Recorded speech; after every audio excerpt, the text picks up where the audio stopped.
This symbol here is now added, hangs on a string there and there, and the marbles get collected by this funnel. So basically how it works is that you take a nail, you put it in one of these, like this. This nail will hit this little lever that will lift this hammer. The marbles will go here, and when the nail hit this lever, the hammer will lift and release the marble onto the symbol and back into the machine. Let's try.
I just finished redesigning those funnels. When I finished the previous version, I thought they were a little bit hiding everything from view. It had a big wooden board like this and a big wooden board like this. And I'm much happier with this. I'm gonna set up a test programming to test them up here.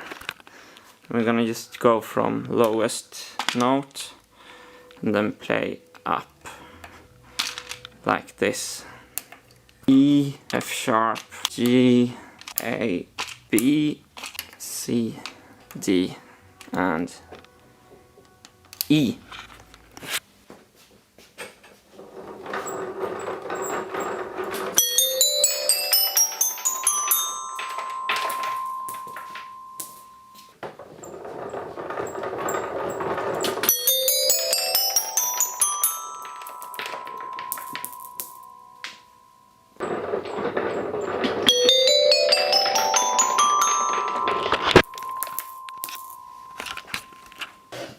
We can try to do this double tempo, then we just move these one step closer to each other, like that, and this will result in double tempo, even if I turn the crank same speed.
When the marbles fall down here in the marble collector, it makes quite high sound on the bare wood, so I tried to fix it with only duct tape.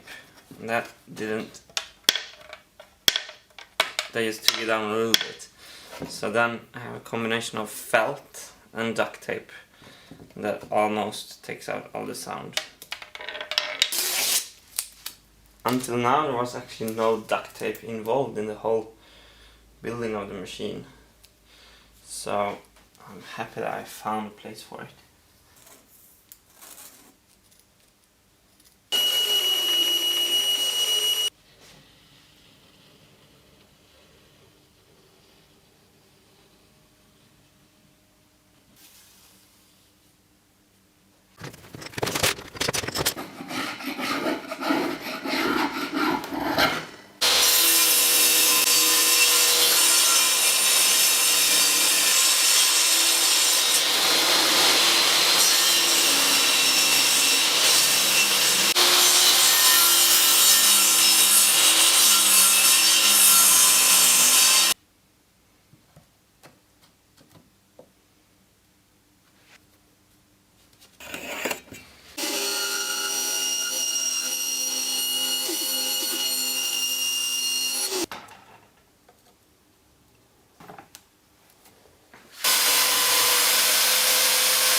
So, this belt here is the marble lifting mechanism. You will pick up the marbles from down here, transport them up, and release them up here, where they get released and go further into the machine. To show you how this works, I'm going to put 4 marbles into the machine and lift them up to the top.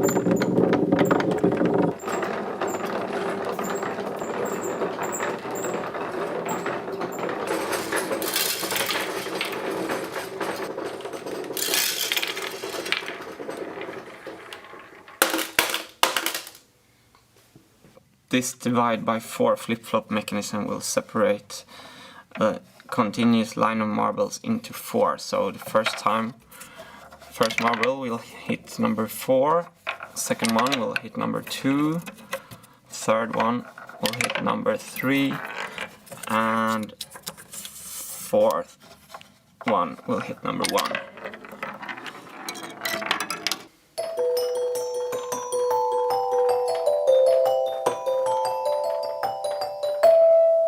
When the machine is playing a full song, there will be a continuous circulation of about 500 marbles, I think.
So these are the default gears in the gear generator written by Matthias Vandal, and I'm only gonna do one gear now, so I'm taking away gear 2, and the teeth are separated by 10 millimeters on this one, so I think I can do 1 here on the tooth spacing, and on the addendum I'm gonna do 0, and then I want it about 11 centimeter in pitch diameter, so I'm just gonna go up on number of teeth until I hit 11. It's 5 now. We have 18, let's try 30. 30 teeth results in 9.5 centimeter diameter. Can go up. 34 teeth, 10.8. 35 teeth, 5, and I want 5 spokes. You can make how many you want, but 5 spokes is nice. I want a bigger shaft hull, just for the design of the spokes. Maybe not that big.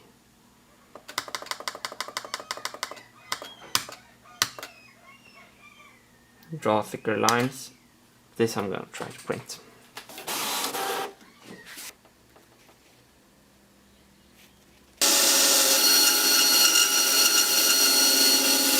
So this is the first test cut, and it's not good enough because only 5/6 teeth are good, and then it drifts, so I have to make gear with slightly smaller distance between the teeth. So tooth spacing 1.0, we do 0.98.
So now we have 1,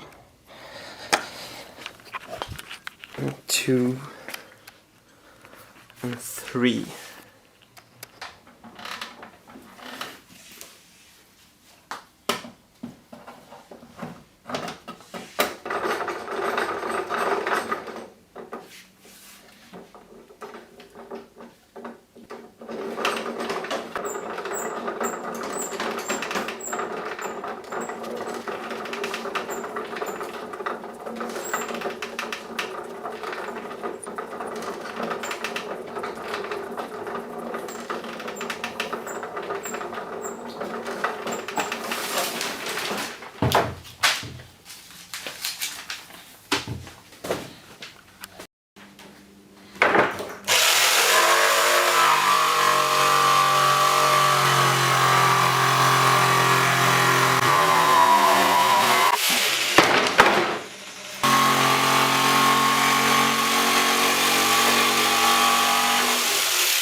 The marble machine is finished.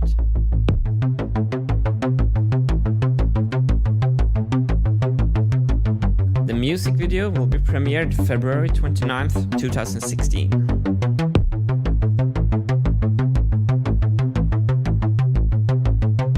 After 14 months of building this thing, it finally makes music.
When the machine was done, we moved it to the place where we were going to film the video.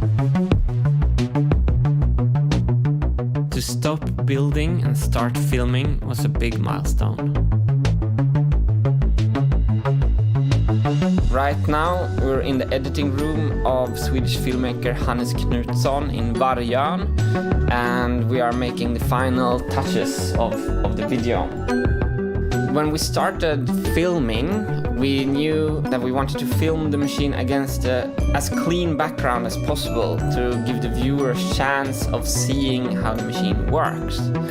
So Hannes came up with this idea that we could use floor paint protection paper, the kind of paper that you're using when you're painting the inside walls of your home. And Marcus Timbodius helped us putting the wall up. The most obvious way when you want to shoot with a clear or white background is to go and rent a professional photo studio. But if you look at the machine, it's quite big and it's heavy, so we couldn't get it out of from where it was built. So instead, we built our own studio wall.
This is the marble machine, and in this video I want to show you how it works.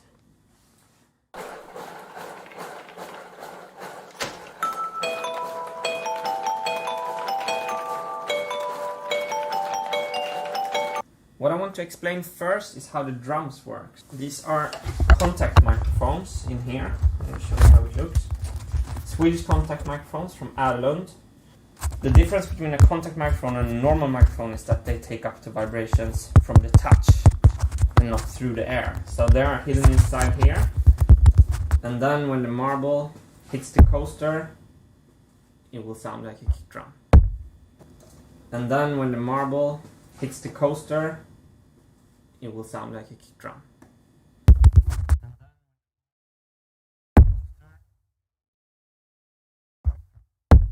The snare drum is 2 coasters with a contact microphone and a box filled with basmati rice. And I'm gonna actually show you how it sounds without the rice, because the rice is what's doing the whole snare-ish kind of sound.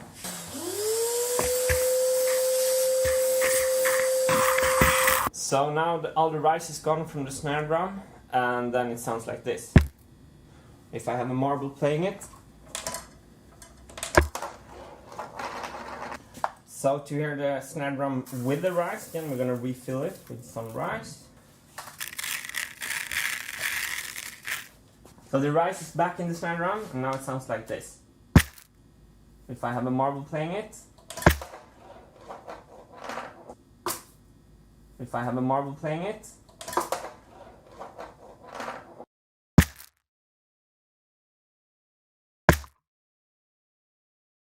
The hi-hat also has the contact microphone and is made out of a matchbox. So this is how the drums works, and I wanted to specifically show this because maybe it's hard to understand how they can sound so much like real drums. But it's actually because they're recorded on individual tracks. I can edit the audio really hard, which I also have done. So, and I can make them sound really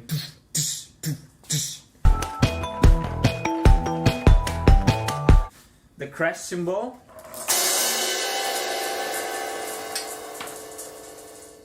I drilled some holes in the cymbal to add this little metal wire to make the sizzle sound. And this was a really nice cymbal, and I wanted it to be color coded with the rest of the machine, which is like gray, so I spray painted it. And before it was like sounding like heaven, and now it sounds like a piece of garbage. On the bass guitar, the open strings has a little special tuning. It's E and G and E 1 octave up and G 1 octave up. So the marbles placed like the standard right hand, like the pick hand, the marbles placed, and I can play the left hand, so I can change the chords like this. E and G and E 1 octave up and G 1 octave up.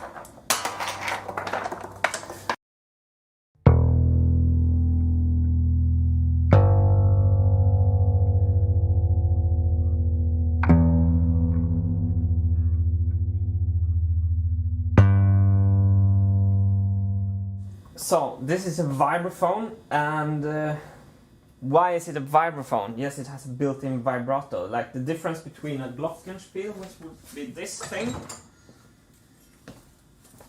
is that this has no vibrato. This axis comes from the crank on the other side, and this powers this thing that opens and closes openings under the bars to create the vibrato effect.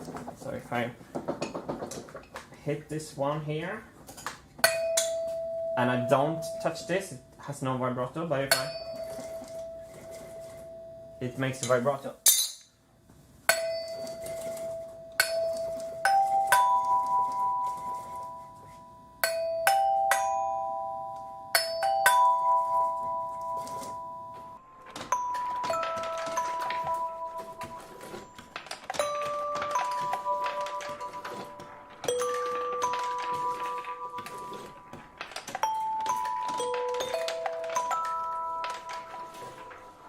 Okay, so now I want to tell you about the gear train and the gear ratio for this machine, and this is very important because it's the gear ratio that makes the crank go in time with the music.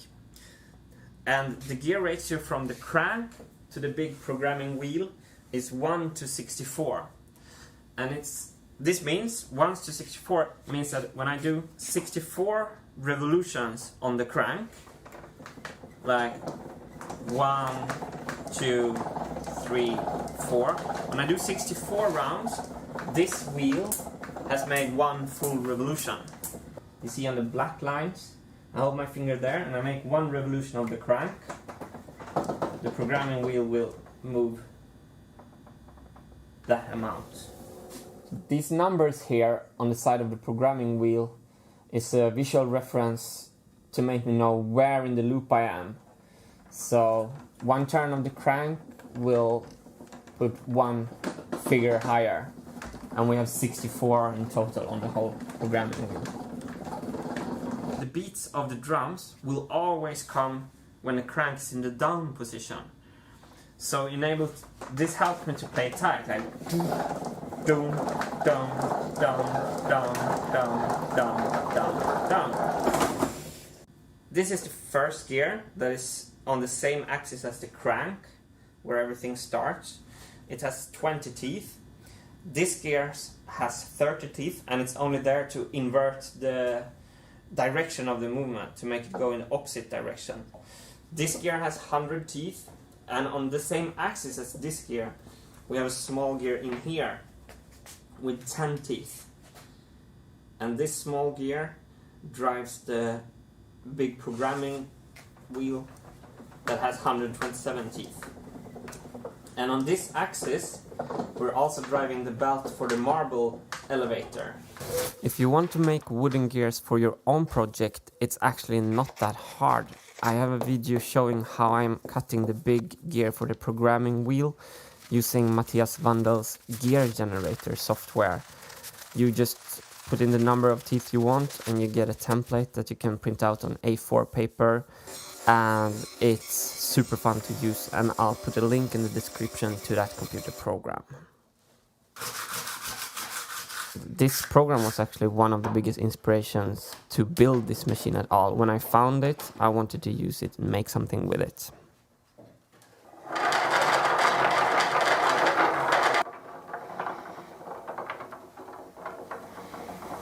So in order to keep the marbles always falling straight, I've installed this water leveler thing there. And to adjust it, I have screws in the bottom of the legs that I can adjust with a wrench. I saw now that the machine was a little wrong, so then I can just higher this side of the machine. How does it look now, Hannes? A little more. More. Still? But that's quite good. So this is the programming wheel. This is like the computer part of the marble machine. It's built by Lego Technique parts, and it's 2 sections, 1 and 2, and this section is for the vibraphone only, and this section is for all the drums, the bass and the cymbal. And the way you program it is that you put these little nails in. These are standard Lego Technique nails.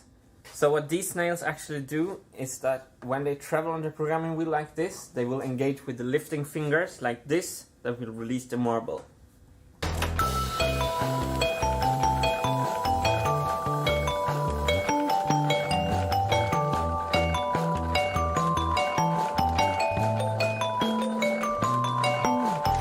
So when you put them in there, the vibraphone will play its lowest note. And just to make a demonstration, we can move up. So this programming will result in the vibraphone playing from its lowest note up to its highest. You want to see that? Yes, please. Yes.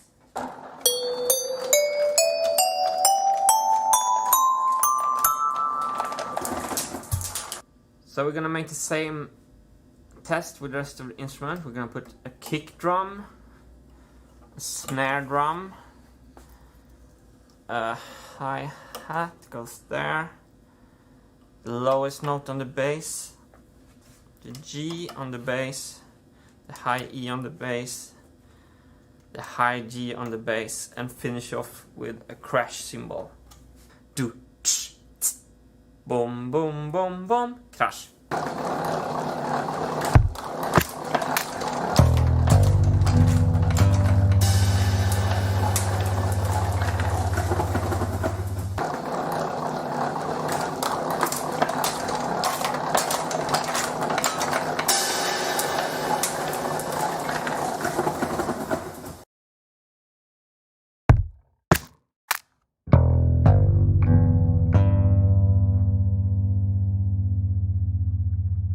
Thank you for watching part 1 of this How It Works series. Part 2 covers marble gates, marble distribution, mute system, design mistakes, and also how the song works.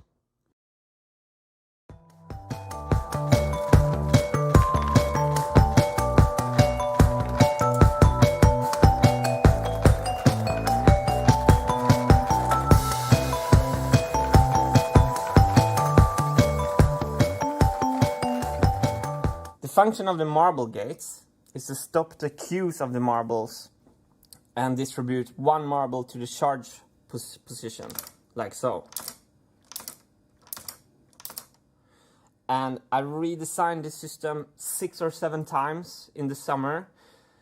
I rebuilt this whole thing lifting fingers because I just didn't find good enough solution, and this was at the end something that worked, because you only want one marble here and you want to stop the cue.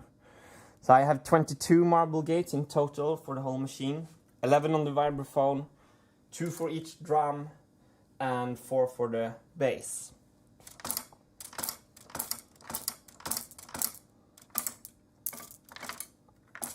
When I don't want the vibraphone to play, I can mute it by doing this. So this mute system stops the marbles on 2 places. This is the first place with this system that takes the first marble, like that. It holds this marble. But it also pulls this thing up. And this metal wire goes straight into the marble gates and holds the second marble in place. If I go slowly, there is a little metal thread coming up to holding the second marble in place. Once more.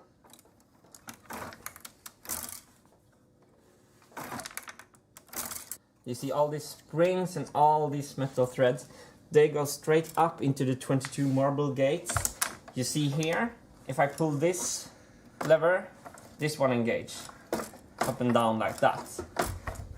Of all the design mistakes I made, and there are so many, I think still the mute system is the Achilles heel of the machine. It just drops marbles it shouldn't drop, and after unmuting it sometimes behaves badly. The timing of each note here is decided on a screw that is up here on the machine. You see this screw there? You see it, Hannes? Yep. For example, I say this note, which corresponds to the low C on the vibraphone, is a little bit too early. Let's say it's too early. Then this lifting finger is too much like this, and then we can adjust that by screwing this clockwise, like that. Sorry. And you will see that it goes like that. The programming nail will hit this lifting finger later, and the C of the vibraphone will play a tad later, which will make the machine tight. So how many adjustment screws are there? There's 22 adjustment screws, just like there's 22 marble gates and 22 lifting fingers. These marbles are 11 millimeters steel ball bearing marbles. There's 2,000 of these marbles in the machine, and the marble cycle is starting here in the logo with the flip-flops. You can also see when you play the low notes of the vibraphone with this flip-flop like that. And then they get divided inside of the machine, and they get picked up down here where the transport belt picks them up, and they're released up here. And then the marbles go down in the tubes and they go out to the marble gates and they get dropped in the instruments and back in the funnel, and then they're in the logo again where we started.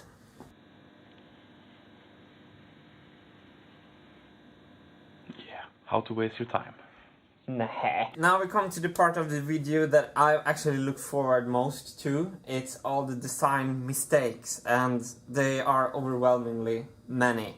When I was working on the machine, it was like I was working with a trial, error and failure method and just trying things out. And I think my first and foremost design error was that I underestimated the power of the marbles. They are like water. They like just flood everything. They just find their way, like they make a hole in the mountain after hundreds, thousands of years, you know, stuff like that. So marbles has been falling everywhere, and they still do.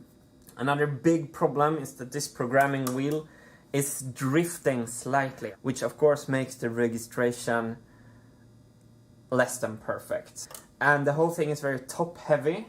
I love this design of this like thin legs, thin tapered legs, but I loved it a little bit too much, I think. So because of this top heaviness, the machine will rock back and forth like this, and while releasing a marble and rocking back and forth like this, that reduces the precision a lot.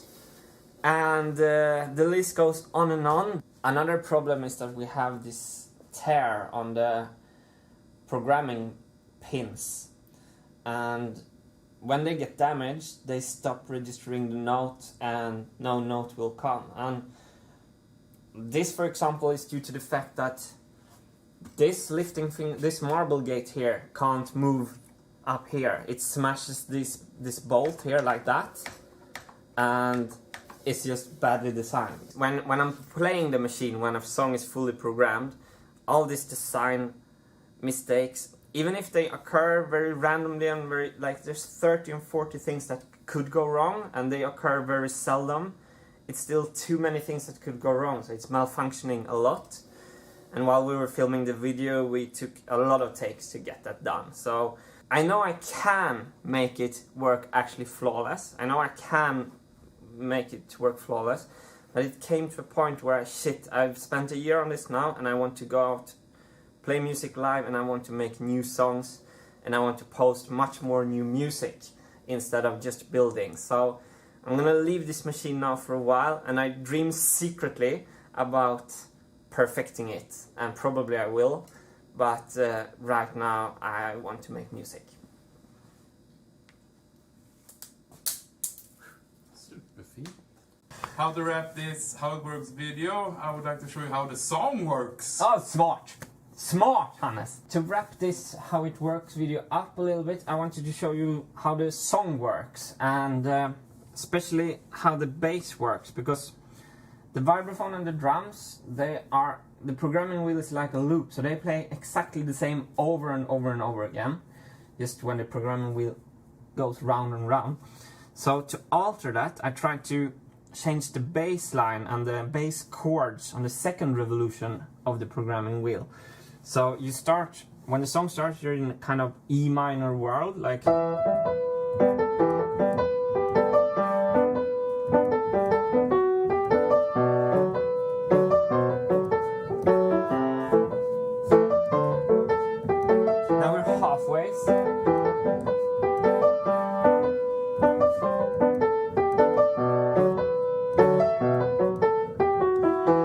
programming wheel has made one full revolution, and the vibraphone keeps on playing the same thing, but the bass line alters from E minor and goes down to C major, like...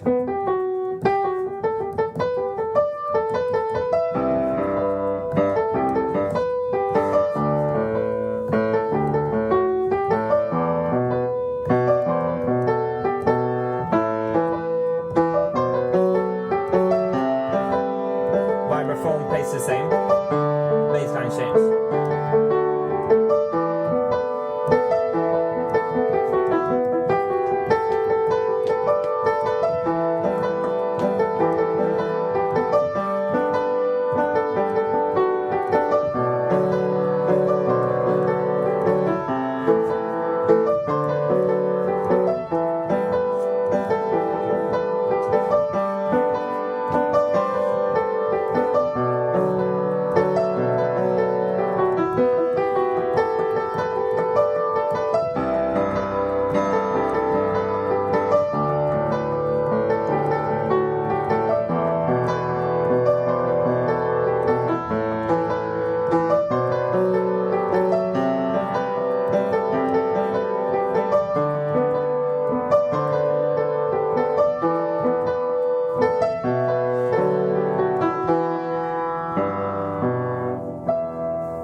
I'm on the boat again, going into town to disassemble the first marble machine. The marble machine is going to Spielklok Museum in Holland, which is the museum where I found the inspiration to actually build a machine. Here are some of the other music instruments they have at Spielklok Museum, and this feels fantastic. I have to make the machine kind of work. It's going to be demonstrated for the visitors at the museum, so I'm gonna make the vibraphone work. I'm not gonna make the drums work or the bass work, but as long as I can make the vibraphone play a simple melody, I was like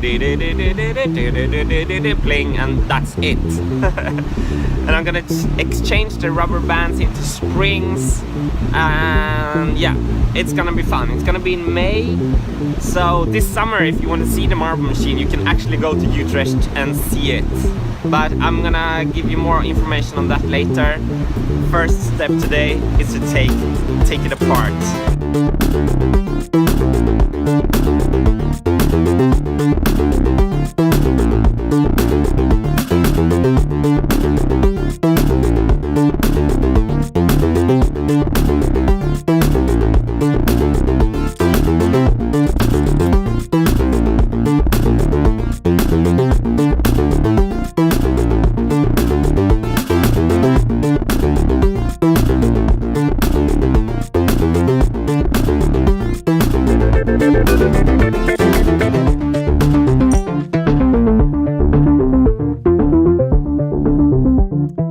So it's kind of crazy to think about the fact that if the door here was wider than 70 centimeters, I wouldn't have to take this apart at all. But now the machine is 85 centimeters and the door is 70, so I need to take everything apart. And everything is built on top of everything else in this machine. Like, I put something on and then I put another piece of plywood on, hiding that first screw. So to get this thing apart, I had to really like undo everything. And that's one big difference with the new marble machine. Everything is going to be accessible at any time. And no screws will be hidden behind other layers of plywood.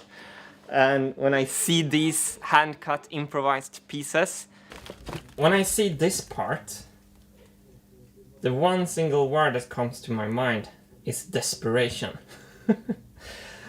And I built this solution on top of other existing solutions that I let go of. It's really fun. It was actually super fun to disassemble the machine today.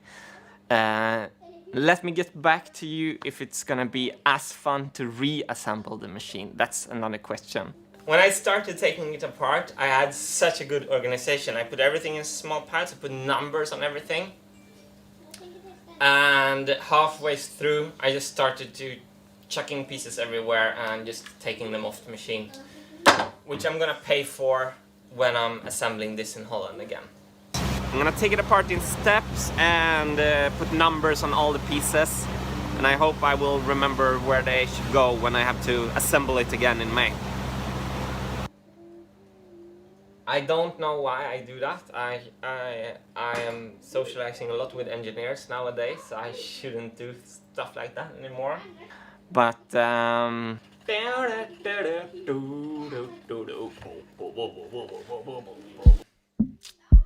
this day really made me lighthearted. Like packing this machine, there was something about it that felt so good.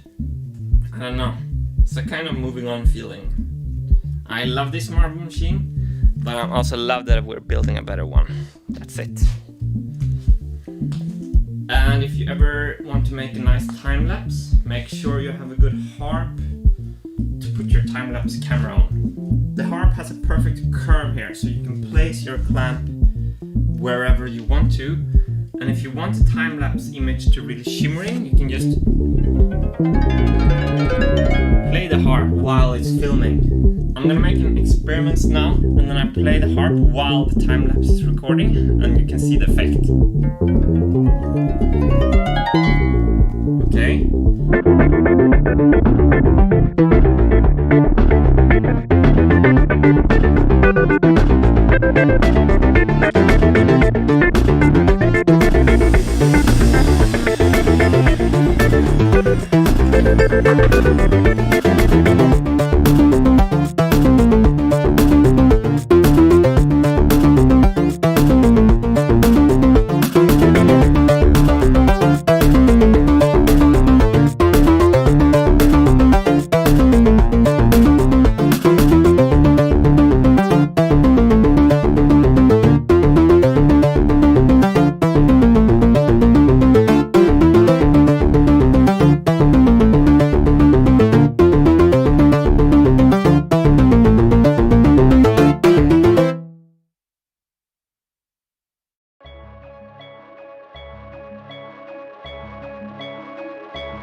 Today we have packed the first marble machine onto the truck that is going to take the machine to Utrecht in the Netherlands and to the Speelklok Museum.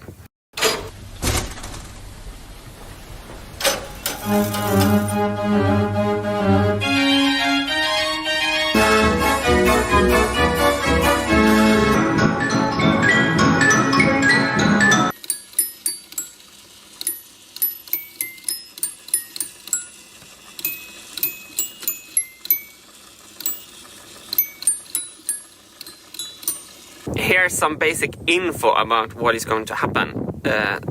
On the 22nd of May, on a Monday, I will start building the machine on the museum. That Monday is not open, but from the Tuesday to Friday that week, I will be there building the machine, and anyone who wants to come by and say hello can do that. And I will try to be as polite as I can under the time stress I'm gonna be under, but I'm gonna be nice, but I'm gonna be also very focused on getting the machine done.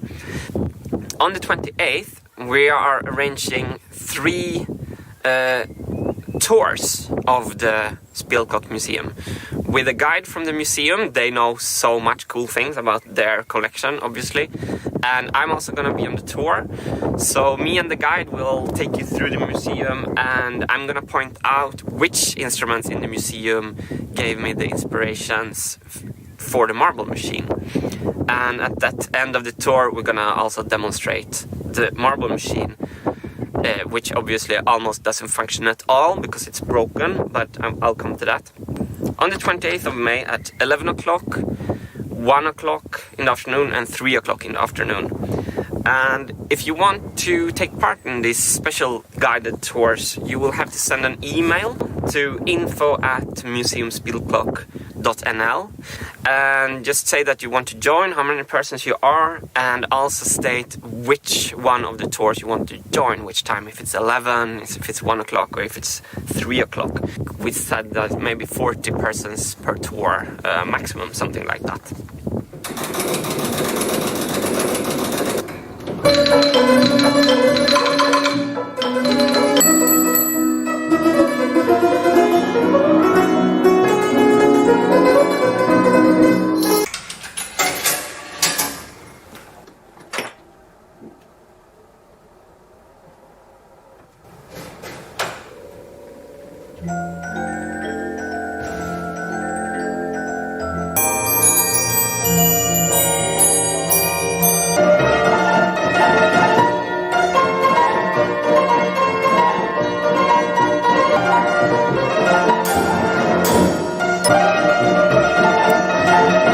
So today was special because we finally got the marble machine out of the narrow 70 centimeter door and down to the street and into the truck.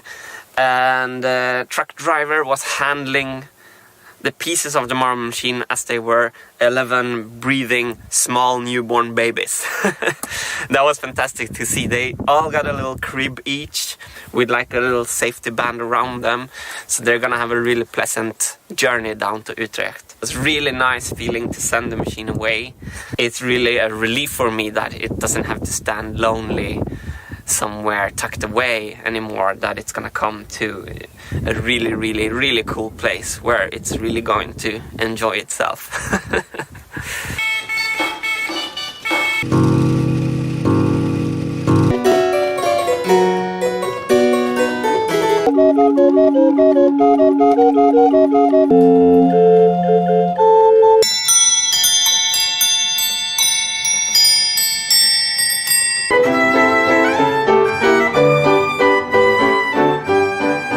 What can you expect from the marble machine musically when you come and see it in Utrecht? Absolutely nothing.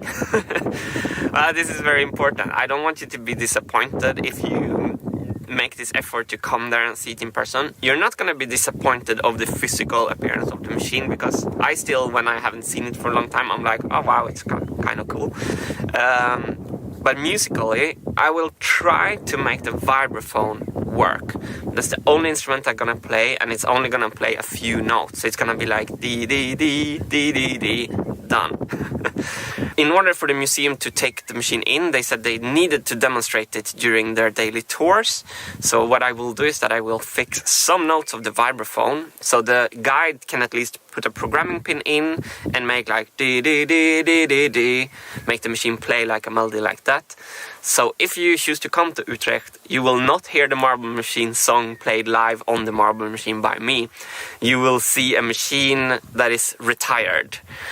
I think at its peak it worked to 90-95%. And that's why when we filmed the video, we filmed it in 60 days, as I have told before, and we took all the best parts and put it together where the machine behaved correctly. This is also the reason why we're building Marble Machine X. Like, if the Marble Machine would have been perfect from the start, the Marble Machine X wouldn't have come to life. So, and I never want to disappoint anyone, so just know that the machine is on the museum because it's retired. Okay, so that's very important, because otherwise my whole week there it's gonna be only answering the questions. Why doesn't it sound like in the video?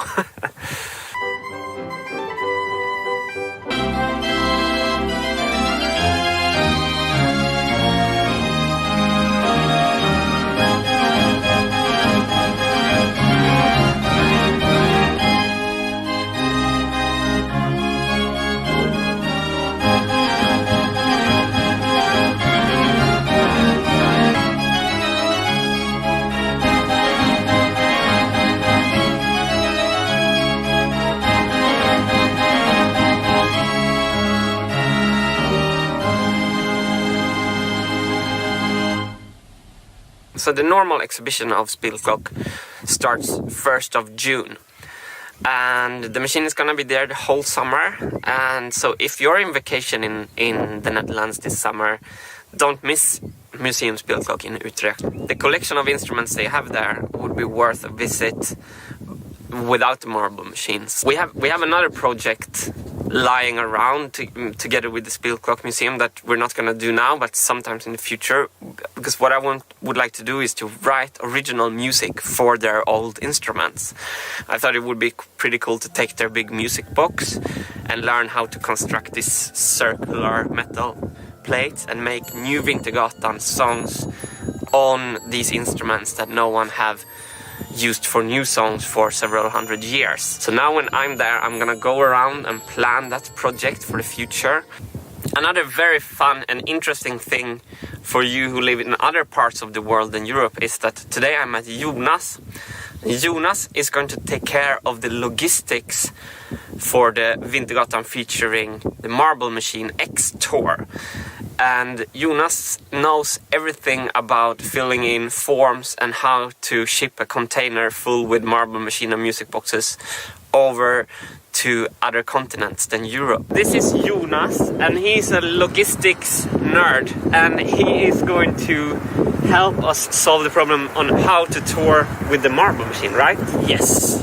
So you are often like dealing with whole symphony orchestras and shipping instruments everywhere. Yes, that's basically what I do. I do air and sea freight and road freight for TV, broadcasting, music equipment, theaters, symphony orchestras, everything which is fragile, weird, out of the ordinary. Yeah. The first time I met you, I went to the website of your company, and then there was this picture of people shipping the Leonardo da Vinci art pieces like on a big airplane. I was thinking, okay, but if they can ship the pieces from Leonardo da Vinci, they can ship the Marble Machine. We're on a good way now. We have started the process of looking into how and where and when.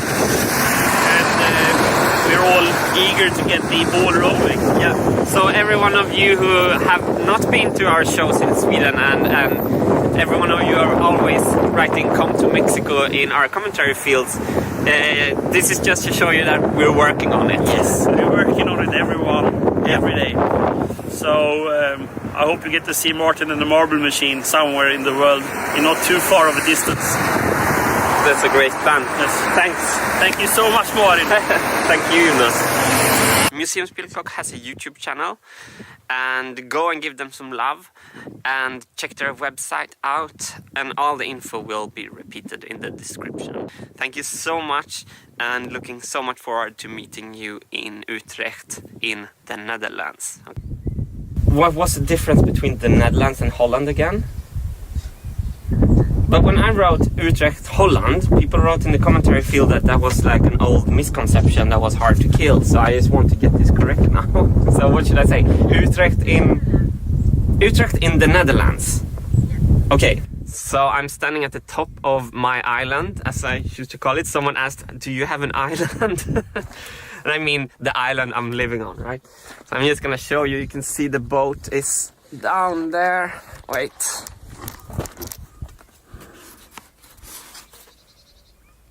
Down there is the boat to the town. And there is actually... If you see that bridge there, it's called the Golden Gate of Gothenburg. It's Älvsborgsbron. Göteborgs Golden Gate. So do you want me to film some wildlife shots now, or is it only me? The only wildlife I'm finding is these flowers. I've been looking for animals, but... oh, there's a bird. Shit, I don't see anything.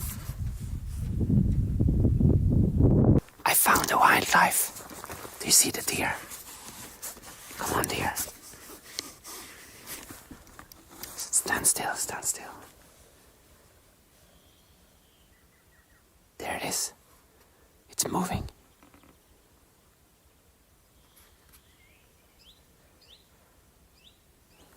Okay, so I'm gonna try to sneak up on it.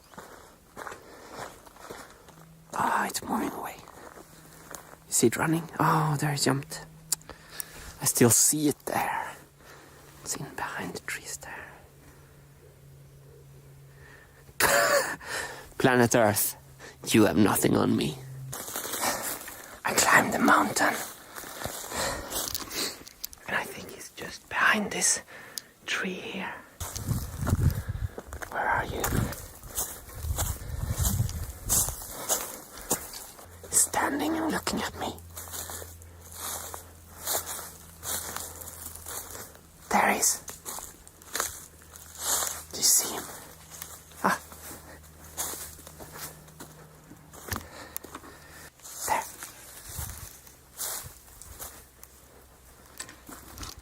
Planet Earth, you have nothing on me. I'm not joking with you. This is going to be the biggest unboxing video on YouTube.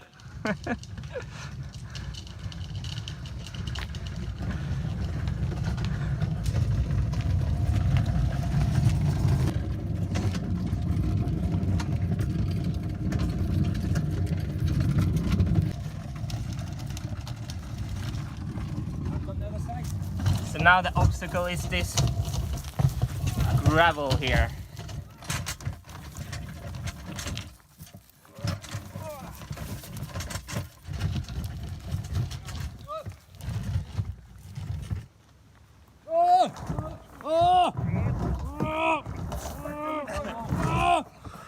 It's stuck. In the ground.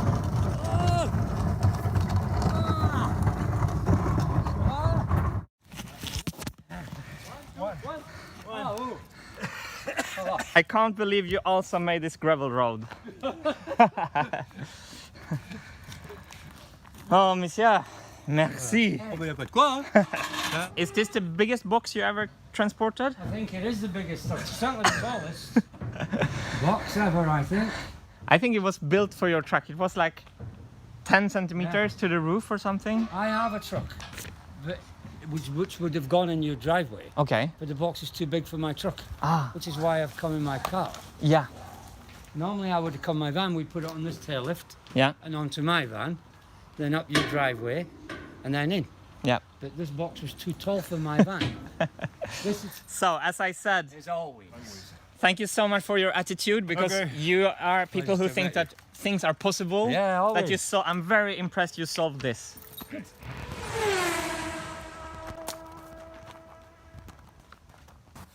$260, $130, $150, $150, $130, $260.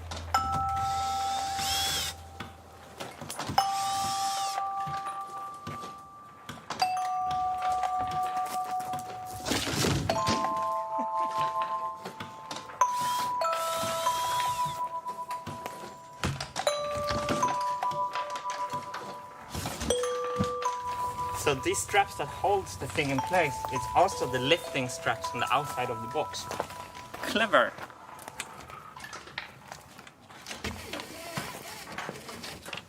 I just found a clue on what might be inside this box.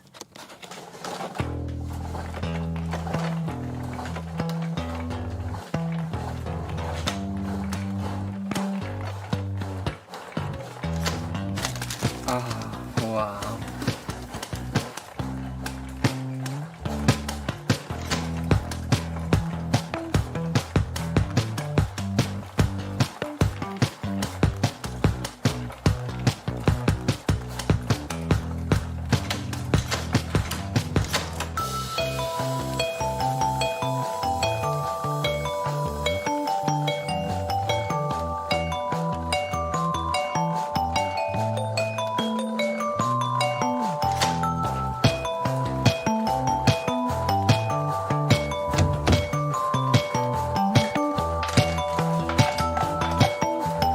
Welcome to France, my beloved sorrow child.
Yeah, so in this part of the house I keep my old furniture, some concrete that's gonna be a slab, and some old music instruments that I built.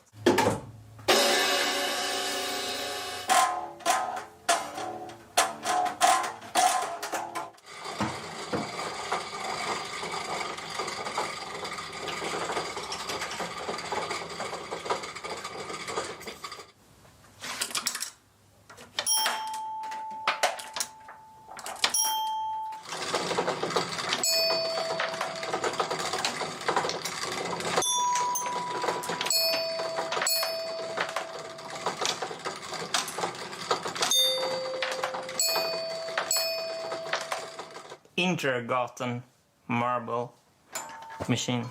I love the polyester string here, keeping the machine together. And the matchbox Hyatt up here. So this Hyatt was built from a matchbox that I spray painted. 88 million views. I mounted this Lego Technique with 4,000 manually pilot drilled holes for these screws, and the whole timing of the music was depending on this manual spacing. Amazingly stupid.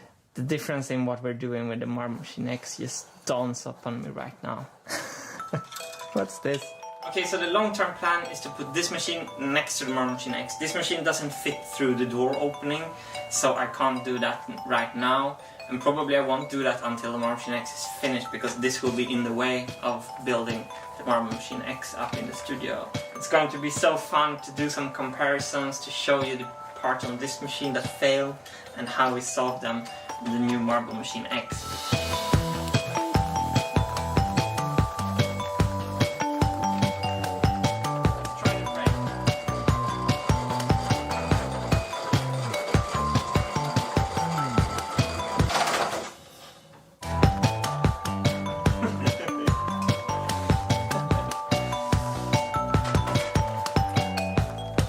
I cut all these plywood pieces on one cheap bandsaw in a moldy warehouse in the suburbs of Gothenburg in Sweden. I said to my friend, it was October when I started building this, I said I'm going to be done before Christmas. And I think that Christmas was 4 years ago, and I'm still not done, so... But I'm getting more and more aware of how much time I've been spending trying to build a functional marble machine, but we're getting close. The option of giving up has never been there. But I'm longing for days filled with other things than trying to control how marbles are dropping onto music instruments. But anyway, it's some kind of bubbly joy inside of me when I see this machine, and it just also dawns upon me that it's like I'm doing exactly what I did when I was a kid. It's only that now I'm doing it on a grown-up adult scale. So funny.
basically rolled up with.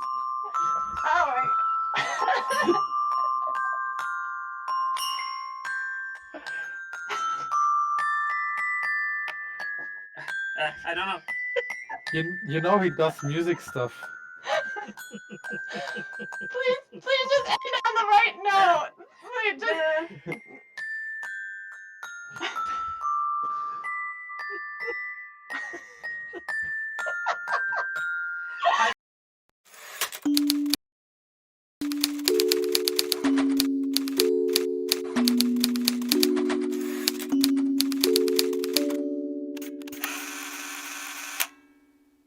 Marble Machine X.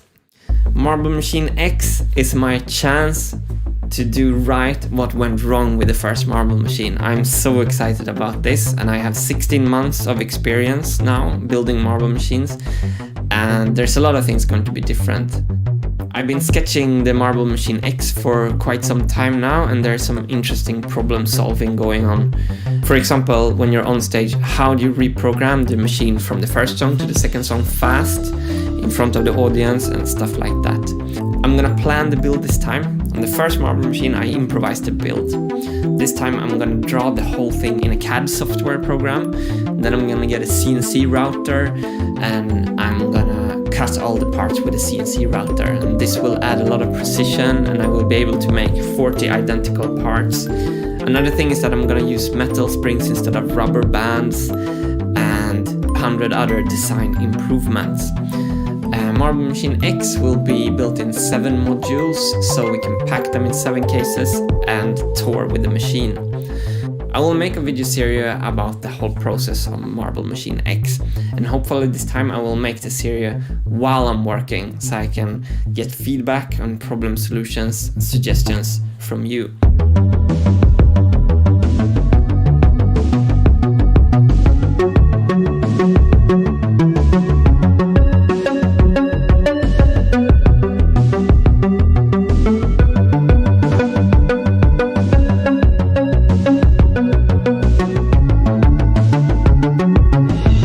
The third thing we're gonna focus on is the videos, the weekly Vintergatan Wednesdays videos. And I'm gonna have help from Hannes, and what we will focus on is to try to make the videos interesting and worth watching. We don't want to waste your time. We don't want to waste your time with too much talking. Speaking about talking, I should stop. But anyway, this morning when I wanted to shoot this video, I made this green screen. It was fun because I wanted to have information in the background, and I kind of improvised the green screen. I just sewed 2 pieces of fabric together, and this is a little bit how it went.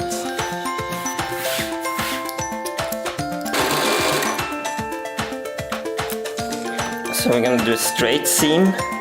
This is to go zigzag, this is straight, and this is the length of the stitches.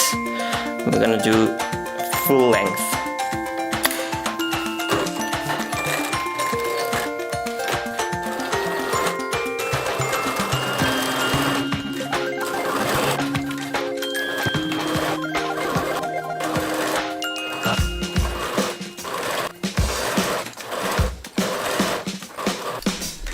There's a super cool trick when you want to make a seam as invisible as possible. You iron it flat on the back side like this. That will really make the seam disappear.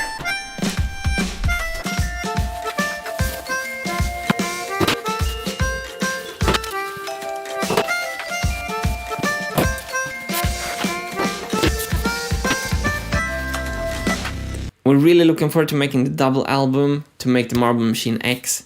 Once they are done, we will tour everywhere. We will tour in Mexico, tour in Japan, we'll tour in the States, every capital in Europe, everywhere. Multiverse with the Marble Machine on stage and 20 new songs to play. So 2017 is us preparing for that tour that will come in the future, and I'm gonna try to cover the whole process of this whole 2-3 year adventure here on the Vintergatan YouTube channel. And thanks for watching, and see you on the next Vintergatan Wednesday. Okay, bye!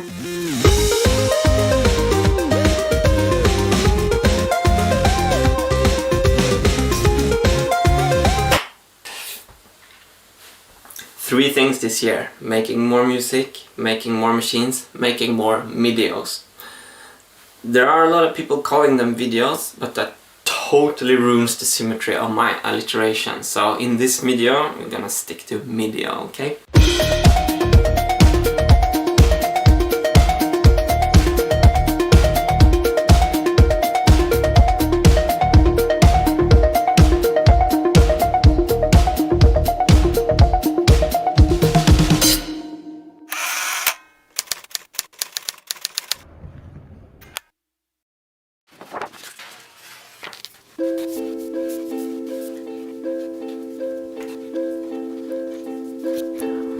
Welcome to the first video of the Building Marble Machine X series. In this episode, I'm trying to share a general overview of the machine. And these first sketches are only the point of beginning, and I'm sure there will be a lot of changes along the way. Since the Marble Machine X is going to be transportable for touring, I have divided it in 7 sections.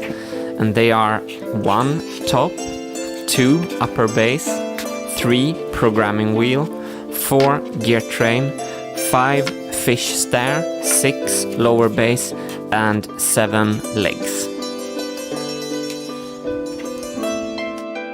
The 7 sections can be further divided into subsections. The top includes registrators, marble divider, lifting fingers actual, lifting finger areas, utility system levers, fish stair, and 4 vacuum suction cup feet. Okay, a word of warning. This video is not going to be fun, or short, or efficient. Because I get a lot of emails from engineers wanting to help out with the Marble Machine X, and this video is actually directed to these engineers.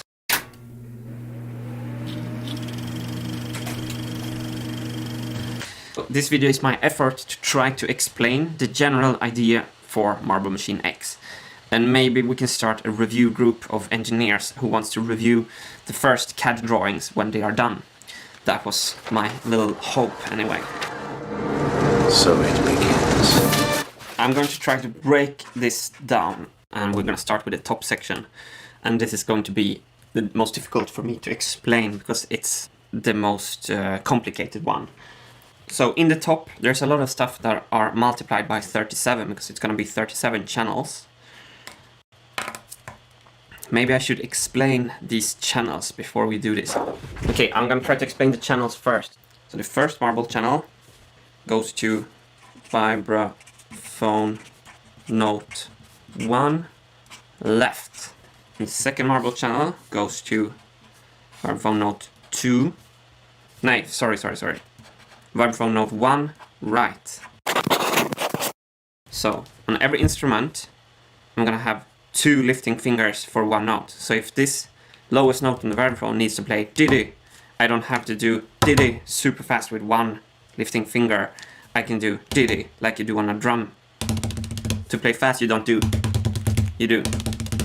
So I'm gonna double all the instruments on the whole Marble Machine X.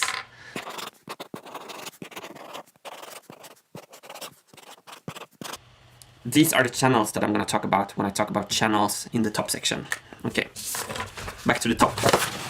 I'm going to try now to draw 1 channel. So this here is the programming wheel. And here comes the programming pin. And it's actually going to spin this direction on the Marble Machine X, opposite direction to the first Marble Machine. So then we first have the registrators here. When the programming pin touches this, the registrator will go there, and that's the registrators.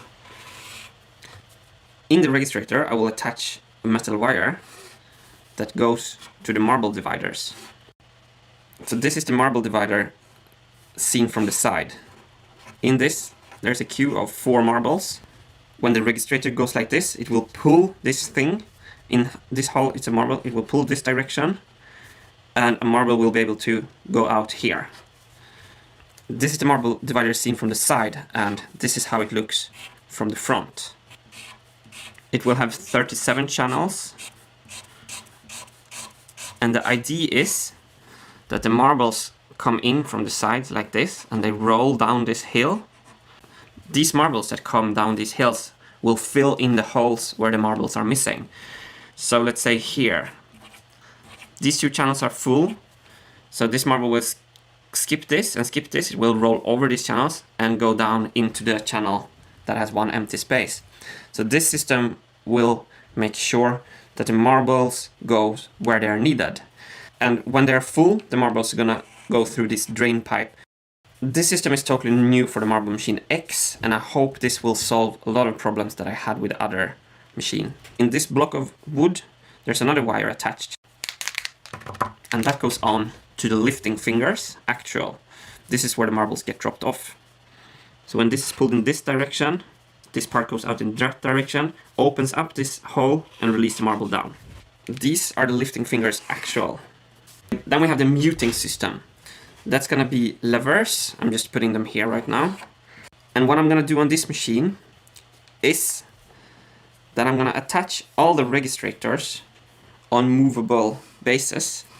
And these levers can shift this base in two directions. So when I want to mute this channel, I'm gonna pull this lever. That will make this go this way, which will create a slack in this line. So a slack in this line will mean that the registrator will still be hit by the programming pin, but nothing will happen. This won't be shifted, this won't move. No marbles will fall. And then we're gonna have individual mute groups, one mute group for the vibraphone, one for the different drums, and one for the cymbal, and one for the bass. So I hope I did my best trying to explain this section, and I think this system is going to make Marble Machine X a success.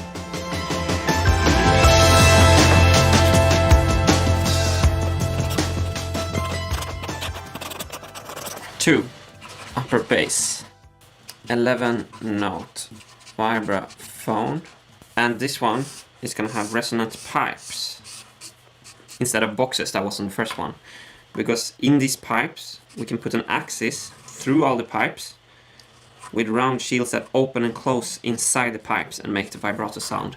And it also looks very musical with this the pipes shortening for the lower notes. I want these pipes to be visual, and I also want the metal plates to move every time they're hit, so it's a visual effect like tsh, tsh.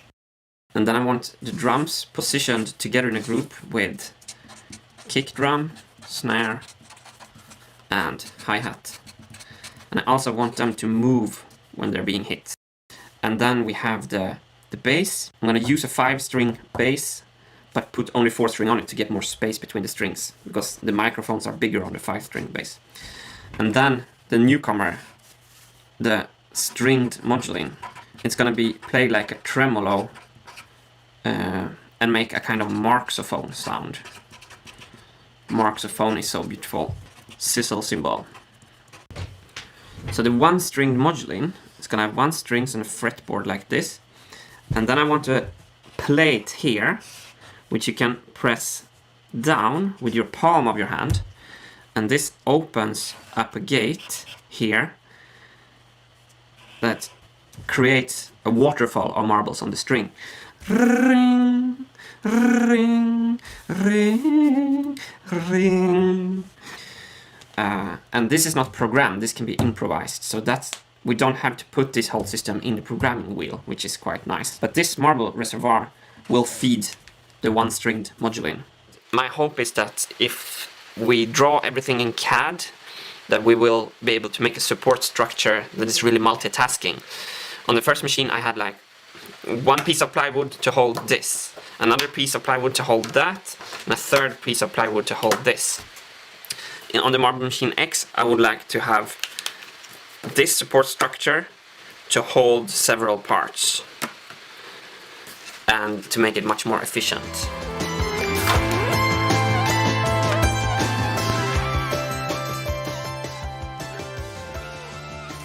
Section 3, programming wheel. The wheel is going to be of plywood and going to be pretty big. What's new is the programming sheets. So I want to take sheets of maybe some kind of plastic and route holes in them with the CNC machine in straight lines. This could be wrapped around the programming wheel into something that may look a little bit like this. The point here is that we have two of them. We have one and we have two. So when you play the first song, you have programming sheet 1 on the wheel playing the song on stage. When you're done, you can open this and unwrap this programming sheet off the programming wheel and put on the second programming sheet. And then I can have people in white coats on stage having a little programming station. So when I'm playing song 2, you can take the first sheet that is already off, reprogram that, put the pins in and play. And then after song 2, you can play song 3. The programming pins. The gray pins were the ones failing in the last machine, and these pins are solid. In the last machine I used this part where the pins go in, and with this PVC plastic programming sheet ID, I don't need this part. And if we can find an 8mm stock, I think we can route good holes that these pins will fit in. So during transportation you can wrap both of these programming sheets onto the wheel, and this will fit in one case, all of it.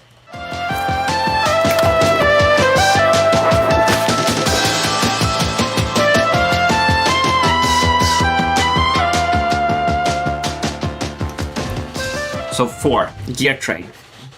When I put the flywheel onto the last machine, that really made a big difference. So an even bigger and faster flywheel and heavier flywheel with even more moment of inertia, I think will be key to the Marble Machine X. I want as many of the gears to be clearly visible from the audience perspective of the Marble Machine.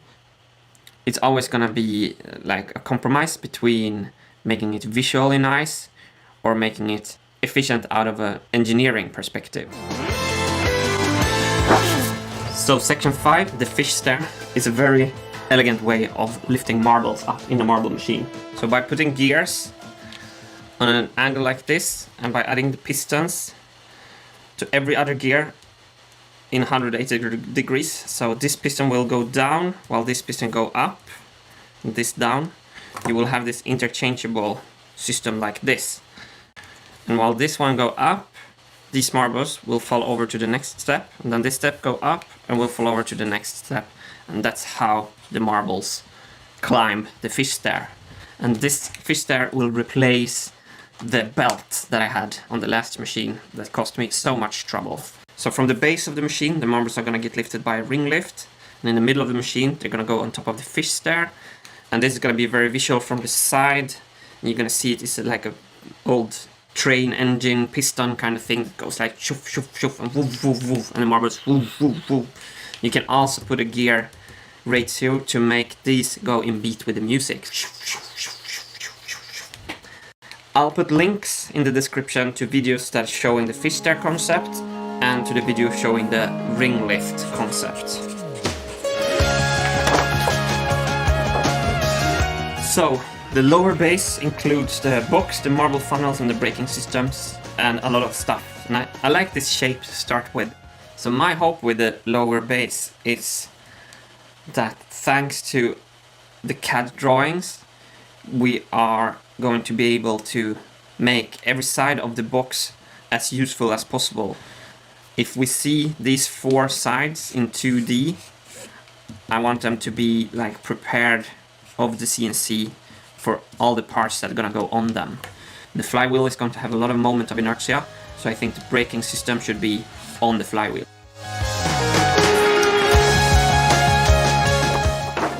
Section 7, legs. That's going to be 4 legs, 4 cross supports, and then I want to experiment with putting strong vacuum cup feet onto the legs. By putting vacuum suction cups, it's also gonna look like some kind of spaceship landed, which is obviously very nice. So by really locking the machine down to the floor will help decreasing the vibrations that we had problems with on the first machine. So, when it comes to the marbles, I want to use bigger marbles this time. I had 11mm marbles last time, and now I ordered some samples. And this is 15.875, it says. Wow, that's impressive. So I wondered where to start taking decisions about dimensions for this build. And looking at what marble size we're gonna use is one beginning. Another beginning is to get all the music instruments. So that's the process that I'm gonna start right now. Another good idea is to look at the thicknesses that birch plywood sheets comes in. So since we're gonna CNC this on top of sheets, so we use these thicknesses a little bit like Lego bricks and keeps these thicknesses in mind when we design the parts. So then we already have one dimension sorted out, and then we can just cut the shape in a 2D kind of way of thinking, and we have the third dimension taken care of by the thickness of the plywood. I got an email from these two engineer and design students, Karin and Olof Eneroth, and they're gonna spend half time this whole spring helping me out with the CAD drawings, and we're gonna use the platform Fusion 360, and I'm very happy for that. So welcome on board the team to Karin and Olof. And I realized when I put the kick drum video out, I had so much feedback, and I'm thinking in the process of building the Marble Machine X that it would be fantastic to incorporate professional engineers that wants to help out and wants to review the drawings and that can point out problems before they occur. So if you are an engineer and want to help out, as soon as the CAD drawings materializes or before that, we should put this group together that can help review the drawings.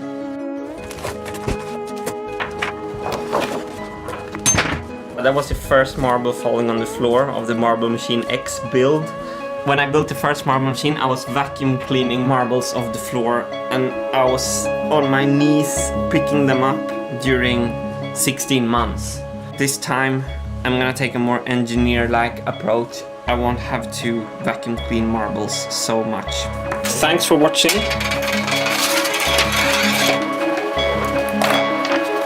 And see you on the next video on Wednesday. Nailed it.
I'm just gonna briefly explain why this design is so superior to this design. On this design, the registrators had to move back and forth in the whole construction. On this design, they're just gonna be where they are. We can just mount them on the Marble Machine X and leave them in place. On this design, there was a wire here that was supposed to slack, and that's just to call for unprecise problems. And this has replaced the wire. Absolutely the most important thing is that this design ensures that there's only clean hits. There's no in-betweens. There's only 1 and 0, hit or no hit. So even if we stress test it and make a problematic situation, let's say we mute it, but the programming pin has hit it, and we're gonna unmute it while a programming pin is hitting. It's just gonna stay here, and this won't move. No marble will fall until it releases, catches in, and the next marble will have a clean hit. This is a good start on the Marble Machine X.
Today I'm gonna revisit the first marble machine, so I'm heading over to mainland, and Karin and Olof from Malmö, the engineers, are gonna come up and we're gonna take measurements on the old machine so we can make a model of the old machine in CAD and see how things were put together. And we're also gonna look at some of the problems that made the first marble machine not work.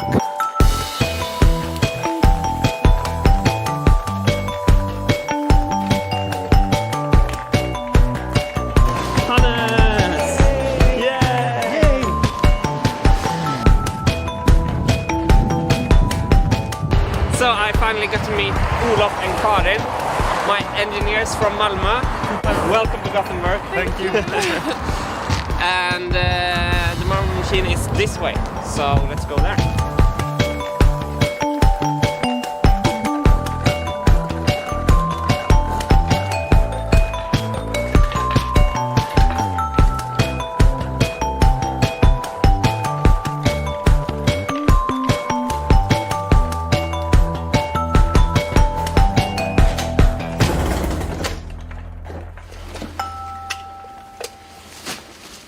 Yay!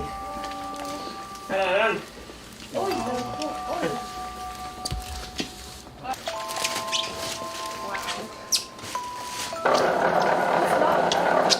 7 months since I touched it.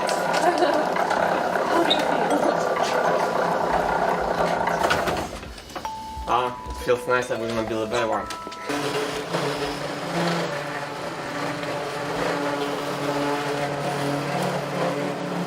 And you're studying engineering? Yeah. It's called product development and design, but it's kind of a mix between mechanical engineering and like a little bit of product design. Cool. So, yeah. That sounds very, because this is really also a lot of design involved. Yeah. Let's start. It's like we start like a so long project. It's starting here and now a little bit. That's how it feels. Okay. So, box side 79 centimeters. 79. Box height 30. 15 centimeters. 810. 360. 55 millimeters in on Z axis. 110.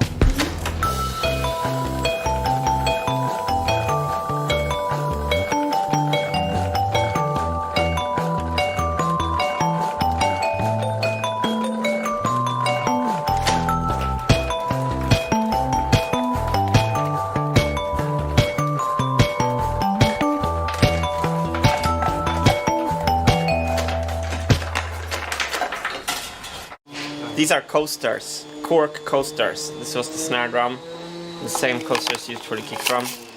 Snare drum with rice in it. But we have to come up with something better than cork, which dries out like this. So, bye bye kick drum. Why did I do that? I could have saved it for the museum. This marble machine is actually gonna go to a Dutch museum. Very, very likely so. We have not agreed totally yet, but it's gonna go to the museum where I got the inspiration to build it in the spring. So I have to disassemble this whole thing to get it out of the door and then drive it to Holland and assemble it again there. And I have to build a new coaster since I just ruined this one. Fantastic, Martin. Way to go.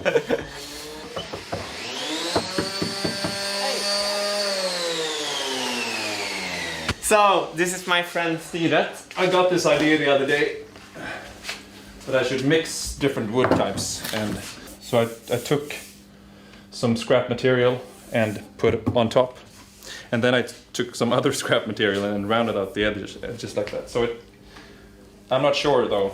Let's see if it works. Yeah. Yeah. Oh, that's it does. cool. Yeah. It's okay. Super cool. Yeah. It was a fun project.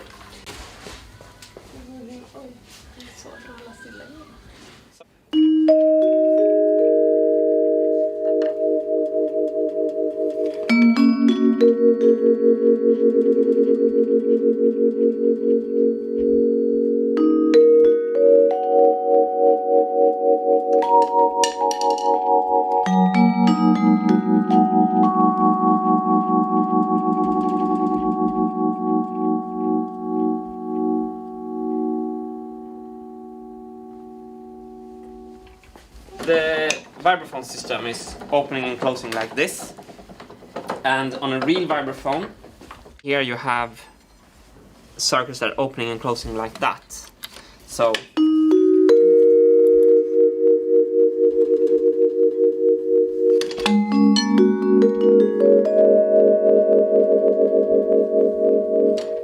and I think it would be cool on the Marble Machine X if we could have some kind of pipes under with this vibrating system instead of this. And then another thing that we have to think of is if we can really afford to have an individual funnel for every note, because I think that's a very important thing for the visual, that you see when you hit this note, that this funnel vibrates like this. Do you have an idea of how to do that? If we should stick with this or what should we do? Yeah. The most practical would probably be to just have Like one one. big vat to collect it all, but Yeah. it's true that it's a lot more visually interesting to have it this way. Yeah. That's the compromises we have to do between like what would be easiest to build. Yeah, and what will look prettier. Yeah. Yeah. Here, Hannes is a good example of why the machine stopped working. These are the rubber bands. I'm gonna try to stretch them. Oh my god. So on the next machine is only gonna be metal springs. Yeah. Hannes, I actually have a gift for you. What? Come with me. Me and Hannes were to an award gala for a music video this yesterday. And I wanted to bring the prize home, but Hannes has a cooler studio, so I'm actually gonna give it to Hannes' studio. Director Hannes Knutsson. My name on something. That's gonna look good in your film studio. Oh yes.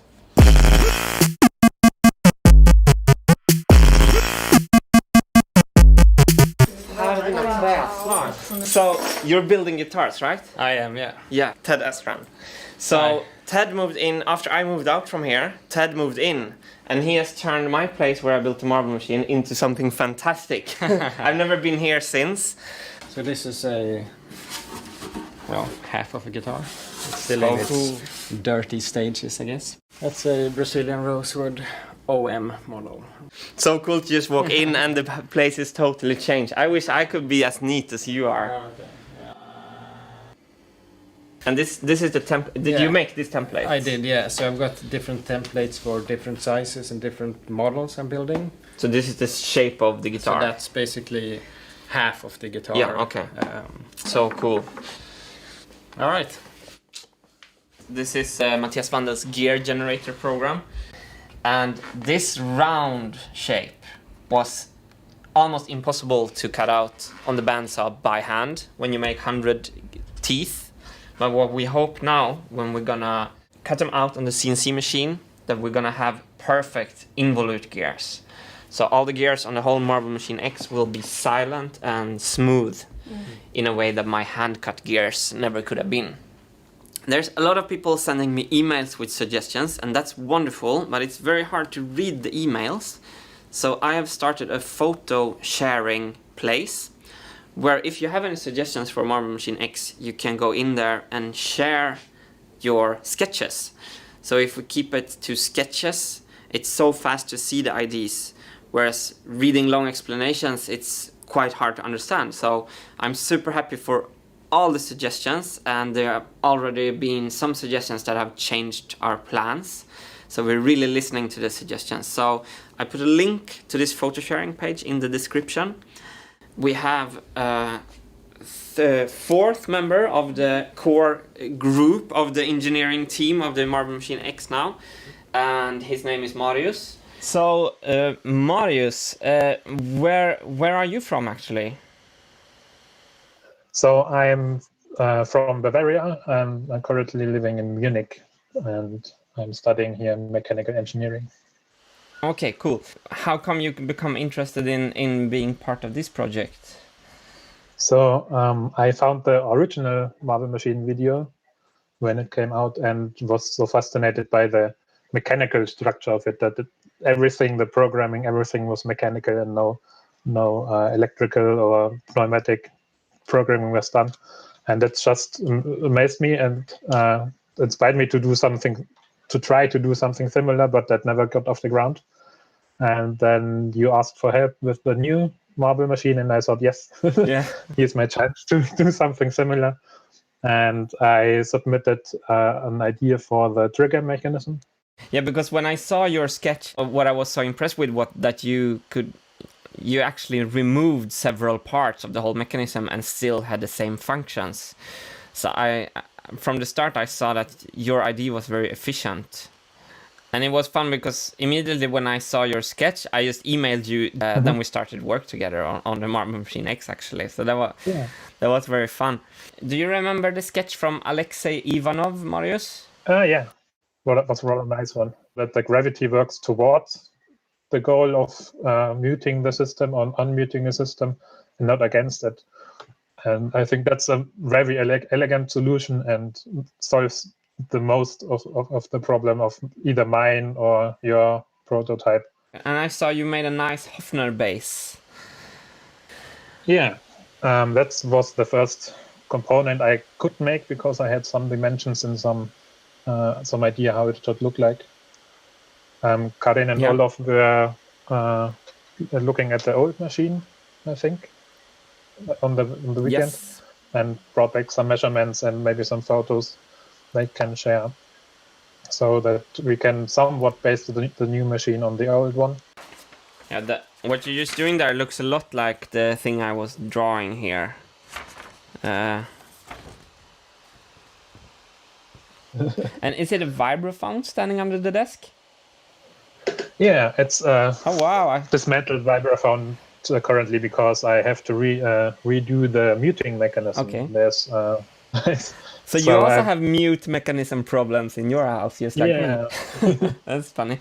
To have you to discuss with, and to have Karin and Olaf, and also to help me out with this, it's just so much fun. So welcome to the project, and thanks so much for being part of it.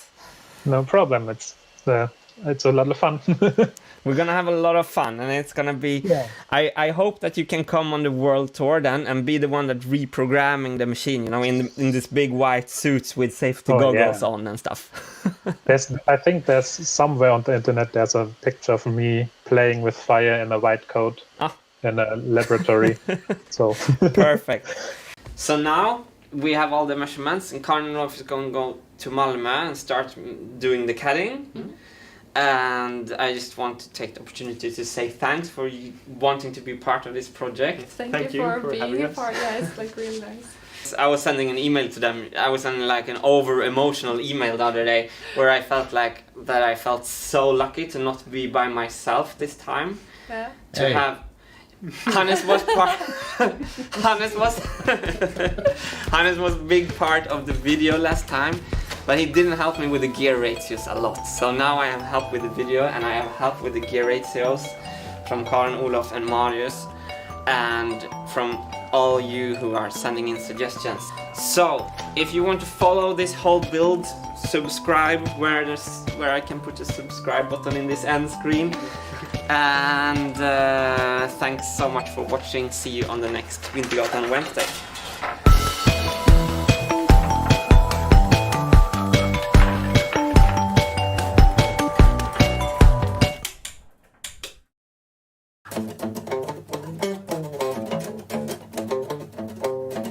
Today I picked up this base. It's the base that is going to be on the Marble Machine X, and now when I have it in my hands I can start to problem solve an interesting problem.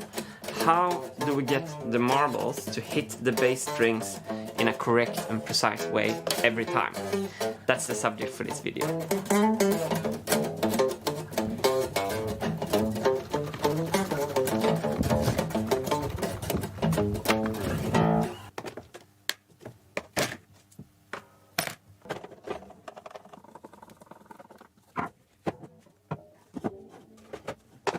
I can change the angle by adding or removing boxes. So this will be the angle from 2 boxes. If I want to try a steeper angle, I add another box and I will take it up some degrees.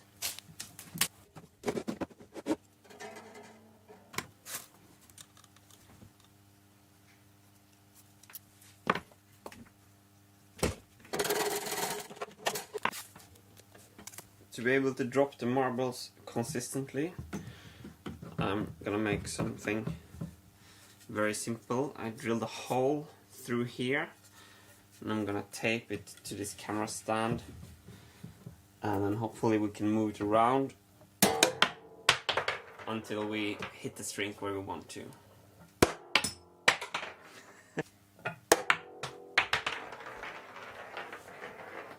It's really not precise enough.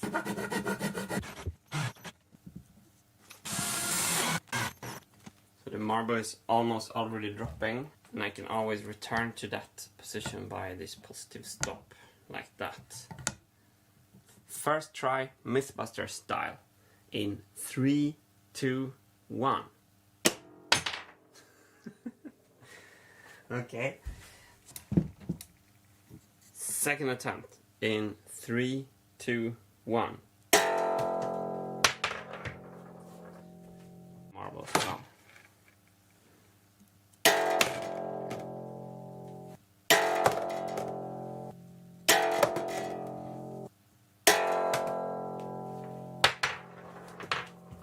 I'm gonna set up a second slow-mo camera to see what the marble is actually doing.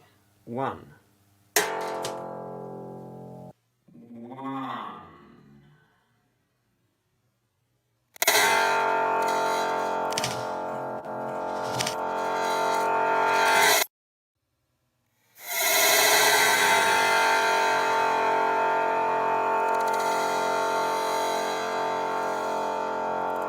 So I'm now done with the real world testing, and I can take this prototype and what I've learned from the test with me and go into CAD and start to design something in the computer.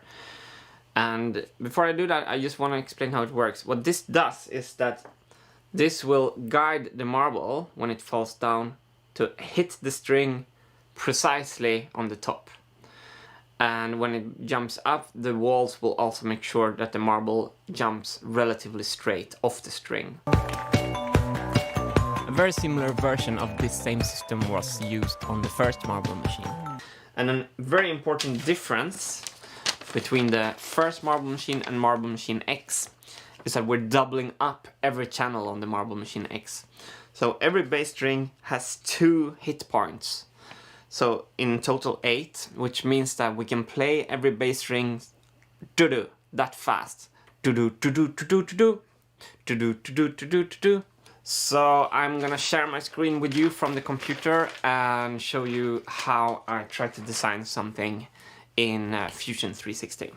During my tests, I found out that the perfect angle for the bass was 25 degrees. So I started with making a plane on the 25-degree angle. And on that plane, I could sketch the 4 bass strings and the point where the marble would hit them.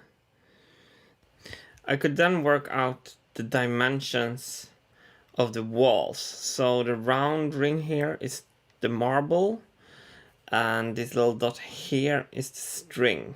So once I got that, I could make a sketch. It looked like this. So these are some screenshots of the process. Here I have started to extrude the bodies into 3D. You first work in 2D when you're sketching, and then you extrude your sketches into 3D bodies like these ones. And this is the finished piece. You can see the blue lines representing the bass strings, and you can see the 8 hit points. 1, 2, 3, 4, 5, 6, 7, 8. But if we orbit around like this, you will see that all the 4 bass strings can vibrate freely inside. The marbles come up over these sections, hit the string there, and jump diagonally off like this. And these 4 holes, it's to attach the piece on the bass. And the fun thing with this is that we are going to 3D print this part. The whole piece is only 10 centimeters across. The wall thickness is 2 millimeters. So everything is quite small, so it will be quite difficult to build this accurately from wood. But by 3D printing this, I think we have the geometries very correct. And Marius from Munich is going to help me to 3D print this in Germany. So I placed the marble on the spot where it hits this string, so you can see how the marble fits in between the walls. This is the A string then. And I am a total beginner in this program, and people who are watching this and know how to do this CADing will maybe see how many mistakes I've done in this model. But it's my first 2 days of working in the software, and it took me 2 days to make the model and at the same time learn some practices. It's really a cool feeling to be able to have an idea and draw it up in 3D and then have the part printed, and hopefully precise things like this will lead to us being able to tour with Marble Machine X on stage. This is the kind of precision that we didn't have with the first Marble Machine. Den tar jag. I vilken frihet för saxstilen, kalifornisk rullning samt dykstilen. Höjdhopp. Just innan Fosbury kom med floppen. Virala succéer, Joel. Ja, jag tar. Vilket svenskt band med rymdinspirerat namn gjorde våren 2016 stor succé med musikvideon Marble Machine? Space Cowboys. Nej, Vintergatan. Ja. Det är knapptryckning igen. Björne är rubriken. Vilket gemensamt efternamn har Jörgen som varit inne till björnekostymen i många år och Annika som pratar i radio? Joel. Lant. Just det. Trodde du på Björne eller Annika? Annika. Ja. Den där björnekostymen, den luktar inte. Akademiska ord, Joel.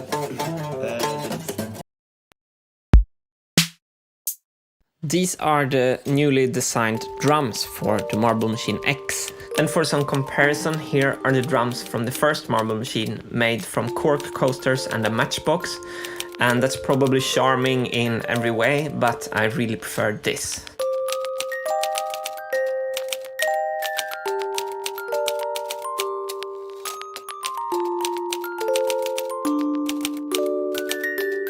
Okay, so the first thing I want to show you is how the kick comes together.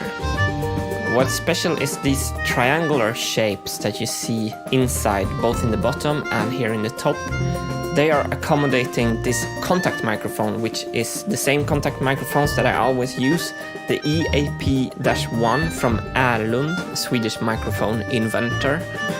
And they go into this triangular shape. And we have a place both in the top of the drum as well as down here in the bottom.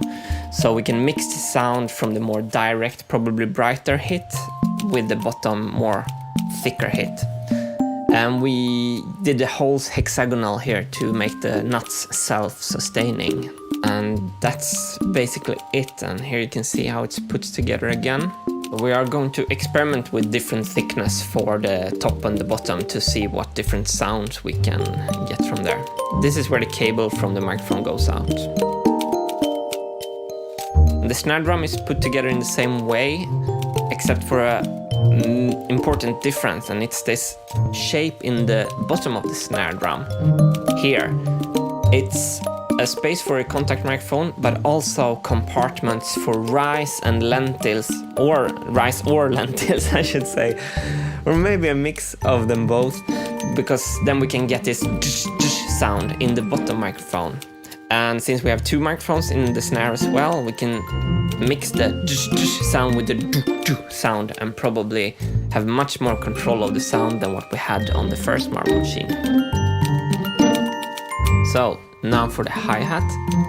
And to the left you can see the triangular shape where the contact microphone is going to be. And to the right there's an empty compartment that is going to hold a counterweight.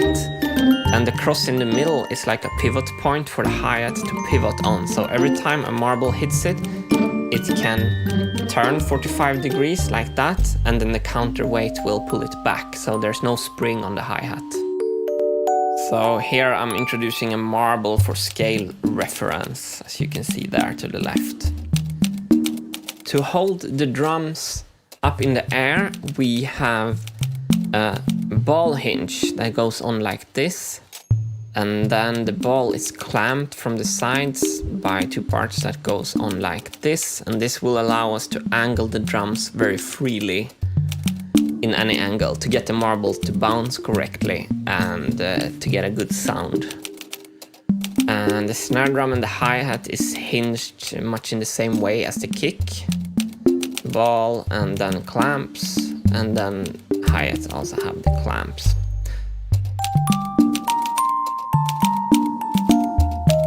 So these nuts are also self-sustained in the plastic. And to hold this whole construction up in the air, we have a big bass. I'm not so happy with the design of this bass so far. I think it's quite big. And these wonky arms, I just lost time. I was short of time to make the arms look nice. But it has some features. You can adjust the spring tension on this bolt.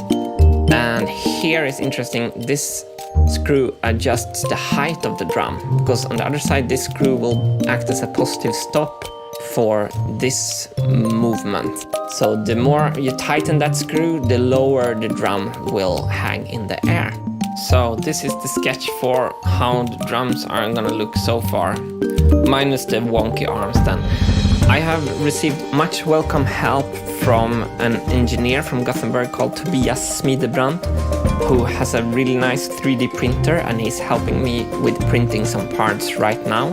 So in an upcoming video, I'm gonna cover that process, and I'm gonna try to assemble the physical printed parts for these drums. Okay, thank you so much for watching. See you on the next Vintergatan Wednesday.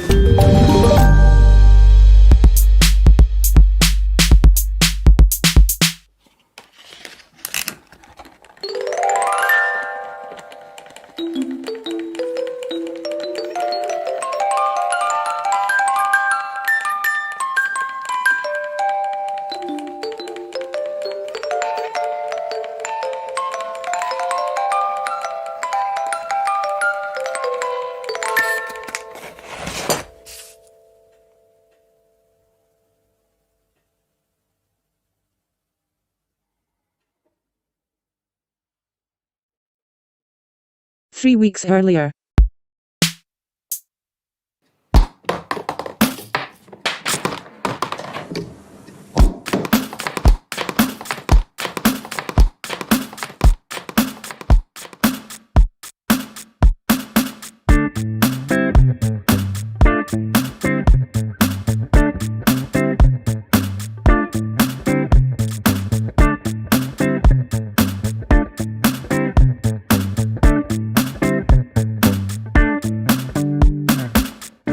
Welcome to another Vintergatan Wednesday. I just received 2 very exciting packages that I'm gonna open right now. One is from Marius in Munich, and the other one is from Tobias in Gothenburg. Technik, Wirtschaft, Gesellschaft. Have fun bombarding these parts. Oh, this is so cool. Wow. And wow.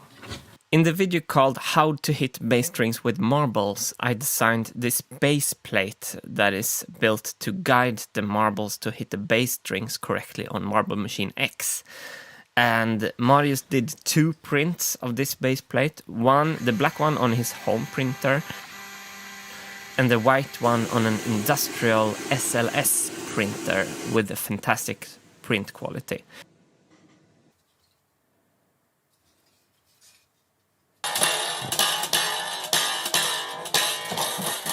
I've started to test how this bass plate is working.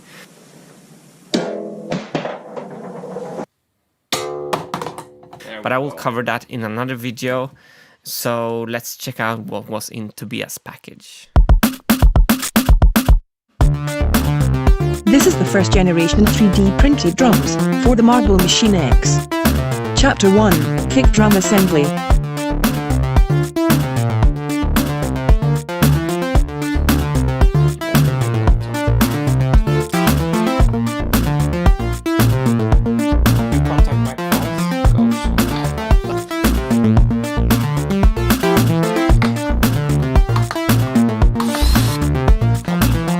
Chapter 2, Hi-Hat Assembly.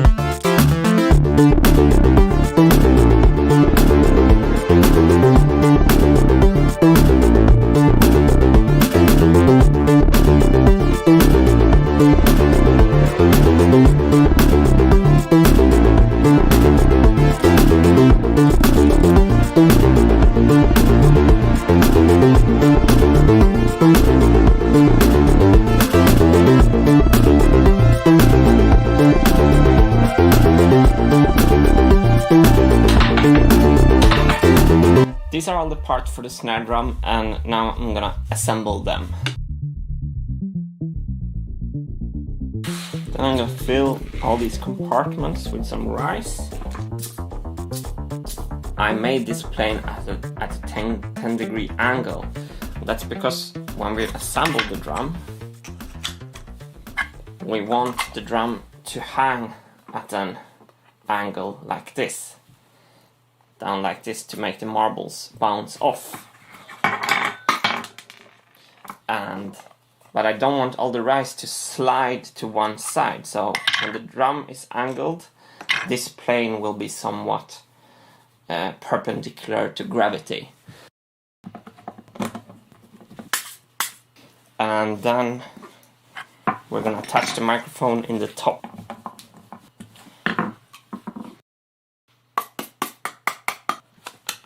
Before putting the last 2 screws on, we're gonna assemble the ball hinge. Tobias came up with the idea to cut these parts in half and print them on the print bed like this, because then the ball gets perfectly round, because the printer doesn't have to add supports to print from below. You would try to tune it.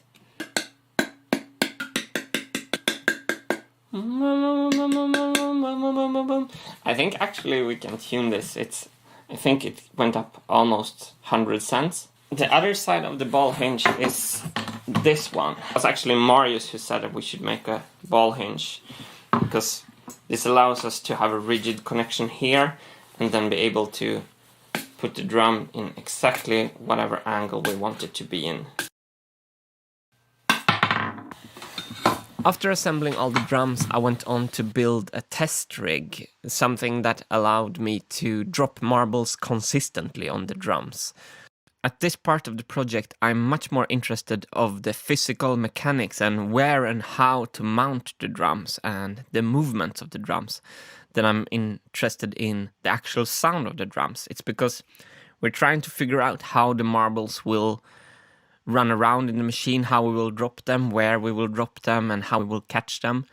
And I know that once we have that figured out, I'm going to be able to experiment a lot with sounds and change the print of the drums afterwards. So that's why I'm not so focused on the sound aspect of these drums in this video. Although in the end of this video I will show you how the drums sounds with the contact microphones. But the real experimenting with finding the perfect sounds and the perfect effects for these drums is going to happen in the future. So, we have a test setup finished. First I want to try the movement, because I want a very specific movement of the drums when they're hit. This is only for visual and aesthetical reasons. I want the audience to be able to see which instruments that are playing. And I'm also quite inspired by the anime music videos.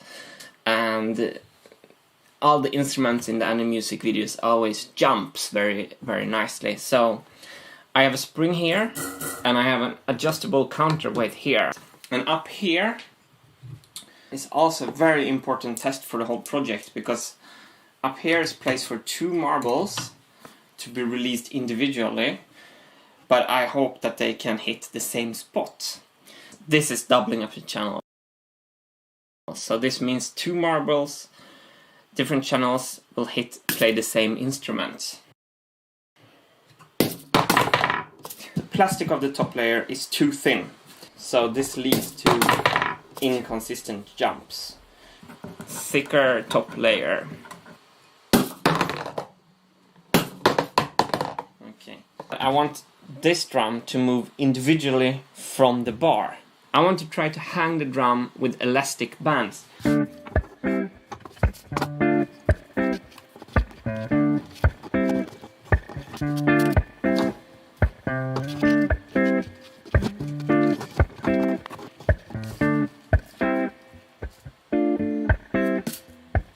I'm already suspicious of this elastic. It's too strong. I have another one. So I'm gonna take this off and put it on the light elastic instead. Let's try the movement now.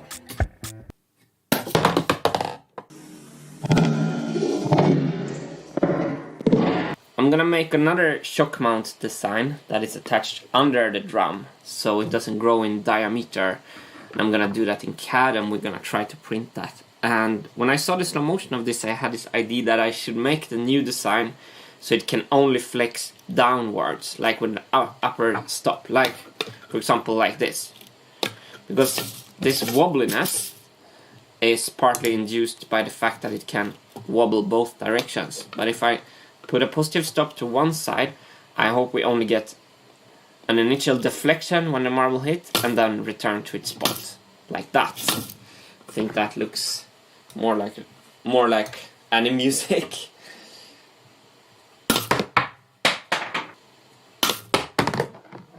I'm gonna connect the microphones now to the computer. Time for some quick sound tests. So first, this is how the kick drum sounds without contact microphones being connected in the room. And this is how the kick drum sounds in the contact microphones with no audio processing.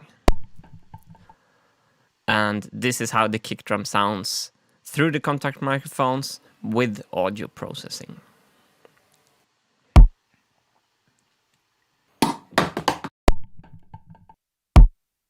So, snare.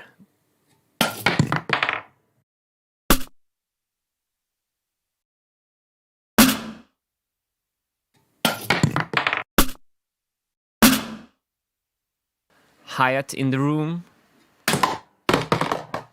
the hi-hat contact microphones without audio processing, and hi-hat with audio processing.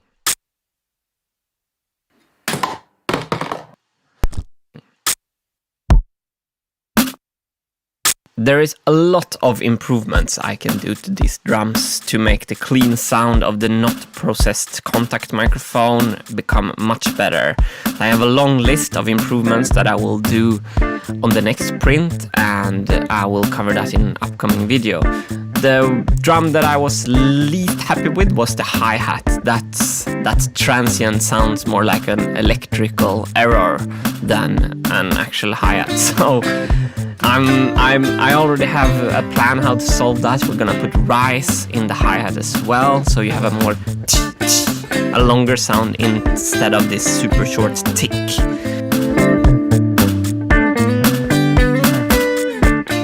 So a lot of improvements on this, but as you see, the 3D printed drums will work, and they feel like a fantastic addition to Marble Machine X. So thanks so much to Tobias for doing so great prints of them.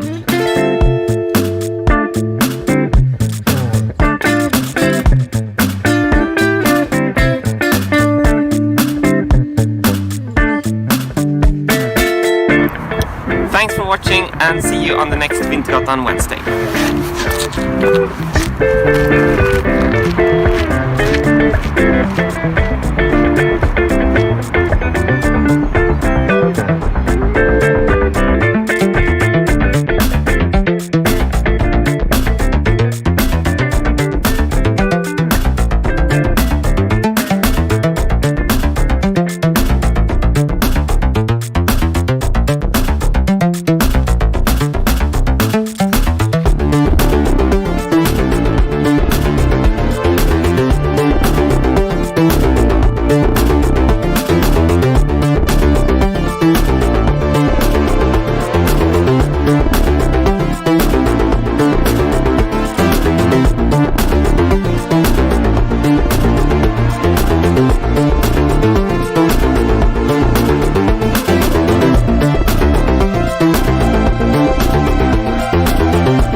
This shock mount is the second version, and you can see the video where I built the first version here.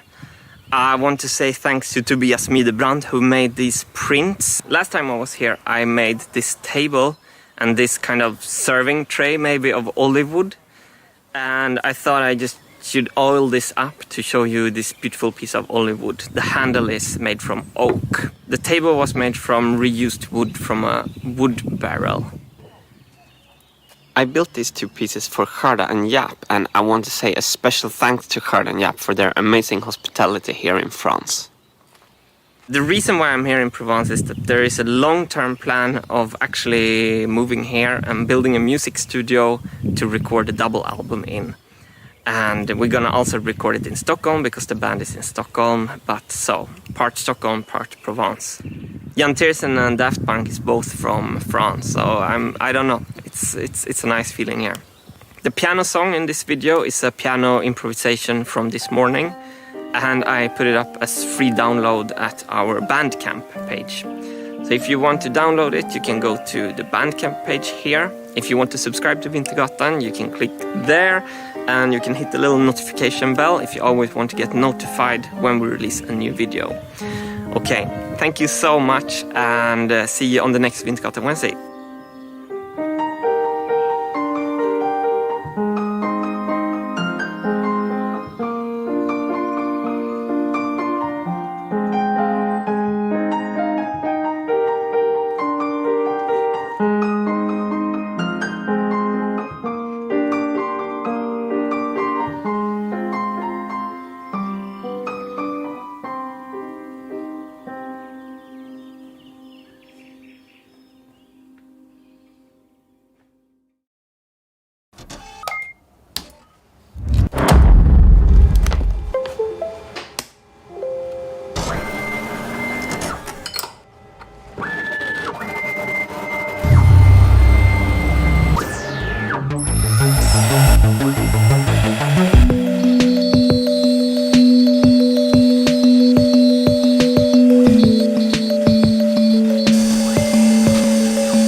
This is 3 years ago when I was building the first marble machine. I was doing everything by hand, and I had no drawings, and everything was kind of improvised. And these hand-cut gears actually did work, but when you looked at the machine as a whole and added up the sum of all the errors combined, it was just not good enough. It became very clear to me that to be able to build a functional marble machine that we can take on a tour with Vintergatan, I needed to be able to cut plywood with much higher precision. So welcome to this series where we are going to build a functional marble machine, the Marble Machine X. And this first episode will be all about the machine that will build the machine, a CNC machine.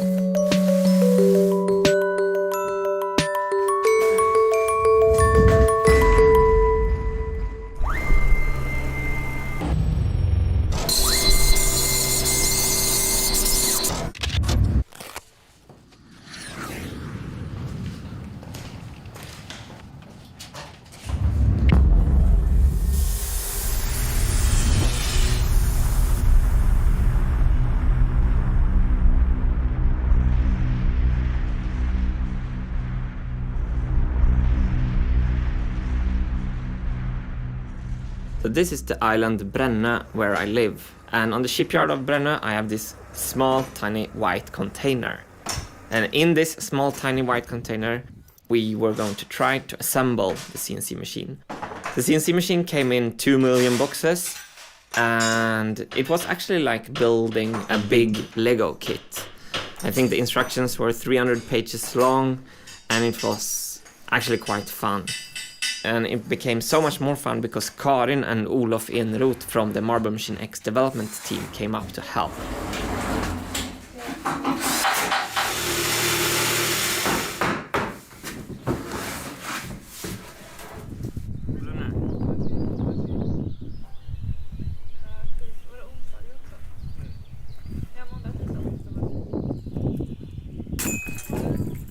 Neither one of us had ever built or even seen a CNC machine in our lives before. So we were really on unknown territory. We just chewed off one page of Lego instructions by the time, and it slowly started to come together. 1, 2, 3, then twist and go back. Here we're assembling the stepper motors. The stepper motors take signals from the computer and turn them into precise movement. And here we're assembling the Z-axis. This is the axis that can go up and down on the gantry. The gantry is the horizontal bar that you can see me working on here. So after 2 days of assembly, we were ready to do our first tests.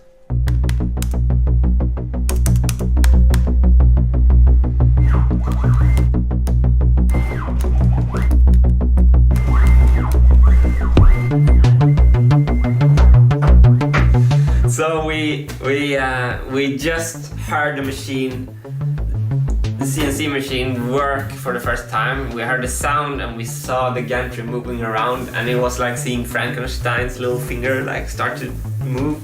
It feels like such a big step because like when I decided to build a new machine and not be happy with the first one, the Marble Machine X, I knew it was a big decision, and this is the kind of processes that I knew was necessary to get the precision we need. So, and now there's no turning back, you know, when we have this whole thing to play with. I'm happy that the machine is already working after 2 days, but I'm also confused to ask why it is working.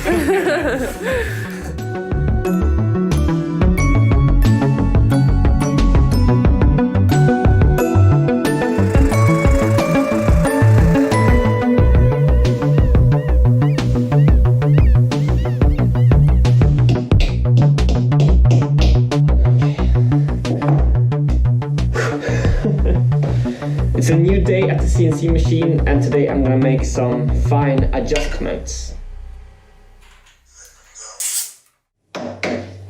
You and I are gonna have a lot of fun together. Yes. Virus detection. What's a virus? These things gets the flu. Martin, that's so old.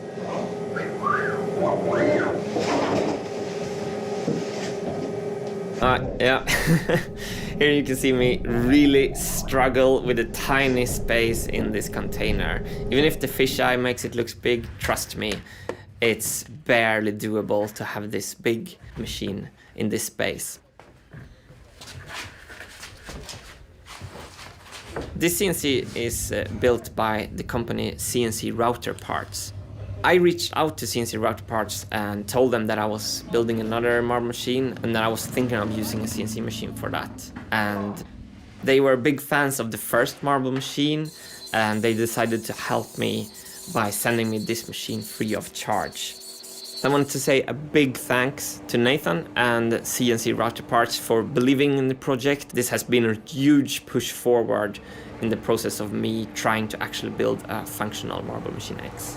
After getting to know Nathan, we actually started to collaborate on the design of the Marble Machine X itself. He has become part of the Marble Machine X development team, and the team is now me plus 6 engineers.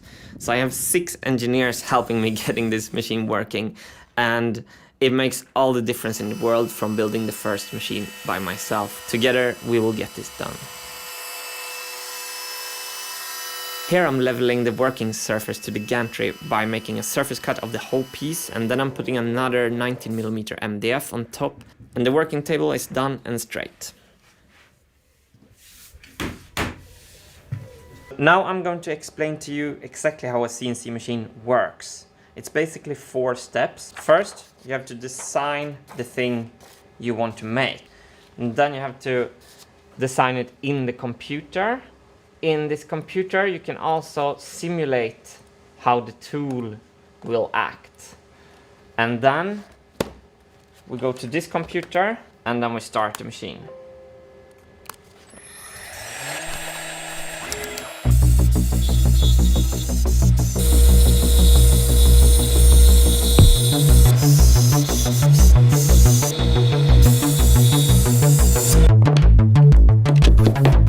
I made a mistake in the tool path. These holes should not go all the way through. I'm gonna go and correct my mistake and make another one. In all my excitement, I loaded the old faulty file again. Human error for the second time. Third time's the charm, right?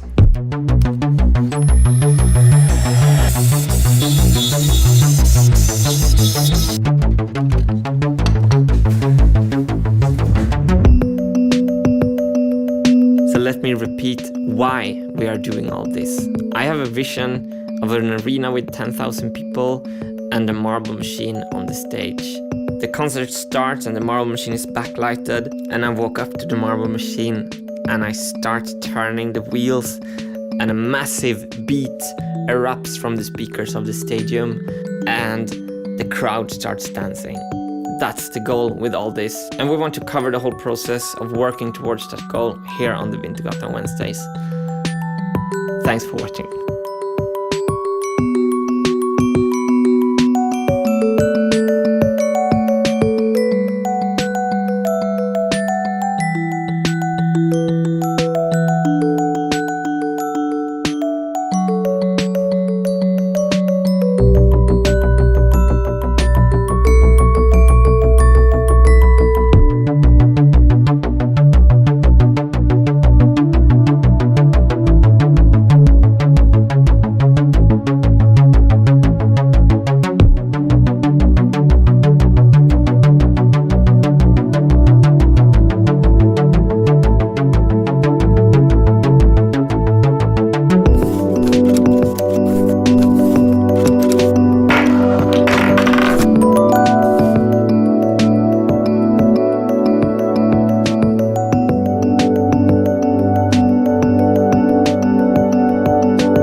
This is the Frankenstein prototype of the muting mechanism for the Marble Machine X.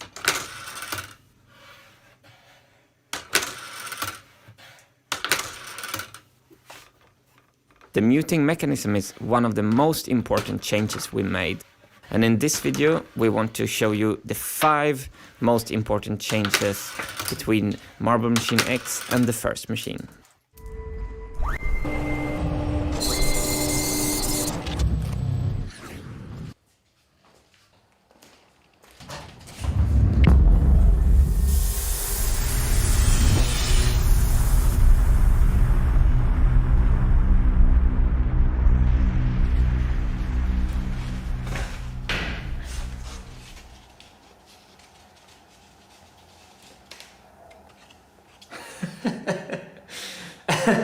Wait, I'll do that again.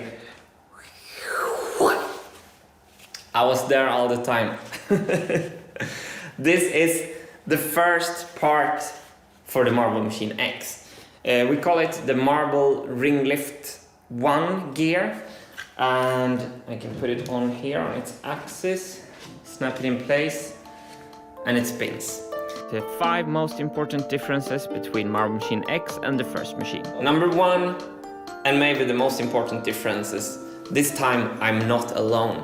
I have a Marble Machine development team, and they make all the difference in the world for this machine. This is Tobias Smidebrand from Sweden. He is our 3D printing expert and prints all the 3D printed parts for the machine. He's an engineer and works with developing the next generation lithium-ion batteries for electric cars. Next is Karin and Olof Eneroth, design and mechanical engineering students from Sweden. They have been making a lot of prototypes for the machine. Here they are testing the marble ring lift system. This is Lois Tonen from Utrecht, the Netherlands. Lois is a clock-making student and guide at the Speelklok Museum. She has been lathing metal parts in the workshop of the Museum Speelklok that we're gonna use on the Marble Machine X. To me, it's a little bit extra special that we have parts made in the actual workshop where they're normally renovating all the fantastic old mechanical instruments that they show at the Speelklok Museum. So this is Nathan Skalski, the CNC expert from CNC Router Parts. Nathan is going to machine some aluminium parts in the US for the Marble Machine X. He has also made a duet where two CNC machines sings the Marble Machine song.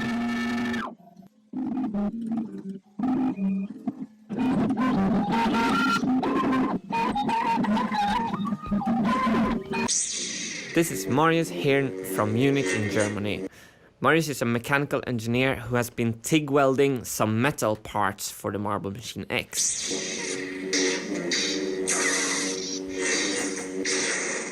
So that's actually another difference between Marble Machine X and the first. We're introducing some metal in the construction. I think everyone can relate to this. So when you have an idea and someone comes, but what if you do this way? I react with like fear. It's like, don't touch my circles, you know, don't mess it up. But now every time I have that reaction to someone giving me another perspective, I'm like counting to 10, Martin, listen to this perspective. And wonderful things happening. I mean, look at this. So Marble Machine X development team is the first and maybe the most important difference. Second biggest difference, prototyping. In this project, we're prototyping before we're starting to build. With the first Marble Machine, I just started to build right away. I started with the programming wheel. I didn't do any prototypes. I ended up building the same things 10 times because I didn't do prototypes. With the Marble Machine X, we've done some serious prototyping.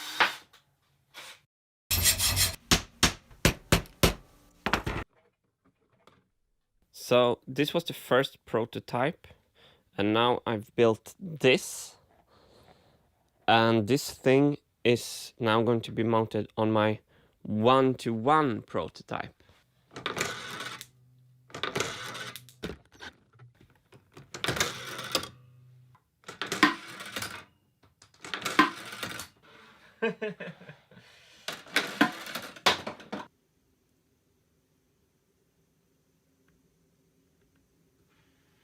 So, pick up.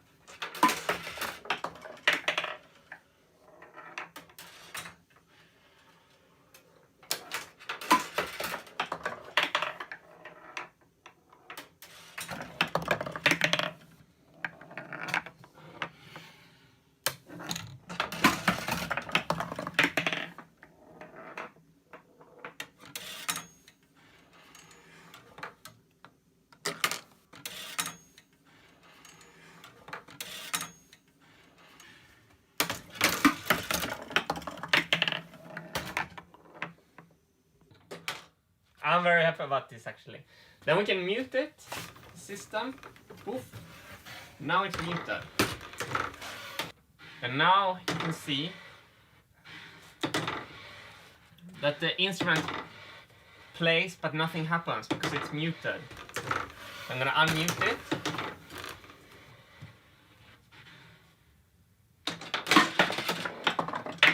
Everything happens. The third major difference is that we have drawings this time.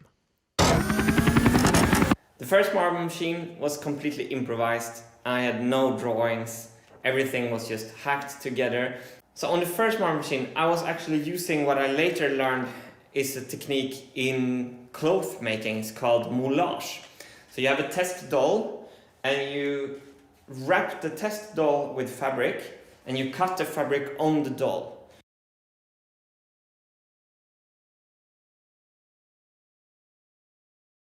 And it's called moulage. It's French from something, putting things together. Now I just walked up to the machine and I put a plywood piece like this, screwed it on with a screw, sawed it off, and there it was. On the Marble Machine X we're using CAD, which is an abbreviation for Computer Aided Design, and we're ordering some metal parts using real drawings. And the whole process in CAD, when you really need to decide, is it 15 millimeter or is it 15.2 millimeters? You have to really make that decision. Let me give you a quick example on when like 0.2 millimeters make a difference. This big gear has an inner key that we can remove for a reason that will become obvious later. So this diameter is 80 millimeter. And this inner diameter is 80.6 millimeter, which gave us the perfect fit, so it can slide freely in and out without any play.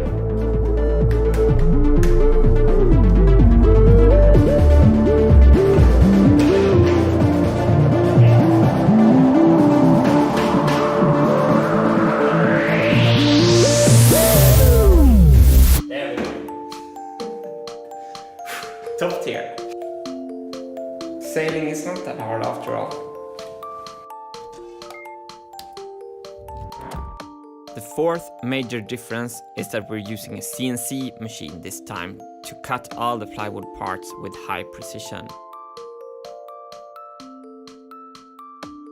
In the last episode we covered the whole CNC process in detail, so we're heading straight over to point 5 on the list, preparation. What I've really learned from working with engineers is that the more time you spend in planning a project, the less time you need to finish it. So even if I'm very impatient in the beginning and I want to start building, I want to see the thing come together, I've learned now that I should spend like maybe 80% of the whole project time in the planning stage.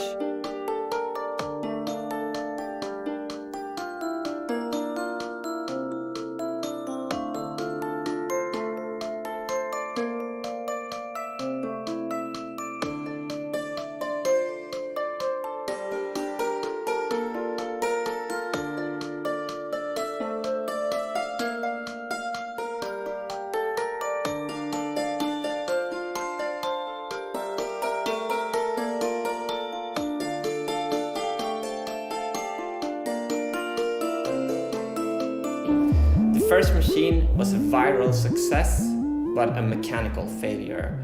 And we want to go on a tour, on a world tour with Vintergatan, playing the Marble Machine X on stage. So the Marble Machine X has to be much better than the first one. So we wanted to make this video to wrap up what we have been doing for these 8 months. And from next week we can start with the actual production. Thanks for watching.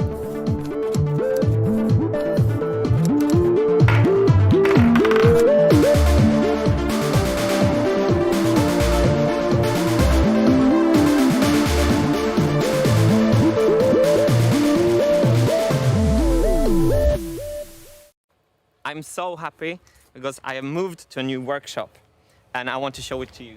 Here it is. I have space. So in this workshop we're gonna build the Marble Machine X. Welcome in.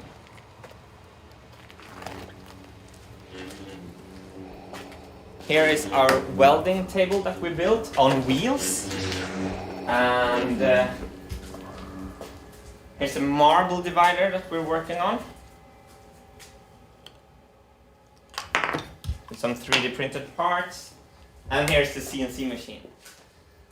So today I've just cut a side of the programming wheel. So this is the first part that I produced for the programming wheel. And when we were moving from Brännö to this workshop, I was so nervous about moving the CNC machine. So that was the first thing that we started to work on.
was very happy that after the move we could get the CNC machine to work properly.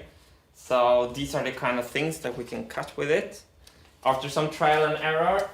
And what we're working on right now is this marble divider. So this has 38 channels. When a note is played, this will slide over and the marble will be released. So this is not the thing that plays on the instrument. This is just a thing that divides the marbles evenly over the channels. So that's the marble divider. It's gonna be, I think, awesome. And so this is the main room where we have the CNC. Now we have the CAD office. And one of my two favorite things with the workshop is in the CAD office. So here's the offcuts from the when we cut all the gears. I think this actually, I mean, ow, it's like shark teeth. I think this is actually a cool centerpiece. You have a big flat, you put this on the wall over your couch. I think it's pretty beautiful. Anyway, welcome to the CAD office. And here is Marius. So, what are you doing? I'm drawing on the frame that holds the marble divider. Okay, cool. So that's the marble divider is up here. Yep. And I'm trying to figure out how to squeeze a relatively rigid frame in the small space between the programming wheel and all the other parts. Wonderful. Yeah, we're trying to really make a really open, airy design, but we still need the stability. So it's like a war between chunky things and light, open design, kind of. Yeah. So happy you're here, by the way, Marius, saving my life and everything. So this is the war room, and this is my and Hannes media management for our filmmaking. This is my desk, and this is my favorite book of all time. It's the Automatische Musikinstrumenten. It's in Dutch, so I mostly look at the pictures. So this is a book from the Speelklok Museum. So sometimes when we need inspiration for the marble machine, we can just look a little bit in this book. This is what I worked on this morning. This is the wheel that you just saw that the CNC machine had cut. That's the side of the programming wheel. So that was one of my favorite things, Marius. My second favorite thing is standing behind the camera, Hannes. Let me make the big reveal. There you are. Hi. So Hannes has an awesome film studio upstairs, no? Yeah. You want to show us? Absolutely. Let's go upstairs. Yeah, because see where all the magic happens, right? Exactly. That's where we make these videos. So that's one of the. How's it going with the camera, Martin? I think it's going super well. So now you see why Hannes is filming, right? No, but it's... Oh, here's my bike. We have a song called Tornado. That's because of this bike.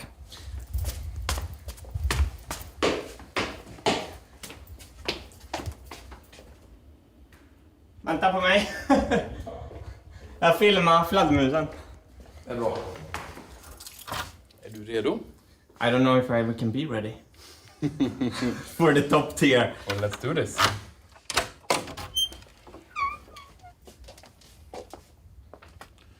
So yeah, welcome to my office. So what are you working on now? Actually, right now I'm editing the movie you're watching, I guess. That's really meta. Yeah, that's super meta, right? So right now I'm actually just cutting all the time lapses for the video.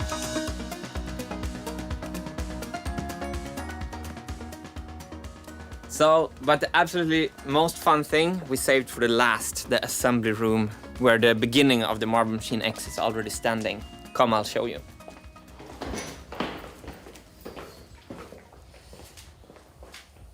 So here is the assembly room.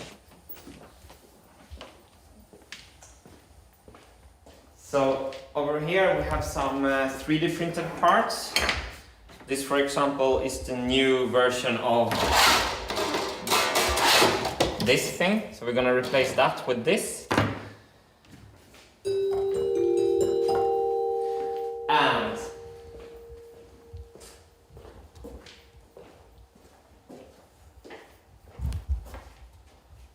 this is a shape that I think you all can recognize. I think this is the first time something is truly materializing. So this is the steel frame. It's an industrial machine adjustable feet to minimize vibrations. And it's the marble ring lift gear 1 here. And listen to the silence. It's dead smooth. So I did not even adjust this a lot, but I just put this gear on and it runs.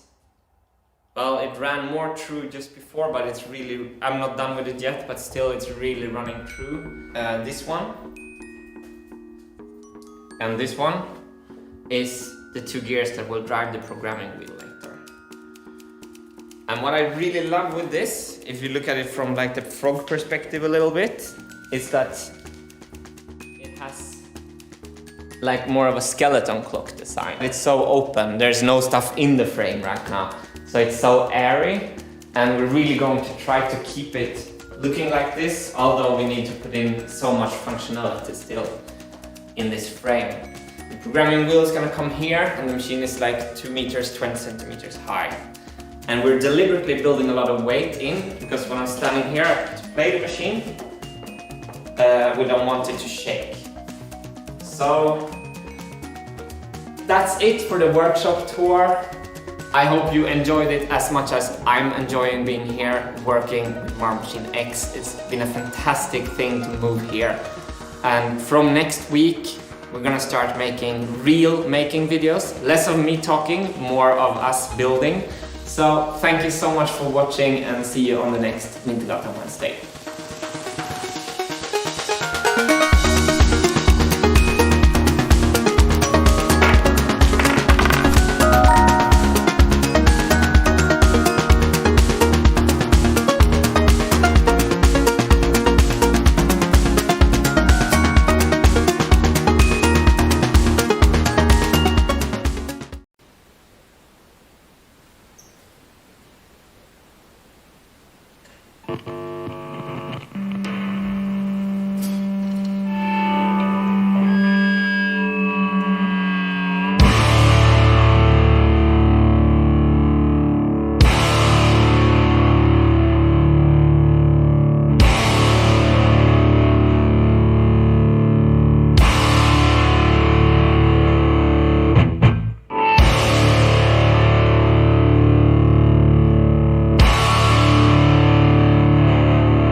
Hi everyone and welcome to the 5th episode of making Marble Machine X. And today we are talking about making plywood gears with high precision, such as this one. This is one of the larger gears on the Marble Machine X, and it has 112 teeth, and it has a track for lifting marbles at a later point. So this gear will do 2 jobs for the price of 1 part, so to speak. We also choose to offset the gear teeth. So the gear is consisting of 2 layers of plywood, and we have offset the gear teeth by half a tooth, as you saw there, for smoother power transmission between the meshing gears. This is the steel frame that you saw us build last week, and here you can see how everything goes on top of the steel frame. And these are only placeholders in this CAD drawing, because to use the real gears in the CAD is too CPU and graphics intensive. And here I am making the same gear for the first marble machine. So this is some years ago, and as you can see, I printed out like 18 A4 papers, glued them together, and there was some printer errors, so the pattern didn't even add up. So I think you can see that here. You see the pattern doesn't even up. The circle is not round even. So actually these hand cut gears, they did work. They were not the major issue with the machine. And we were using Mattias Wandel's gear generator program, which we are still using on the new marble machine actually. It's a wonderful piece of software. So we're still using the gear generator from Mattias Wandel to generate the templates for these gears. So down to the left you can see the gear we're working on today. So we needed a way to improve on the gear manufacturing for the Marble Machine X, and the machine you see in front of you right now is called the CNC machine. So with the CNC machine we can design the gears in the computer and have them digitally cut out. That's how we did this design actually. I'm standing behind the plywood there and waving the LED lights to make that shiny effect. This is the gear. This is the gear in the CAM software, and we're sending the code for the gear to the CNC machine here. So this is the CNC machine cutting the gear. And we made a lot of mistakes. So what we're using for bit, we're using a down cutting spiral bit, and that had some issues that you will see later. It looks better there than what it actually ended up to be. So on the shaft we need some flanges to hold the gear. You can see the keyway there. Here I'm filing out the keyway manually. And these flanges will hold the gear perpendicular to the shaft. And the shaft goes in bearing housings that we also route on the CNC machine. So the long sticks there are the bearing housings. And by making the bearing houses from plywood, we can get a very, very precise distance between the 2 shafts. So we can make sure that the gears meshes perfectly. So this is me assembling the flanges on the shaft that later will hold the gear. And this middle part is special. It's a key that we can remove and put back on, because for every concert we need to disassemble the machine somewhat. We're building the machine in 7 major sections, and when we're disassembling the machine, this 112 tooth gear will come off every time. We were super happy putting that last screw in, and now we're already trying to fix a better solution. So what's your idea here, Marius? So part of the assembly should stay on the shaft, so that is centered by the blue core that you can take out and fastened by the screws that go into the green things. And what if we split? Because these are 2 layers of the black gear here. 2 layers of 18mm plywood. Yeah. What if we make them different size? So this blue cover this area. And we don't have that joint. So then the screw will also retain the blue and it will clamp the gear. And that's good. so here I'm working on the center key, the one we just redesigned. And I'm putting some threaded inserts into it. We need to be able to pull this thing out with a lot of force. So that's why I'm making the threaded inserts. So we made two big mistakes when we cut this first gear. You see this hole here, where I put my fingers through? That should not be there. What happened was that the downward cutting spiral bit threw wood chips under the plywood and lifted the whole plywood up, resulting in a too deep cut. That was because we didn't clamp the plywood to the work table strong enough. So that's the first fix, to clamp it down. Second mistake was these spokes. They should have these nice ridges here. If you see these ridges, if you see on this spoke, it only has one ridge. And on this spoke, we cut away both ridges by mistake. So we made a new G-code file. I'm gonna recut this gear. Here. I kind of like this space pattern that comes up on the working table of the CNC machine after some while. And here I am marking the hole locations for the screws that will clamp the plywood more securely to the CNC machine. So the plywood can't be lifted up by the wood chips that are pushed down by the downward cutting spiral bit. I think the machining time for this gear was about 20 minutes, something like that. I think we made it in 3 passes. So the mistakes go on and on and on. We also didn't cut the spokes through, so that was also wrong in the tool path. So, but we think we can manually cut them away and then flush trim.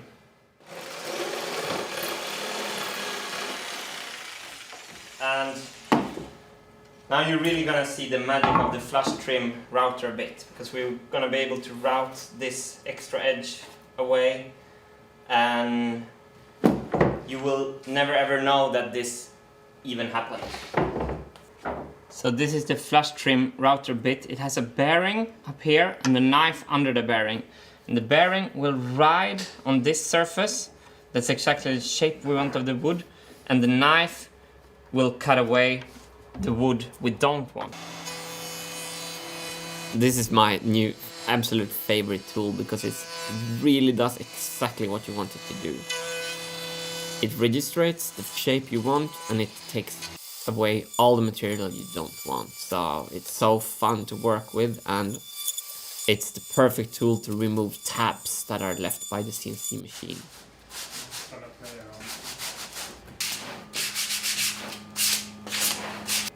By the way, I made a mistake the other day and this gear came off the CNC machine looking exactly like this.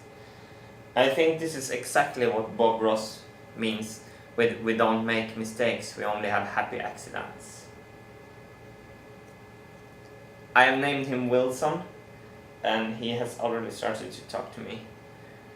He's mainly complaining. Anyway, I get sidetracked by Wilson.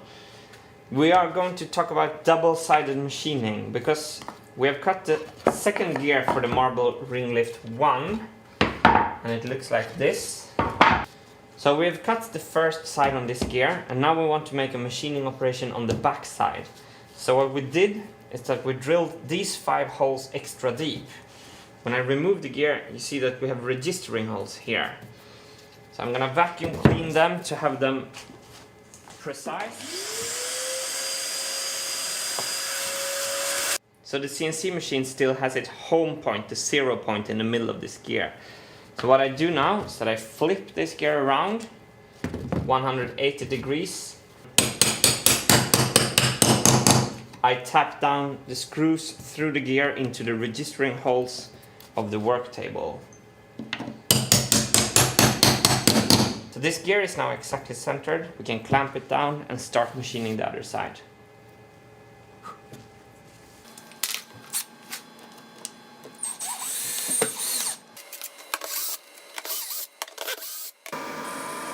And these round holes are actually inserts for disc magnets, and that's for a special thing that we will cover in an upcoming video.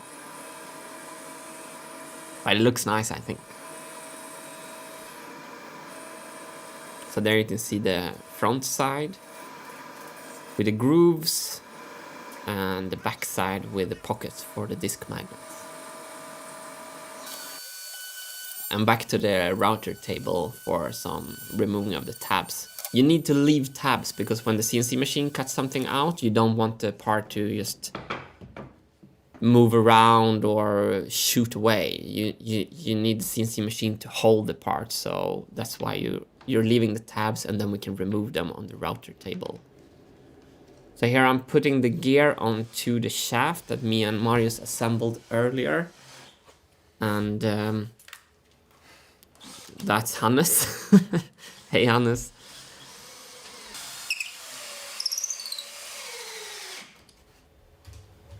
Wow, the wheel, without adjustments, the wheel run very, very true. You wanna know a secret feature? Yes. So these two holes, this one and this one, they have a metal nut inside the wood, so we can put 2 screws in like this and pull this center straight out, because this gear we need to remove for every concert. So this gear is attached and detached every night. So if you take a look on the top here, it doesn't wobble almost anything. And we have so far not done any adjustment. So this is typical. I'm super happy with the gear, and then I show it to Marius and he's like, we can do better. All the time. You can do always better. Yeah, but I think this is like super precise. Yeah, it is. And then Marius comes out and the inner one has a high spot. But that's why it's good you're here, to make everything work. But so you still think it's going to work then? Yeah. Okay. I was sweaty there.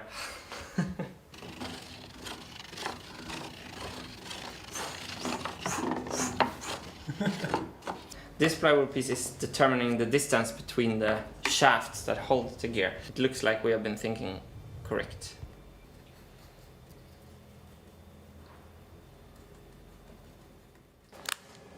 So here I'm tapping some threads for some M8 screws, and tapping threads in birch plywood is really strong connection.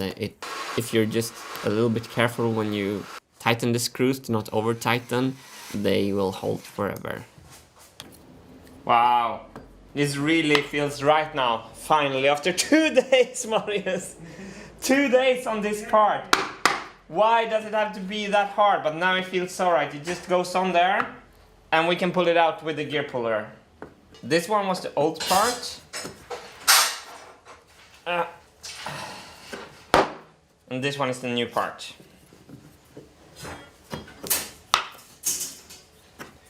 It took me seriously 48 hours to go from here to here. I don't really know why, but I messed up a lot of things. And anyway, now it's good. So these shafts with the keyways are specially ordered from a mechanical workshop in Uppsala, Sweden. And it's such a huge upgrade if you compare to the first machine. On the first machine I was using threaded rod for shafting, and to have real 20mm precision shafts is a pure joy. Like when you give this wheel a spin, it just runs. So we have 4 bearings on this shaft now, 2 on each side, and that also gives a little bit extra stability of the movement. It's really smooth.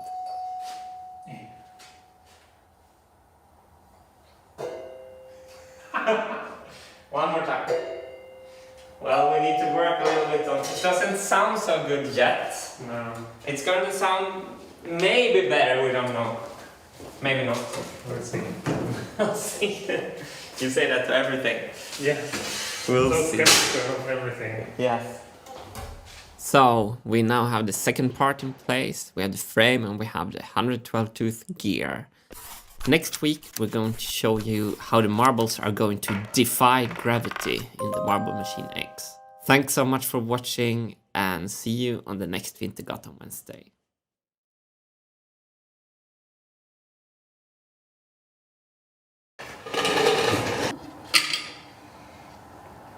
I have no clue. What's gonna happen now? Yes! Did you see that? Oh, yes!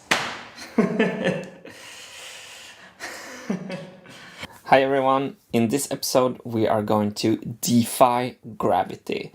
This gear that you see in front of you here has a secret inside. If we remove the first layer of plywood, you see these round little pockets. These are places for disc magnets. So this gear will make 2 tasks for the price of 1 part. The gear will make sure that the programming wheel goes in a good speed, but it will also lift the marbles. And here you can see the system we had on the first machine. Everything was handmade, even those timing belt gear wheels was hand sawed on the bandsaw. And I was drilling and nailing millions of nails manually into these wooden blocks. Every nail was like manually put in there, and the marbles could ride on these small blocks that I put on this timing belt, and the blocks were going round and round, and the idea was to lift marbles up this way. It looks super cool, and it's a super stupid idea. So here you can see some of the problems. I mean, in the video we used clips where it looks like it works good, but we had so much issues. If you see here, the marbles are like sprouting everywhere. There it picked up more marbles, and there it didn't pick up any marbles at all. And you see here it is chaos. So the marbles are flying everywhere, and here everything gets stuck and it's just a mess. Take a look at the top right corner right here. So do you see the metal bending? And I think it gets stuck. Yeah, it gets stuck again there. And if you look at the floor, the marbles are running all over the floor. We had to make something better for the Marble Machine X.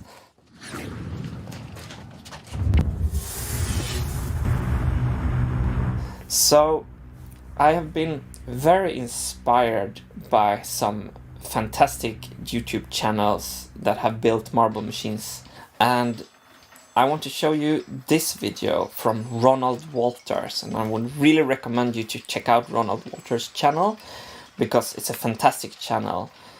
And when I saw this marble machine with the ring gear lift figure 8 transfer, I was amazed, because you can see here in the bottom how the marbles goes in, and Ronald has tilted this gear so gravity is holding them in place.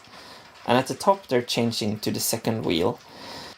And this is Matthias Wandel's Marble Machine 2.1. Also check out Matthias Wandel's YouTube channel. It's amazing. So Ronald Walters and Matthias Wandel, thanks for the inspiration. So we started to make a prototype, and it's Karin and Olof who built this prototype. And we had a problem that Matthias and Ronald didn't have. We needed to lift 8 marbles per crank turn, because we realized that the machine needs to be able to play 8 marbles per crank turn. And we quickly realized that the whole solution that you just saw was not fast enough, so we went over to a magnet solution, and that was to increase the speed in which we could lift marbles per crank turn. So we had this measurement, marbles per crank turn, and the goal was 8. So here you can see the initial tests with the magnets and trying to rake the marbles off on the top with this 3D printed wedge here.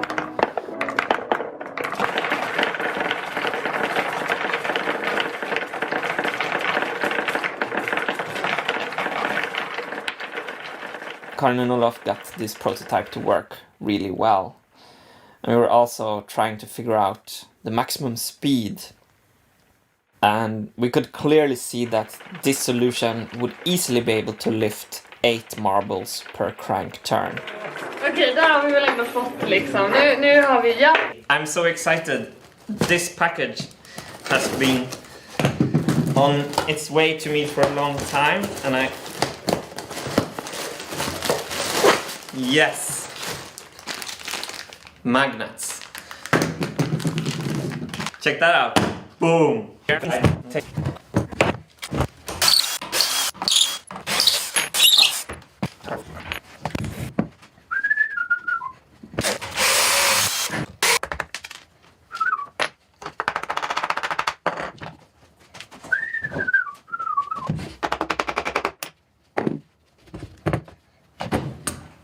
So this is where the magnets are supposed to go. It already want to go there. I see it moving. Wow, that was like 10 centimeters.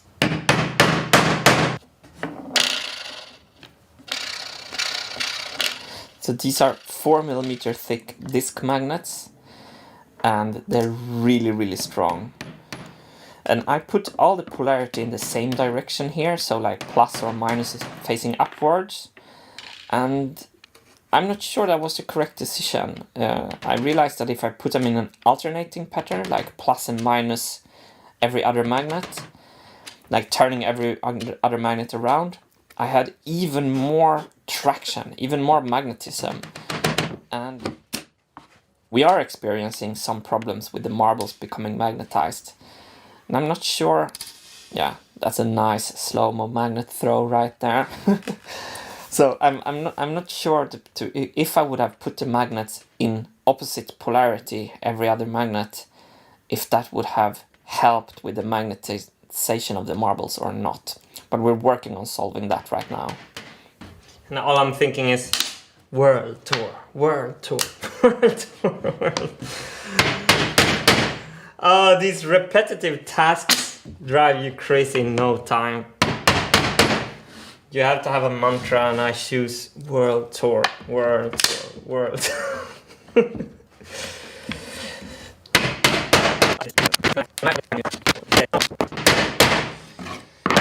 World tour, world tour. Look at this. It's magnetic. Well, it's magnet, so maybe I shouldn't be so. So, this makes me really happy. It's an object of beauty right now, actually. When I see this, it's actually a little bit of a shame that we're gonna cover it with the second piece. So, bye-bye. So here I'm putting the two pieces temporarily attached to each other. I want to avoid using glue in this machine as much as possible, because I would like to be able to take pieces apart and change them and repair them if needed. So I'm leveling and sturdying the metal base and attaching the gear with the bearing housings onto the frame.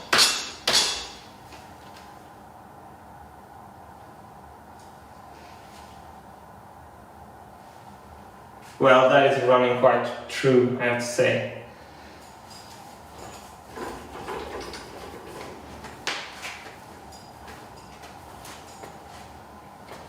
And also I have to say it runs quite silent. So this is the meshing gear, and this gear comes from the crank axis, and we also offset the tooth on this one. So we hope that this power transmission will be double smooth.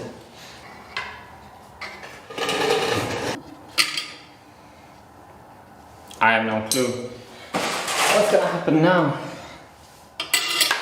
Oh, yes! Did you see that? Oh, yes!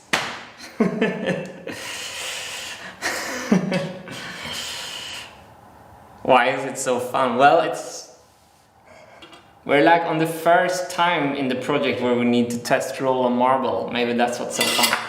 Okay, did you see that? Here it's coming. I didn't see it, it's too fast. There it is. Yes! Okay, slower. What happened there?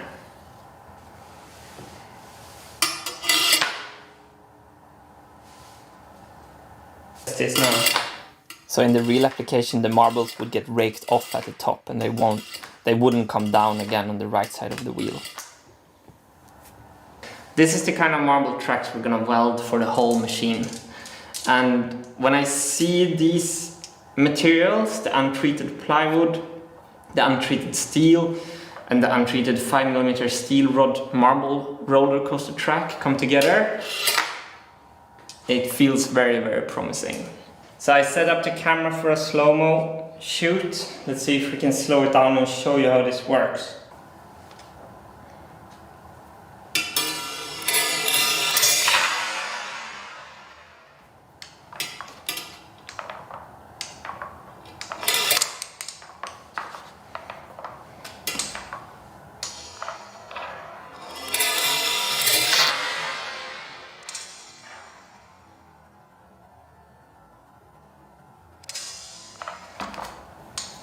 Somewhere up here we're gonna put a wedge into the groove and rake the marbles off the wheel, and they're gonna continue further up into the machine.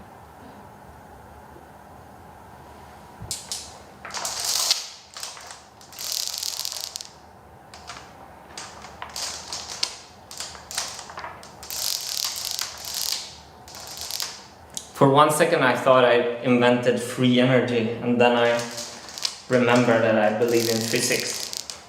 So the marbles are going to enter down here, and they're gonna go this way, they're gonna go out up here. So we're gonna rake them off out of the marble track there, then they're gonna go round like this, and then they're gonna come into a second lifting wheel here, which is placed inside a planetary gear, inside the programming wheel. I'm gonna give you a cliffhanger on the programming wheel.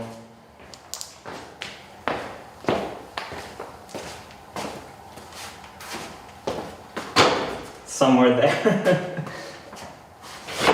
So, and the fun thing with this programming wheel is that there's no glue, no screws, nothing. It's just a perfect tolerances from the CNC machine that makes me able to make a puzzle like this and just hammer the pieces together, and we have a solid construction. It's really nice, they fit really nice together. The marbles enter down here and getting picked off here. Then they go around here and into the second marble ring lift wheel will be inside the programming wheel. That will look really fantastic, because the programming wheel will spin in this direction, like this, and the inset planetary gear marble ring lift 2 will spin the opposite direction right next to it, so it will really look like a time machine clock kind of thing. Anyway, this is just a skeleton of the programming wheel, and it's a subject for another video.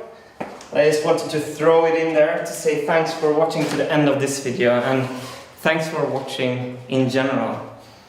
Take care, bye bye. So Video Martin said bye bye, and voiceover Martin is still here apparently. It's so nice to have another part on the base. For every part we're putting on this machine, we're one step closer to the world tour. So the music is much more important than the machines, and the music is the end goal. The machine is not the end goal. I just want to put that out there again.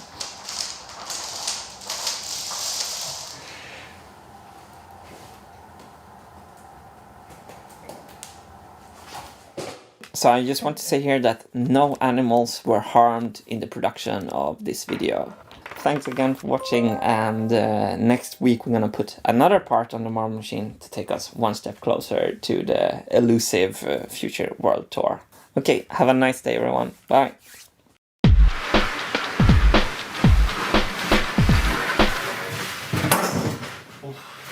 Hey everyone, and welcome to this episode of Building the Marble Machine X, where we're building another part, the skeleton for the programming wheel. And here you can see me building the programming wheel for the first marble machine. There's a lot of manual operations involved. Everything is marked out manually, and it did work, but it was wobbly and it didn't run very true.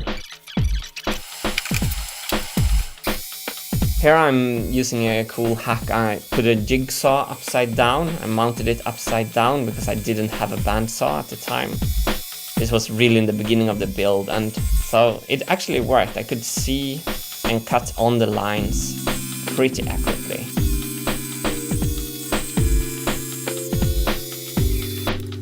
So here I'm using the jigsaw like you normally do, and this is the spokes of one of the 4 discs that made up the programming wheel in the first marble machine. So the first programming wheel was really wobbly, and the programming pins didn't hit the registrators very clean. So I'm so happy now that we can cut the new programming wheel with a CNC machine like this. I think the pictures speak for themselves. It's a completely different level of precision.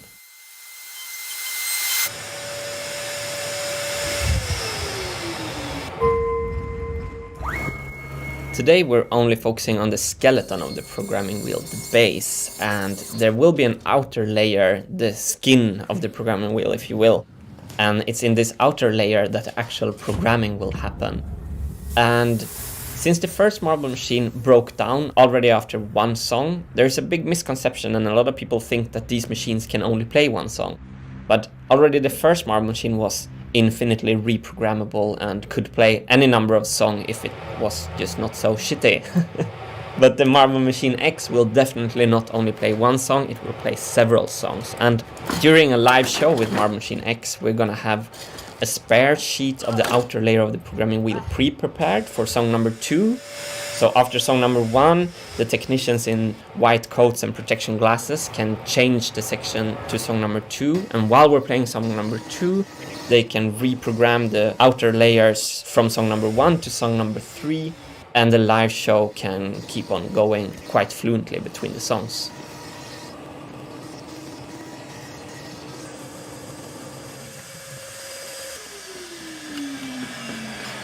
The bearing housings turns out so nice when you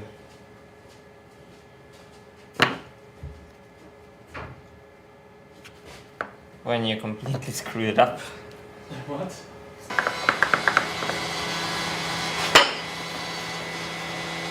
What did you do? Extruded the wrong sketch line probably. I messed this one up and I now made a second one. And now the bearing. Yeah, that's the sound we want.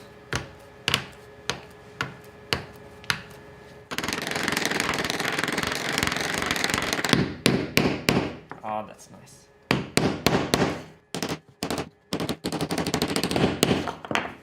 Wow.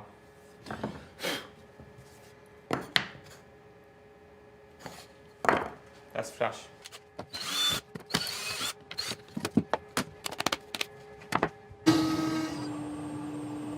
So this is the bearing housing. It's a really nice pressure fit, and that's also thanks to the CNC machine that you can really tweak the fit to be correct.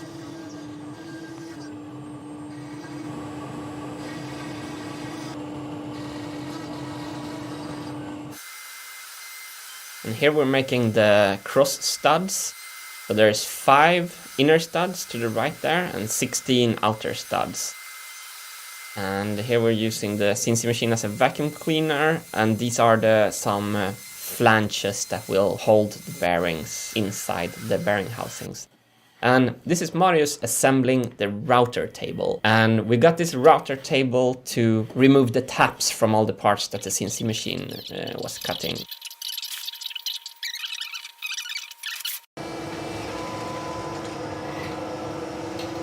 And it's actually a lot of manual work with these parts. After they come off the CNC machine, there's a lot of things to do with them. Often you have to drill holes in them, and like here, removing all the taps. But with the router table and a flush trim router bit, that is actually pure joy. So the flush trim router bit have a bearing and a knife. So the bearing rides on the curve, and the exact curve of the piece.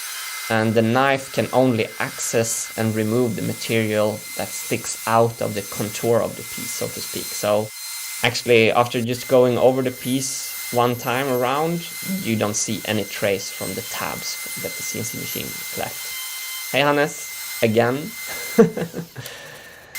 And hey Marius in the background there. Yeah, so here I'm flush trimming off the tabs from the sides of the wheel. Here's the flange. You can really see the bearing here riding on the correct surface and the knife removing the excess material. Oh, this is me doing strange things on the first marble machine. I mean, here I'm manually marking, I think, 1024 holes to drill. And when I see this, I just feel sorry for myself. Yeah, it was like pilot drill 1024 holes accurately. And I mean, if you drill them off, the music will not be in time. So I think I drilled those holes like for 3 days. And there you can see the points where the holes are supposed to go, the ink marks there. And I mean, when you're drilling 1024 holes, maybe it doesn't sound so much, but when you have to focus on each hole, so in the back side there, you can see how the Lego pieces went into these holes. And I had to space them accurately for the music to not be off time. It was madness, actually. And another madness is this shaft. It's a threaded rod, and take it from me, never use a threaded rod for a shaft if you want any kind of precision.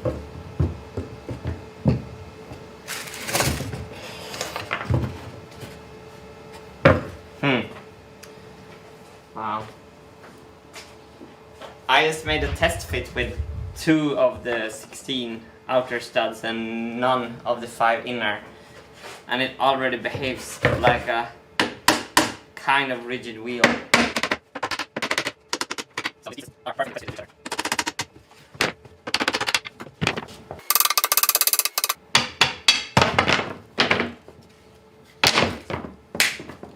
Really, really, really promising.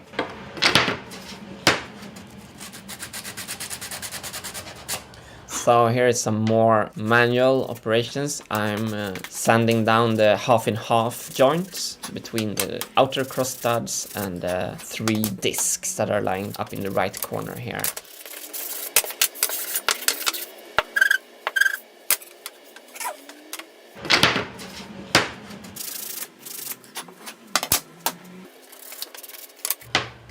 So there's the 5 inner studs, and here's some flanges and some bearing housings. And here I'm making a dry fit. I'm not gonna glue this, but I am gonna screw it together a little bit with screws. But right now I'm just whacking everything together to see that everything fits together like a dry fit without screws. And here I am taking everything apart again. I did number all the pieces, so I knew I could put them back in the same spot later.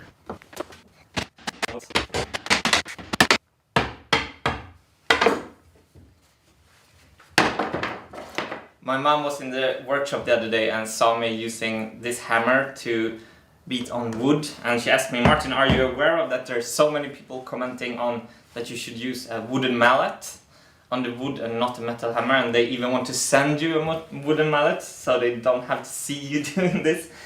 And I wasn't aware of that, and I think it's really, really funny, and I do see where these comments come from, and I do agree that it would be slightly more elegant. But I also want to say on that the visual style that I'm after with the marble machine, in this case, actually, if there is some scratch marks from the metal hammer, that only adds to the story design-wise. The untreated material, the ungrinded welds, and the unpolished materials is part of the visual aesthetics that I want. So I don't have a wooden mallet, and this one is really fast, and I'm okay with some scratch marks, as long as I don't compromise the function of the part.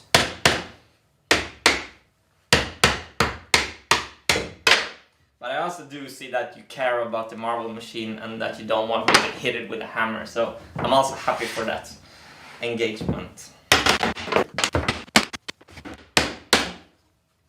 Oops, big scratch mark. Just kidding, it was tiny.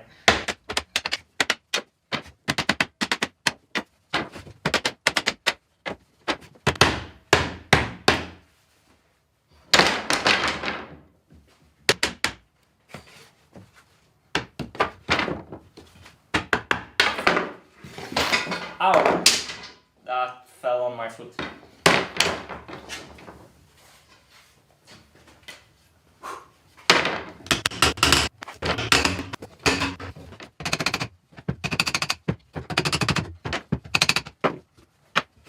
So these are all the parts for the programming wheel and expectonolium.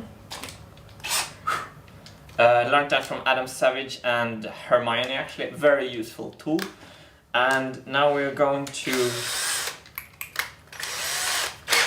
pilot drill some holes in these pieces. Oh, I want to show you something. Look at this. This is from the mechanical workshop in Uppsala, the Dione. We have specially ordered a camshaft, which has been water cut. This is for the fish star, and look at these pieces. They are beautiful. So he has water cut these pieces after my drawing, and Marius also helped me with the drawing, and he made this shaft as well. He made all the other shafts as well, and this is the main shaft for the programming wheel. Look at this. It goes together with nuts later, and you can take it apart because we're gonna mount bearings on this camshaft. I am so excited to have a real shaft to work with. The big bearings for the programming wheel, the smaller bearings for the fish star, the bolt for the flanges, the screws for these parts, more bolt for more flanges, and here is the camshafts. Here in the shaft you see the keyway, like that. And these are the custom made spacers. To have this real shafting for the MMX is a pure joy.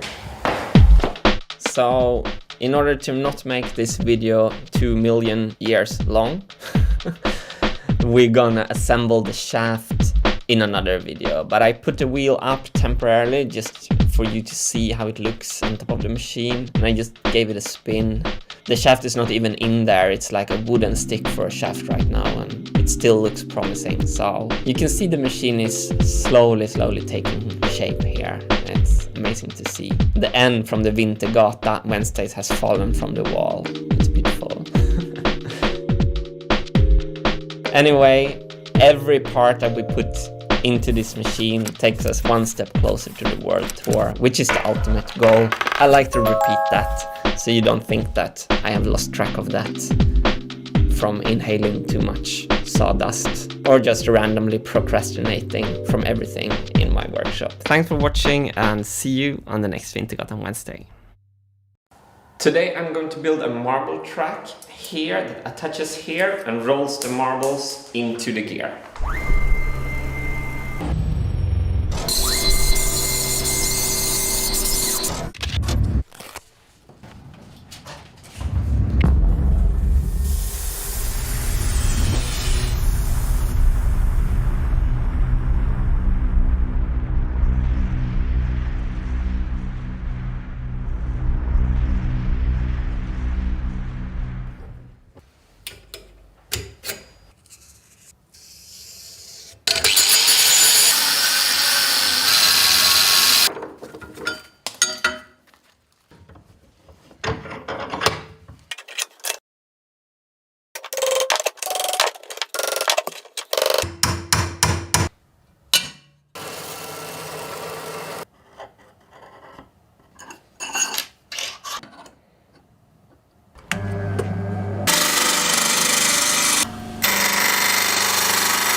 This is the first time I've ever brushed steel, and I'm a little bit in love with the brushed look right now. Wow.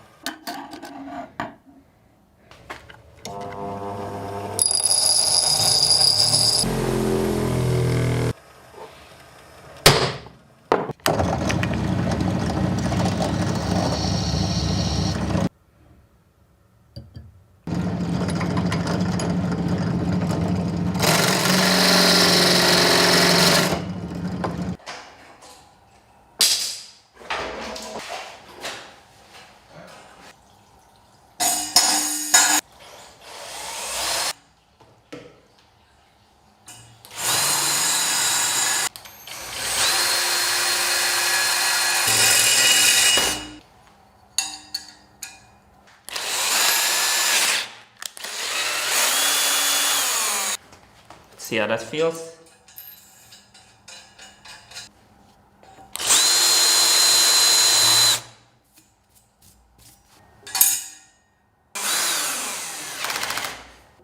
I made the holes in this plate oversized, so you can adjust the position later. You can find your perfect position. So you want it there, and it will never move ever.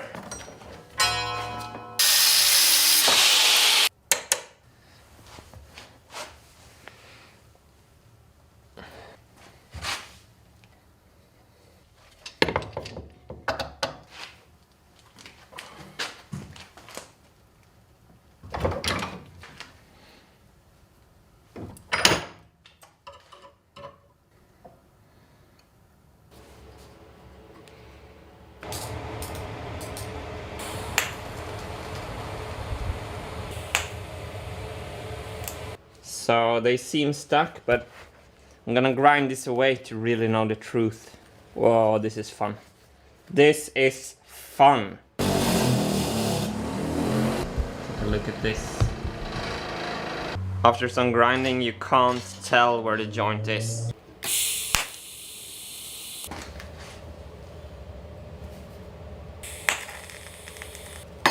Yes, I can weld. I can weld, it's a fantastic feeling.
Oh, not bad. First marble to ever roll on the tracks. Well, that's just perfect.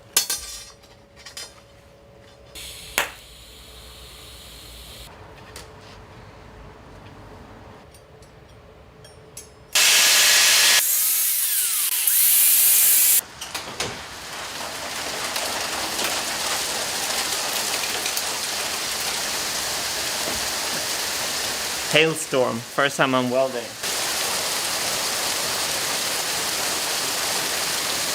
I need now to make a curve that goes out on the side of the gear like that.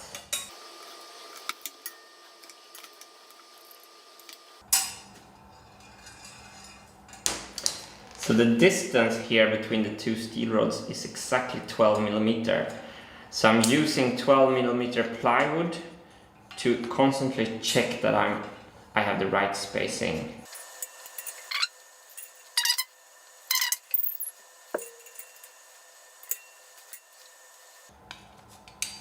That was too much.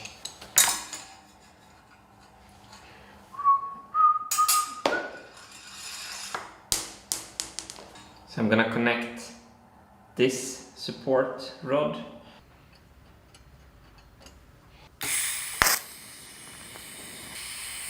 Ah, went too far. Yeah, I broke the main piece.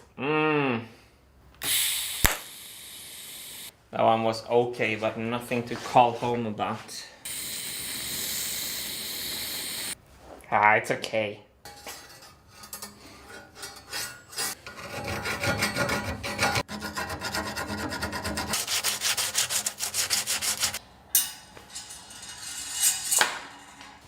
So right after there, a little bump towards the magnet and then out again, okay. Okay, let's try that. So, with a lot of speed.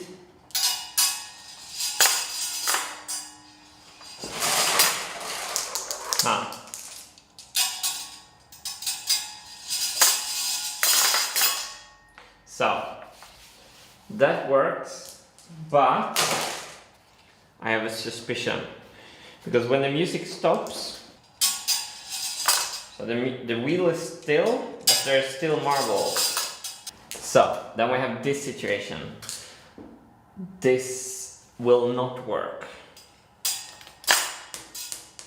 So, one marble fell off and two marbles are hanging outside, as you can see. So, we need to avoid the situation where two marbles can be next to each other like this.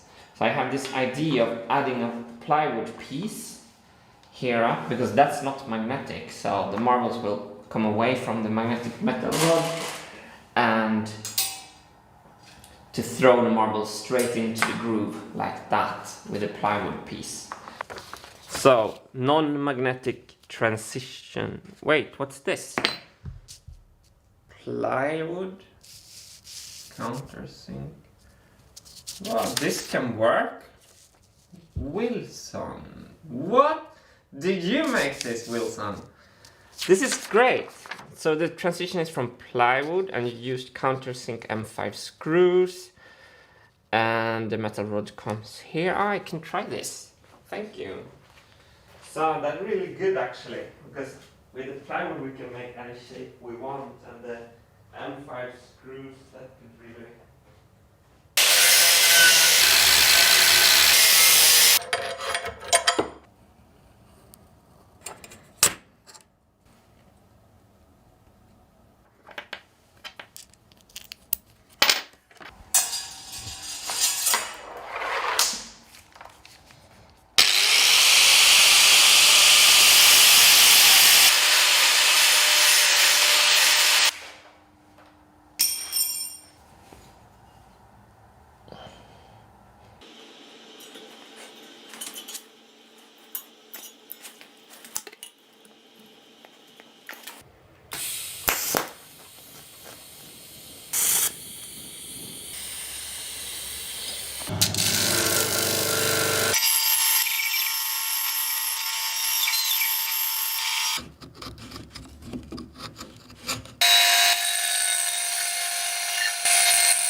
Okay, let's test this.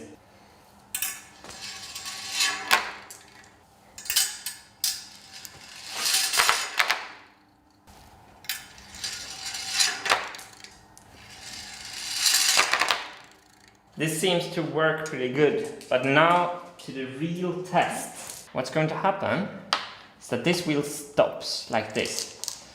There's going to be more marbles in the machine coming down after the music has stopped.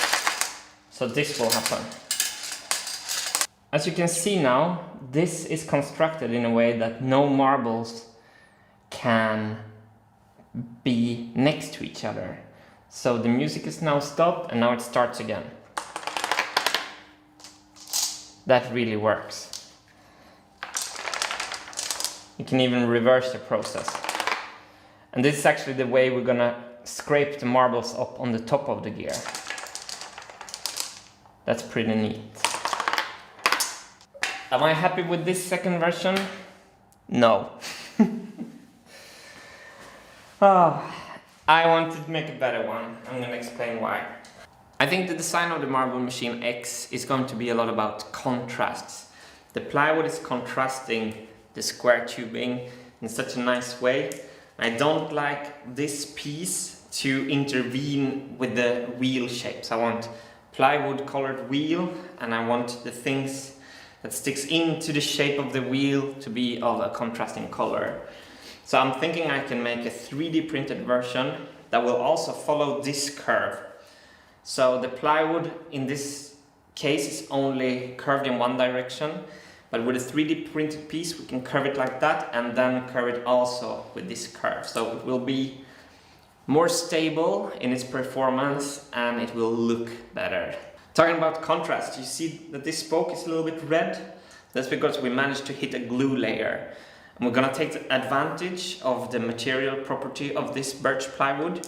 So we're gonna make this operation again, but slightly more, so we're reaching this nice reddish of all these embellishments and on all these spokes.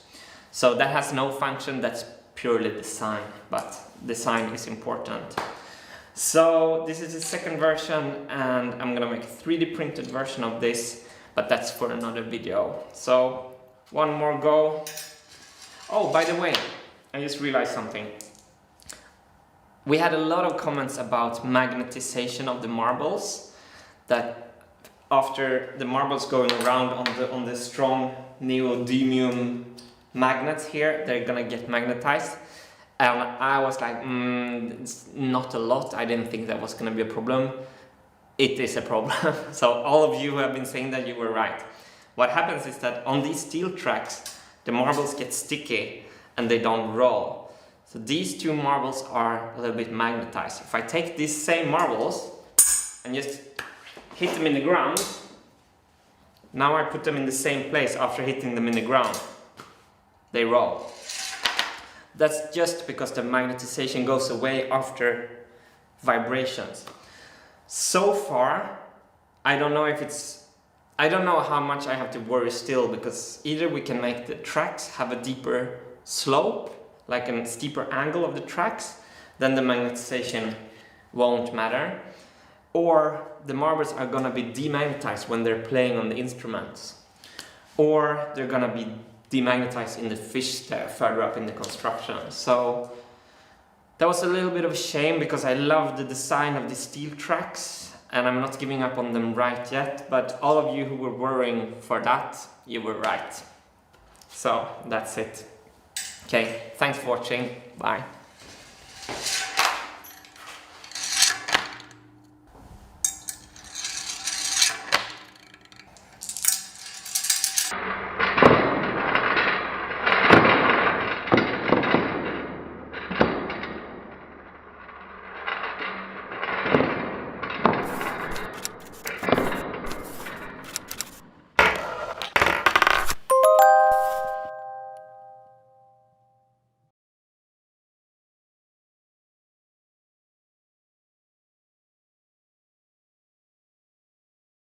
I wanted to try to explain what we're trying to build here. Okay, so these are the parts that we're building today. We have this pivot thing that pivots around the plastic bushing on a silver steel shaft. And then we have this adjustable gray part here, and that's the part where the programming pins are gonna hit the registrator, and we can adjust the timing of the whole machine on this part. Then we have the connecting arm that will fall down when it's muted. And the connecting arm connects to the marble gate. And this is the new version of a marble gate that is a huge improvement from the first machine. And that's the 3D printed part. So this is the test for the skin of the programming wheel. And the programming pins is a magnet. And under here we have a thin layer of metal. And we routed these holes on the CNC machine, and these are the 16 notes of the music. So I can put the programming pin in, it snaps in like that, and the magnet is holding it, and I can pull it out.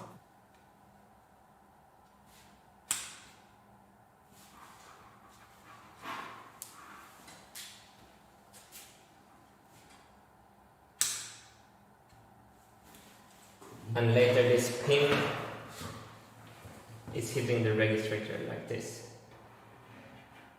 That's how a note is played. And if we look more closely, this screw is a timing adjustment screw. So if we tighten this, if we loosen these screws and tighten this screw, this piece will shift like this in angle, which will result in the programming pin hitting the registrator later, which will result in that the instrument plays the note later. So this little screw is the screw responsible for making the whole machine playing tight.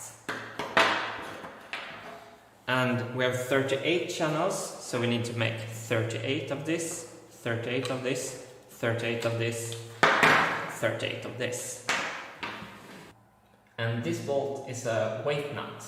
It's only put in there to add some weight to the part, because we're gonna use gravity here by letting the piece fall down when it's muted. And we want it to fall down a little bit fast and predictable, so we added the weight nut.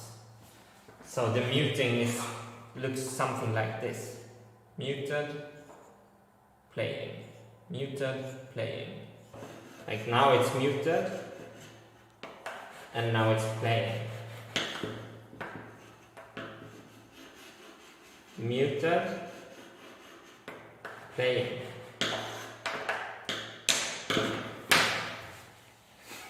Yeah, so that's basically it. So now we just have to make a lot of pieces. So what are you working on? I'm making a setup sheet so I know which tool I should put in there with which cam file I'm gonna put on the CNC machine. So the machining time of this procedure is right now on 5 hours and 38 minutes. Then that's only the drilling. What? That's only the milling. The drilling comes additional to that weight. Almost 7 hours. 7 hours. Okay. And first of all, we have to secure the plywood to the working table, and then we're gonna start cutting.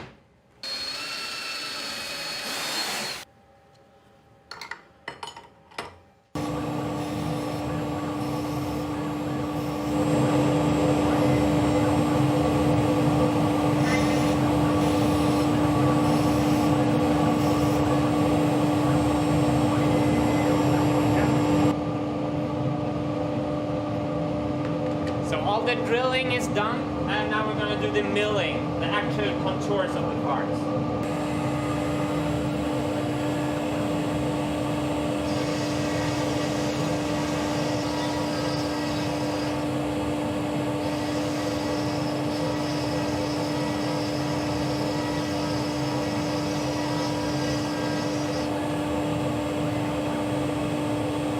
What we're gonna do now is that we're gonna pick up a timing belt from an industry place, and we ordered this custom built for the Marble Machine X, and we're also gonna buy some screws. And I just wanted to film this because this is a big part of what we do, what we work with. We do this all the time, so there's a lot of time going into supplying material and supplying screws and supplying gears. So I'm really excited to see those metal gears, because on the first machine I built them by myself from wood and they were not good. So let's see if these are better. So these are the gears we ordered. Oh wow. So this is a timing belt. It's like a belt with gear teeth. Wow. So this is the diameter for our shaft, and that's the keyway. This is the little one, so this one is going to be on the crank axis, and this one is on the sun gear axis up there. Custom made parts. Yeah, I'm very happy. I made, from the first machine I made these from wood, And they were actually having big problems because they were skipping a teeth. So the gear would climb up, and all of a sudden, like the belt, it made like one jump, and actually marbles were shaking and falling off the machine. And this is never gonna do that. This will stay on, and I think this will be really silent also. And I would never be able to rip it apart, right? I don't think so. No. No. So this place have the best assortment of screws I have ever seen. It's like a library with only screws. So no matter which screw Marius have asked me to get, I can just go here and they have it. It's absolutely amazing. And it's not like the usual wood screws that you have at your Home Depot. It's like only like industrial machine screws. So we're getting a screw that fits here. This is a very Matthias Wandel kind of solution where the screw will pinch the bushing and you can adjust the play on the axis with this screw. So we're buying this screw and some washers now. And this is like screw Christmas Eve registrators. So, and this marble divider. Oh, here we have short screws for registrators. I think that can be in the same box. Registrators weight nut. These screws goes together with these nuts. So we have threaded inserts for the registrators. Adjusting screw for the registrators. This is programming wheel, 2 sizes. So these are also programming wheel, 2 sizes. Programming wheel. They can go in the same box as the screws. All this is marble divider. So this is for the adjusting screws of the marble divider. And this is for the marble divider. Okay. So we're actually building this in a part of Sweden called Trollywood. It's like a film center of Sweden. First there was Hollywood, then they came with Bollywood, and Sweden had to answer with Trollywood. So we're in Trollywood and we had a very special day because today we were celebrating Mario's birthday. So almost the whole MMX team came up to Trollywood. Karin and Olof came from Lund, Lois came from Utrecht, and Marius was there for almost 5 full weeks. So it was great being this many people on a task like this. We could just take a chisel each and start removing the taps that the CNC machine always leaves. So we started getting the parts out and it went pretty quickly actually. And here is another example of Mario's genius. He made these jigs in Fusion 360 that we routed on the CNC that can hold the parts securely and firmly for some machining operations on the router table. So here I'm hollowing out the middle of these parts, almost creating a kind of fork-like structure. And this will be a very precise and even result. And we also made jigs for the drill press, so you can put the part into this jig and you can drill the hole and have very even results.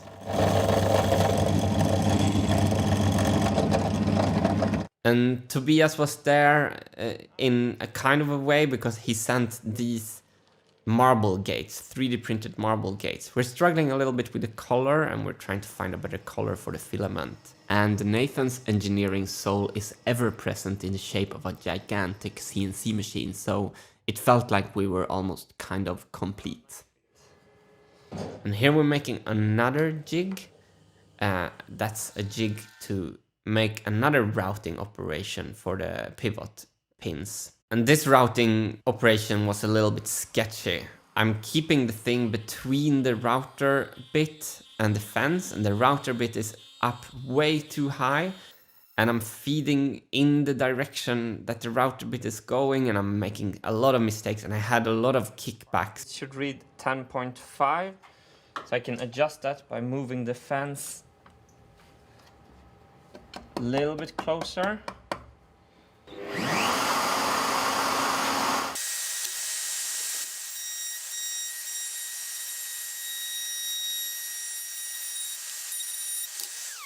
So this was a little bit too much to take away, but that might be okay. So these pieces go together like that. So we have a little bit too much of a gap here. I had a lot of problems with this operation, and I think there is much better and much safer way of doing this. So don't do it like this. You can kind of see on my body language here that I'm not really comfortable. So this turned out too tight, so we have to move the fence. When you're not comfortable, rethink and redo. Safety first. So this is cool. You make one side and then you flip it over to the other side, and the other side is supported, and then you can route that side. And that will leave us with a cool middle part that fits into the fork that we made earlier. This screw is called Boston screw. I think Tobias taught us that.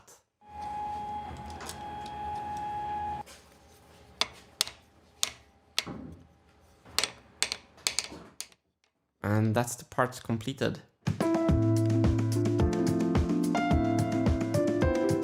Here we started the assembly of the upper frame that will be on the very top of the Marble Machine X. And that includes all our 158 new plywood parts for the registrators. But this will be material for an upcoming Vintergatan Wednesday video. If there would be like a fight between the registrators of the first Marble Machine and the registrators of the Marble Machine X that we're building in this video, the registrators of the MMX would eat the registrators of the first machine for breakfast. So yeah, it's a universe between them in functionality, and it's improvements like this that makes me totally confident in that we will succeed of building a Marble Machine that I can take on a world tour to play live in front of all of you. So that is the goal that we're constantly working towards, literally like one part at a time. So well, we're 158 parts closer after this episode. Thanks so much for watching, and thanks so much to the MMX team for being there to help out. Okay, take care, see you next week. So this is the final assembly. I'm going to show you a little bit how it works. Let's see here. Like that. So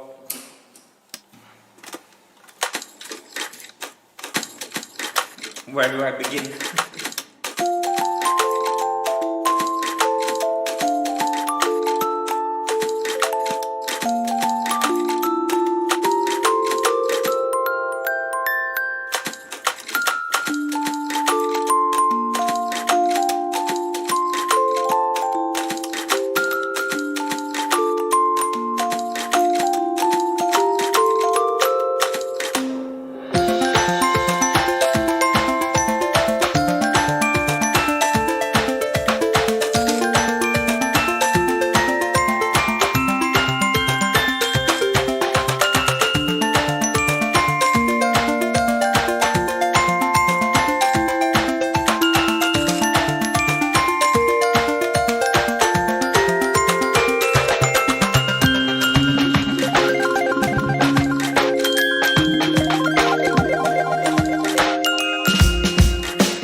First of all, these registrators should fill this whole row. We just messed so many pieces up, so we have to make a new batch because we made a lot of mistakes, so we ran out of pieces, but they're gonna fill up the whole row. And in the front here, they will have these corresponding pieces. So the front part here is the beginning of the marble divider. It's gonna be rows with marbles waiting to get feeded further into the machine, and it's gonna look really fantastic. It's gonna look like a bubblegum machine with 38 rows full with marbles. But it's not done yet. It's gonna be channels, and it's gonna be a lot of polyacrylic see-through, like acrylic plastics. So that's the marble divider. Down here we have the marble gates. So they're gonna be 38 of these, and the registrators are shifting these back and forward like this. And everything will have springs later to return to the original location. And if I turn it around, we can see the registrators better. So these are the registrators, and this is where the programming pin hits. And these screws are the timing adjustment screws. It's actually very similar to the system on the Marble Machine 1. No, it's actually nothing like the system on the first Marble Machine, I just realized, because we can adjust these timing screws without adjusting anything else in the mechanism. When I adjusted the timing screws on the first machine, the whole channel was adjusted. It was a mess. So the registrators are sitting on plastic bushings, and we can adjust the press fit by this Matthias Wandel kind of design here. So we just cut a slit in the plywood, and with this screw here we can adjust the plastic bushing and how hard it clamps on the shaft to get a looser fit or a tighter fit with more friction. And if you see here, this is exactly how it's going to work. So the programming pin will hit this part here like that, and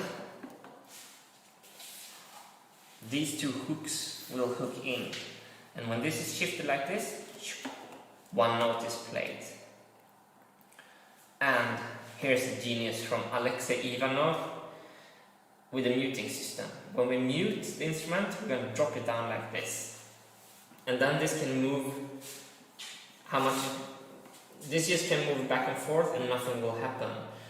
And when we take it back up like that, and it moves, and it shifts this piece, and a note is played. It's like it looks like a fossil a little bit, or like a piano. It's really, really nice. I'm gonna try to show you with a marble.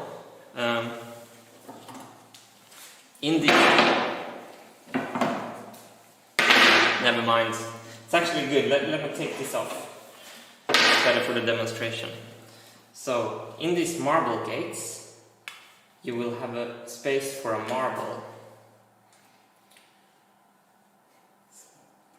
And I'm actually going to take the time to explain something that some people were worried about when I made the first sketches video from the 3rd January of 2017. This floor is going to be on different heights on all these 38 parts to accommodate for the slope of this angle on the marble divider. If you didn't understand what I just said, that's perfectly normal. Because it doesn't make sense right now. It's gonna make sense later. It's super awesome solution anyway. You're gonna see it later. So a marble lies here, and on the basic position, the marble lies there, so it doesn't fall through this hole like that. So when this piece is in its home position and the marble is stuck there and can't go anywhere, and this piece is engaged and a programming pin is hitting this channel. Let's say it's the lowest string on the bass guitar. So it's hitting, and it pulls the grey part back, and then springs will pull it back, and it releases this marble. And this is not where the marble is placed on the instrument. This is just where the second marble is going to be feeded into the instrument. So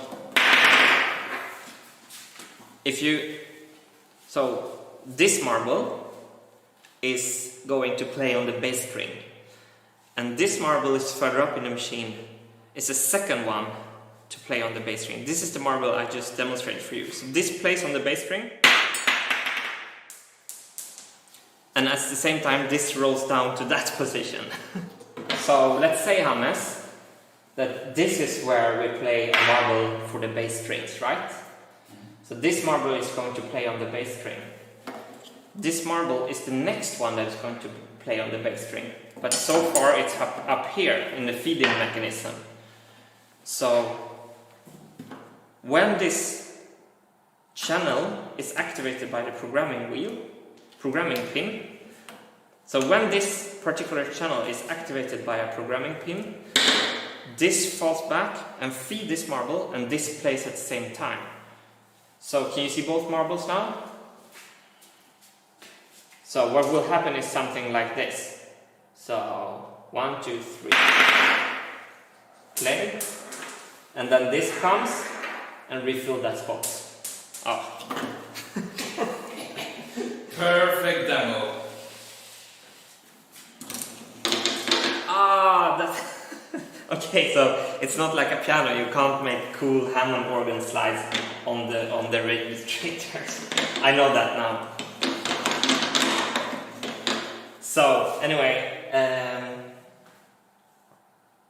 I think this is gonna work absolutely fantastic. This is exactly the system that I made a prototype of. We have a video called Prototyping the Muting Mechanism, where I explain how this works.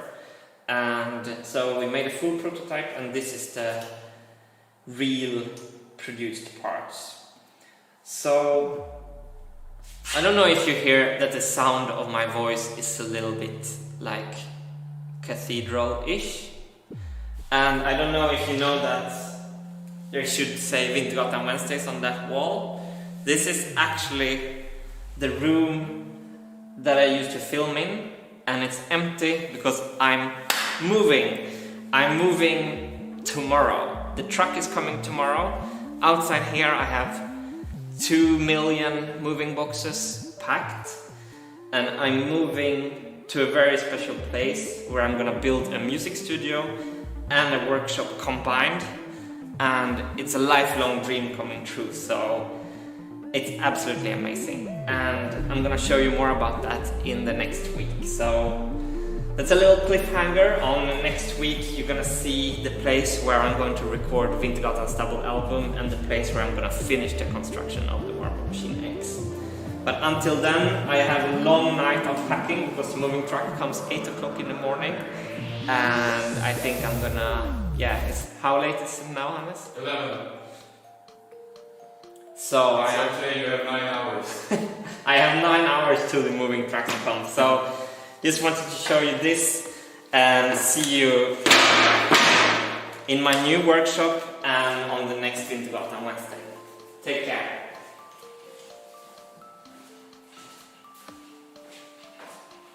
Can you help me pack later, Hannes?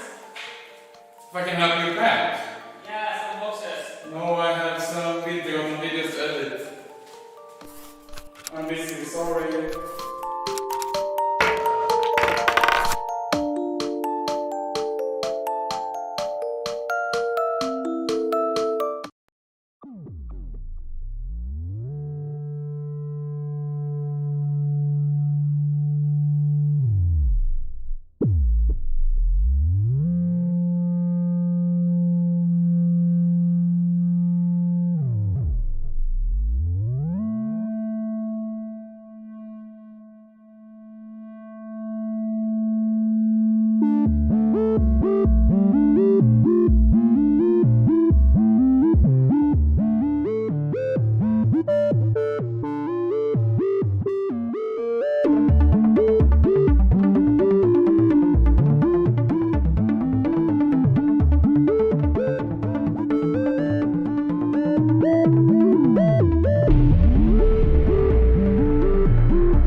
I just finished painting my new workshop in my new house in my new country, France. I have moved to France.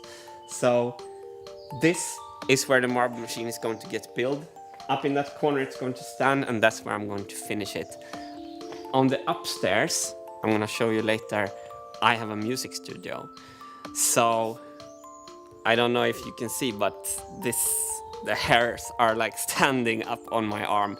This is a 15-year-long dream coming true. I have always been renting kind of small places, and although I had good experience from that, I always had to shuffle things around and I could never set my own rules. I always had to take other people into account. Here I can just do whatever I want. I'm gonna build my dream music studio upstairs. I actually didn't have a decent music studio for 10 years, which has affected me more than I thought, I think. Downstairs, I'm building my dream Marble Machine X workshop, and this is really what I need to make the big dreams about the album and about the Marble Machine X World Tour with the rest of the band come true. So I am just so happy. Yeah, that's it. And then I don't even know where to begin this video. I have so much to tell you.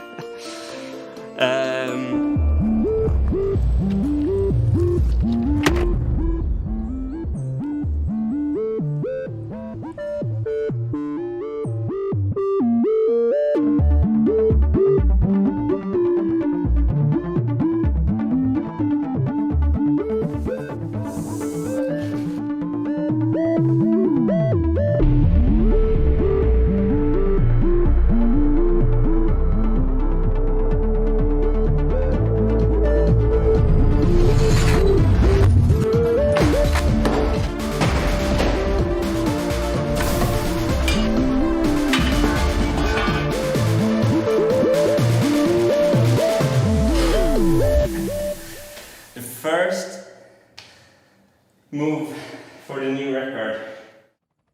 So let's start a little bit from the beginning here. Not a long time ago, like 3 months ago, I was living at Brännö Island and working in this small container. You can see the space I didn't have in that container. So Hannes invited me to move to Trollhättan, and I already knew that I was going to go to France. I knew that moving to this shop in Trollhättan was going to be temporary. Anyway, Marius was coming to Sweden to work on the Marble Machine X with me, and I really wanted to have a good space to work with Marius on the project, so I moved 50 cubic meter of equipment to Trollhättan to work there for 2 months. Another reason that I wanted to move to Trollywood was that I could work much closer with Hannes on making the videos for the YouTube channel. I even lived together with Hannes in his flat during the time, and we had 2 epic months together where we made epic shots and learned to collaborate more and more. Hannes is right now finishing up an animated feature film that he has been working on for a whole year. The film will be done in 2-3 weeks, and after that he will go full-time to work with me on the Vintgatan YouTube channel. We are really enjoying the feedback you are giving us on the videos we make, and when Hannes can work full-time with the Vintgatan YouTube channel, I can focus on the Marble Machine X, and we can hopefully make even better videos for you. So for some months now I've been spending a lot of energy on moving around, and now I had to do it again, but this time it felt very different because I knew that it was not temporary and that I was moving to my dream workspace.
that's all my stuff. Everything I ever built, the music box, all my music instruments, the Marble Machine X, everything is in that car over there. I just discovered the first thing that I forgot to pack in the truck. So this disc sander was hiding out. I'm going to try to take it in my personal suitcase. So that was naive of me, because now weighing the bag, it weighs 44 kilos and I have to leave the disc sander in Sweden.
That I've turned this beautiful rustic French attic room into a tacky bank office from the 80s, and I think I have to put a plant in the corner to make the tackiness complete. Something like that. Shit, it was almost cool. And there's the studio terrace.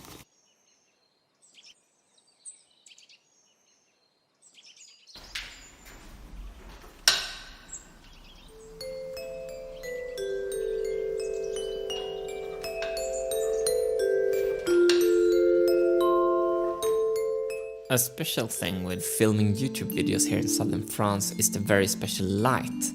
And the light is special down here, and it actually has an explanation. It's a wind called the Mistral, and this very strong Mistral wind clears the atmosphere from dust and increases visibility. So it creates a special kind of light, and already a lot of the classical painters were aware of this and came here to paint because of this light. And I completely understand why they did so, because every time I put my camera down, I just take off the lens cap and the image is fantastic. So I'm really looking forward to film videos for you here in this special light. Also the weather. The irony here is that I'm not a weather person, but I'm becoming a weather person, because if we look at Trollhättan the past 2 weeks in Sweden, and then we look at France the past 2 weeks, and well, you can see the abundance of sunlight is such a joy.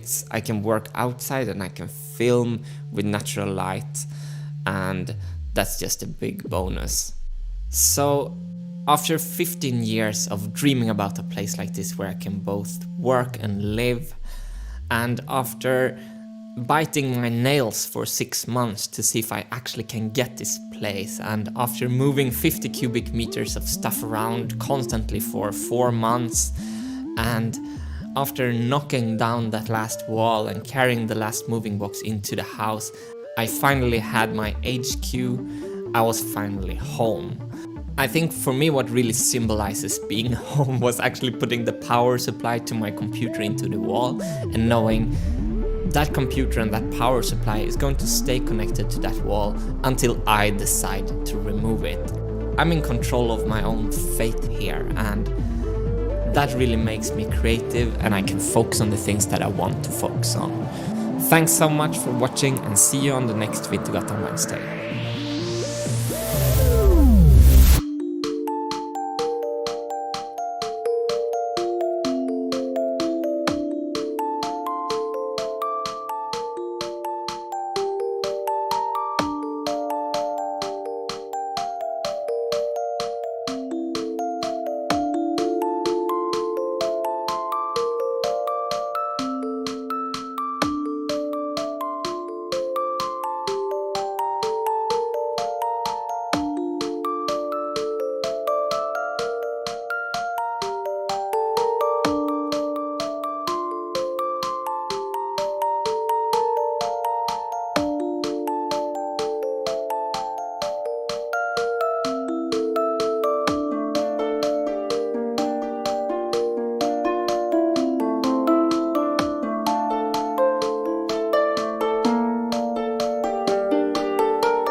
Welcome to Vintergatan Wednesdays. I am going to assemble the skeleton for the programming wheel today. So this is how the machine looked when I left Sweden for France, and the programming wheel is going to go here on the top of the machine.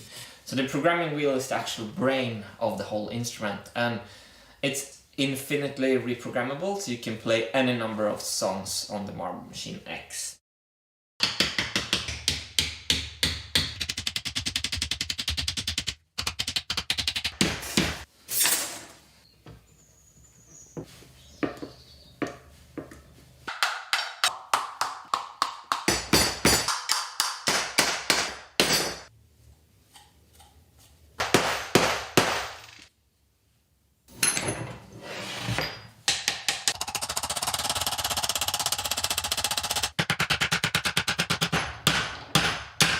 So I'm having the spacer here in between, so all the force I'm putting on the bearing right now is only on the inside ring.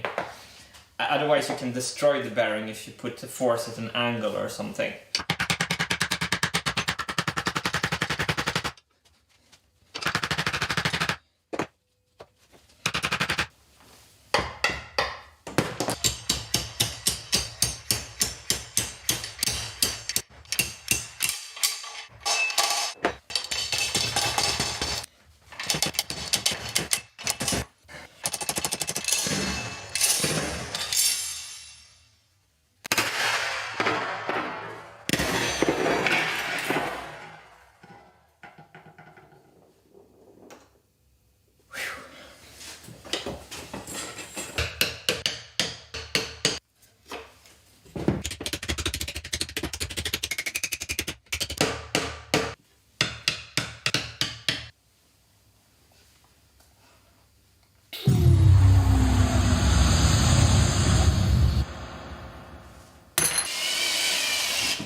This middle piece is absolutely secured.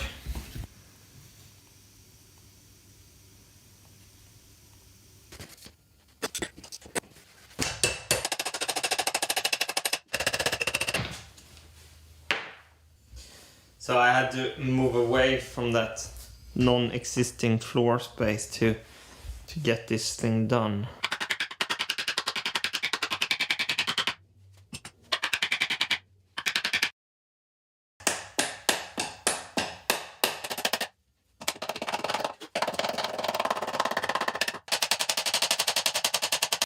Here it started to go very wrong because the tolerances on the shaft is very tight, so I am inserting a bearing here, but I'm also using a spacer block, and this spacer block got stuck on the shaft, so I made this contraption to try to beat the shaft out of the spacer block. And when you beat at an end of a metal shaft, it will expand at the end. It's called mushrooming. And I just lost my head here and just continue beat on that shaft, and that was really stupid. So the real stupidity here was not that I made a mistake, but that I tried to dig myself out of the hole by continue to hit on the end of that shaft. So the mushrooming effect that makes the end expand in diameter just kept on being worse and worse. What I'm basically doing is I'm riveting together the two pieces that I want to separate. So the harder I tried to hammer on the end, the more riveted together the two pieces became. So I just wasn't thinking. I just wanted to take what I thought was the fast way out, and I got punished. I stopped the stupid whacking and took to my heart the knowledge that I had mushroomed the end. The mushroom means when you hit on the end, that's how you make a... Sometimes you can use it as an advantage to make like this. So the engineers out there will dream nightmares. Let's see if I can do this.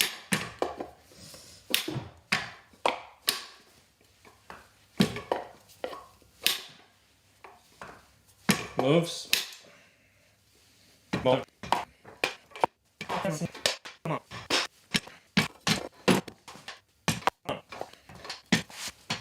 0. No.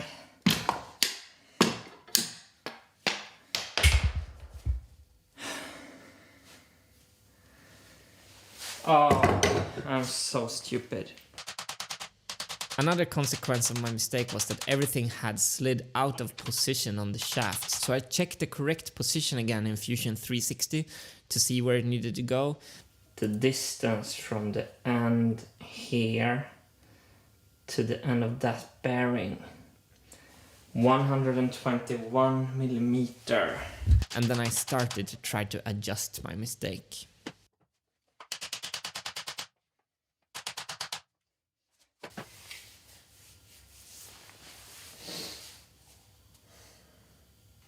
So it's now Wednesday morning. I took some distance from the problem. I ditched the jeans and a shirt for the working pants. Let's see if we can get this done.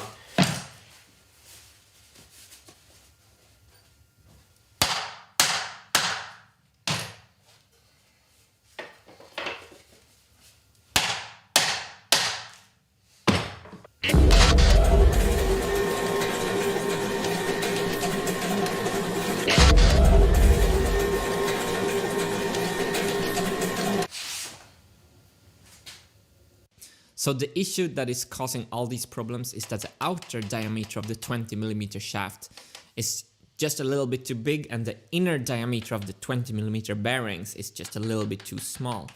It's called tolerances, and I was warned about this by the very nice guy who made the shaft. He told me I could use other kinds of bearings that would slide easier. I wanted these bearings, so what I should have done is I should have ordered a slightly thinner shaft. Spot on, 121. SpaceX are docking to the ISS faster than I get these two things in place.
Okay, so I just put the programming wheel on here temporary, and this is really only the skeleton of the programming wheel. We're gonna have 2 big gears on the side, we're gonna have a planetary gear inside the programming wheel here, and we're gonna have the 8 programming plates. This rectangle that I'm pointing out here is 1/8 of the whole circle. So this is the size of the programming plates. You will be able to take them on and off like this, lock them in place from the side with a lever that goes through the side gears. The 2 side gears will meet the 2 small gears here. So this wheel will go in that direction, the programming wheel will go in that direction, and the ring gear of the planetary gear will go in the opposite direction of this programming wheel, which will look like a time machine. It starts to look like something now, doesn't it? It's coming together. Okay, thanks so much for watching, and see you on the next Vintergatan Wednesday for another update on the progress of the Marble Machine X.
the marble divider divides one continuous row of marbles, like this one, into 38 separate tracks. So the question is, how do we send a mechanical signal to these marbles to go to the exact track where there's needed and not to go to the track that is already full? That's the problem that the marble divider has to solve.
Okay, so the way this is working is that the one continuous flow of marbles enters up here and will skip by all the full channels.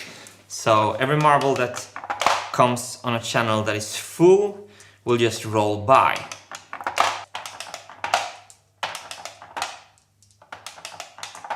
And for those already thinking that these channels will not have a lot of marbles, we will have a secondary line coming into the middle of the thing, feeding, so the last channel has a chance to get filled as well. Otherwise, all the empty channels before will steal all the marbles, right? And this gray thing here is the same thing down here. They are mechanically connected to the programming pins, and when they will shift backwards from a hit of the programming pin, they will release one marble to go further down into the machine like this. And when it's going back to its original position, it will load a new marble inside the gray thing from the queue like this. So you have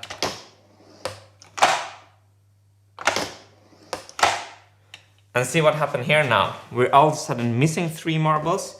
So now the continuous flow of marbles will go into that line.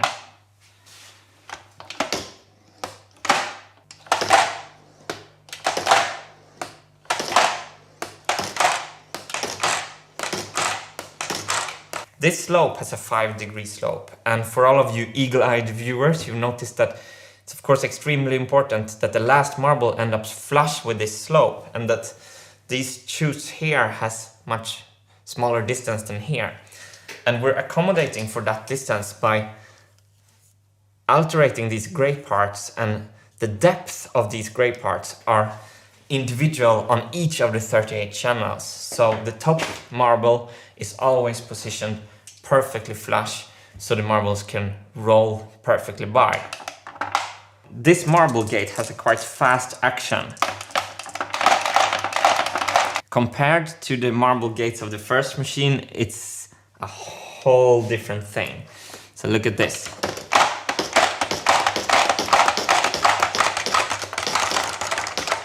Only one marble per time, no fuss. I'm so excited about these marble gates because they are actually a little bit genius.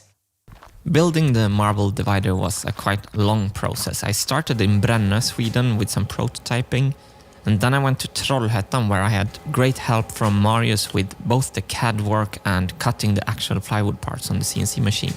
Tobias Midebrand helped with printing the 3D printed marble gates, and then I moved to France where I started the assembly.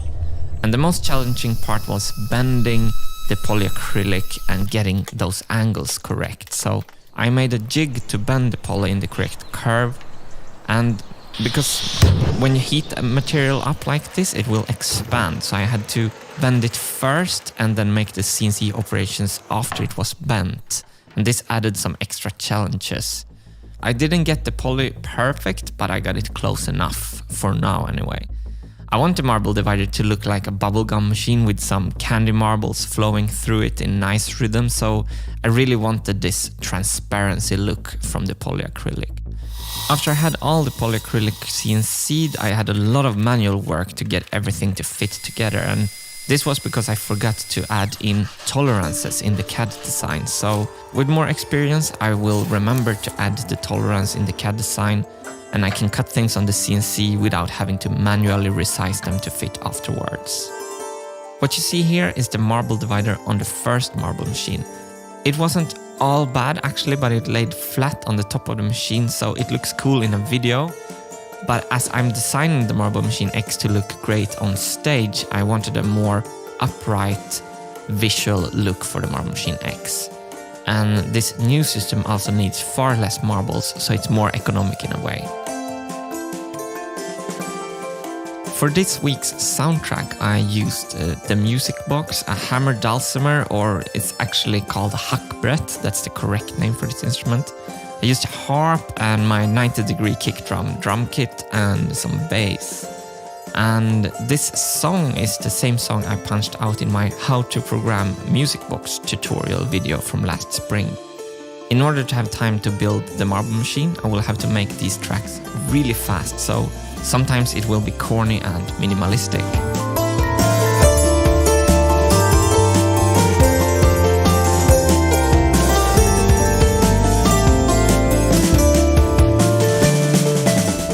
So by adding this part, we're now one step closer to finishing the machine.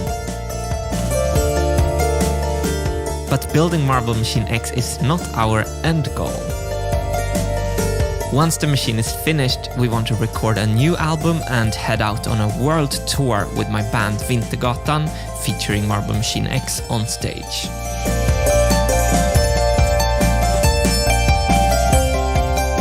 And this is the real goal we're working towards, to travel the world and play live music for you all with the Marble Machine X on stage is a big, big dream for me. We will cover the whole process of trying to make this dream come true here on Vintergatan Wednesdays. To follow the progress, you can subscribe here. If you want to be notified every time we release a new video, you can click the notification bell below. You can download this week's soundtrack here, and you can see previous episodes here. Every week we will add another piece to this puzzle. Thanks so much for watching, and see you on the next Vintergatan Wednesday.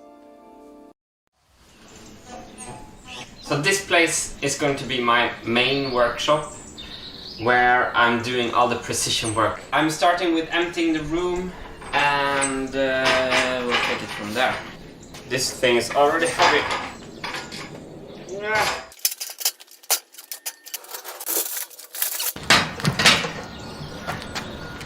Well,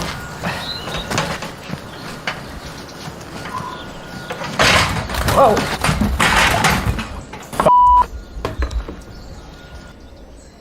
This didn't end up well. Not my finest moment.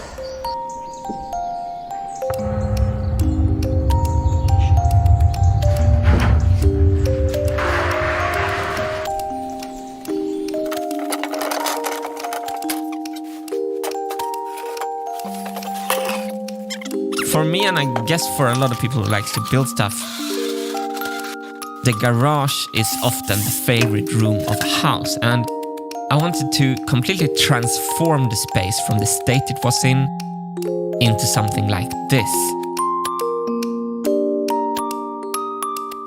They say that to build a great machine, you need an even greater machine, and in this case, that is this room. So in order for me to step up my level and build something more refined, I also need to refine my workspaces and my surroundings. So I'm building my dream workshop for the Marble Machine X.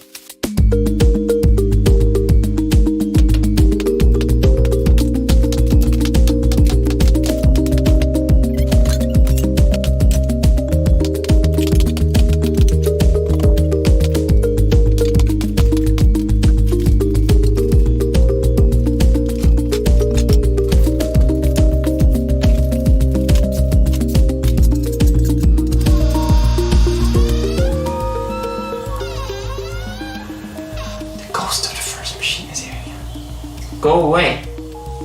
Yeah, good. Go away. Yeah. You done your job. You can rest now.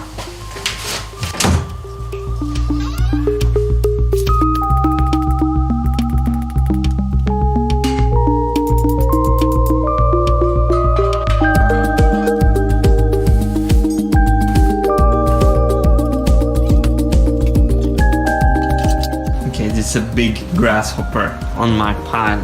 For a Swede, this is like an alien. You're gonna sing for me in the spring. I'm gonna gently ask you to leave my pile.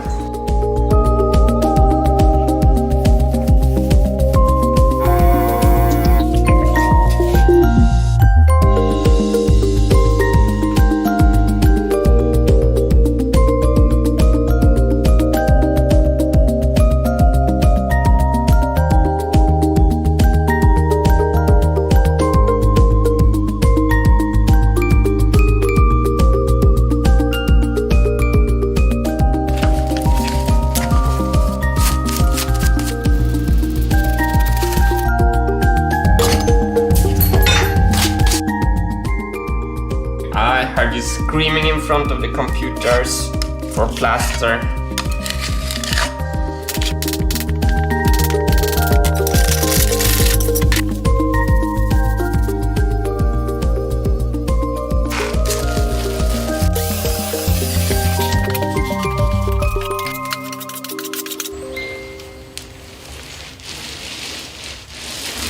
I just realized that this t-shirt looks like a starry sky. Maybe this is the first Vintergatan merch for a long time. Starry Sky t-shirt.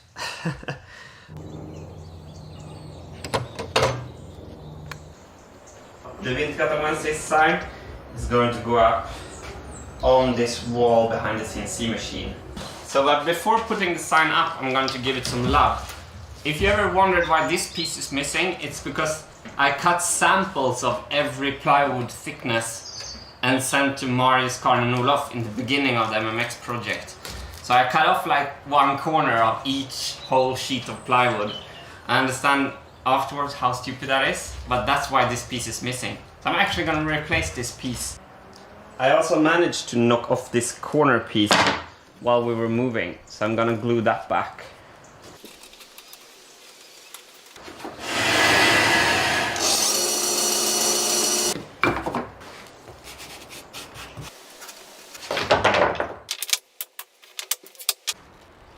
These animals lives from eating 1000 grit sandpaper.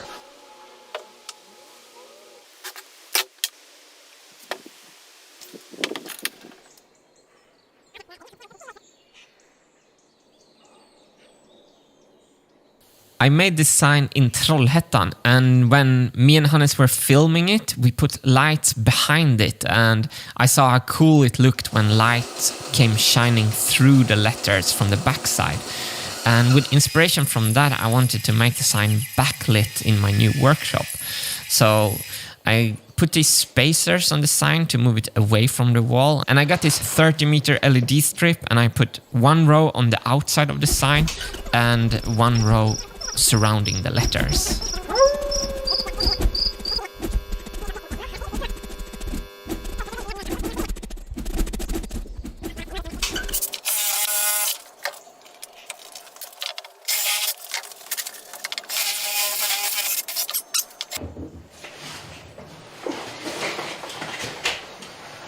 So these are the 8mm plugs that we're using together with 80mm screws.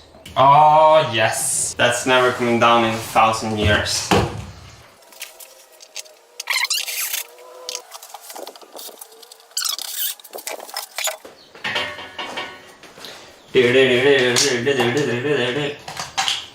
Boom! Ha!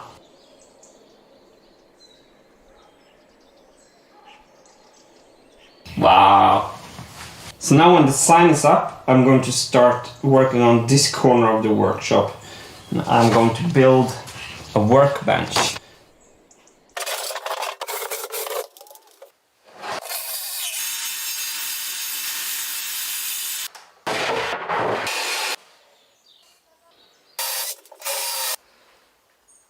Drill plus countersink.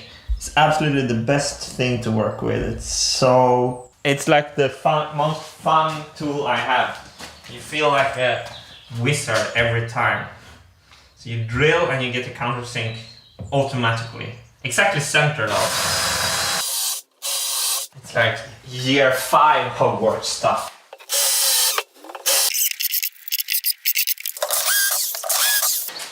So this workbench is just going to be sturdy enough. It's going to be plenty sturdy, but if you want to see a really sturdy workbench build, check out Jeremy Schmidt's workbench video. I really love that video. Check that out if you feel like you had enough of flimsy workbenches after seeing this one.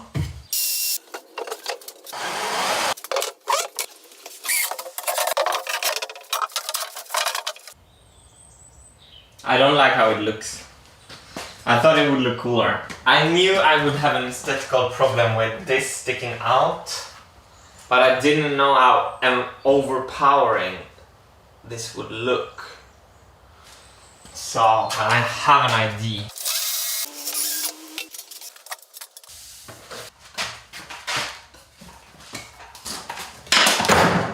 Should I make the Matthias Wandel test?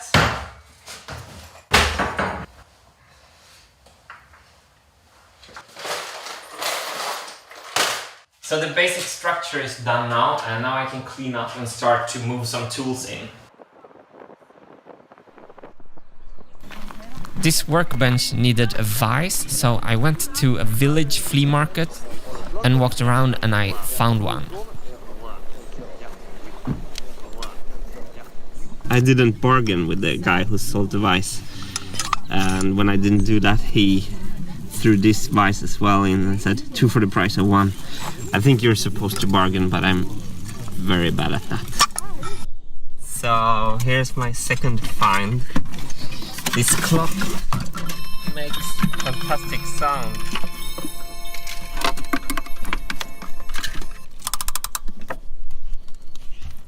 That's a sound to die for.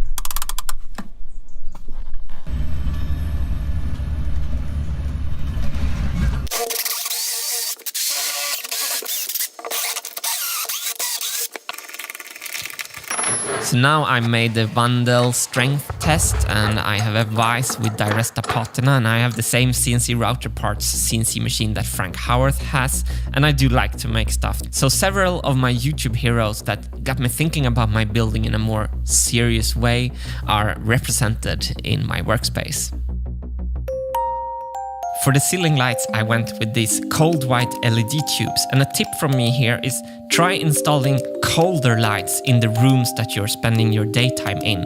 It will make you much more alert and you will feel much more awake during the whole day. And then just before going to sleep, you put the cold lights off and you turn on your orange 3500 Kelvin temperature lights, And you will trick your body biologically into thinking it's a sunset and it will automatically get ready for sleep. It really works. It's really late and the ceiling lights are done, and this is actually the finished last piece of the workshop. I think I have 20 times 1700 lumen. Okay, it's really late. Let's go to sleep. See you tomorrow for beauty shots.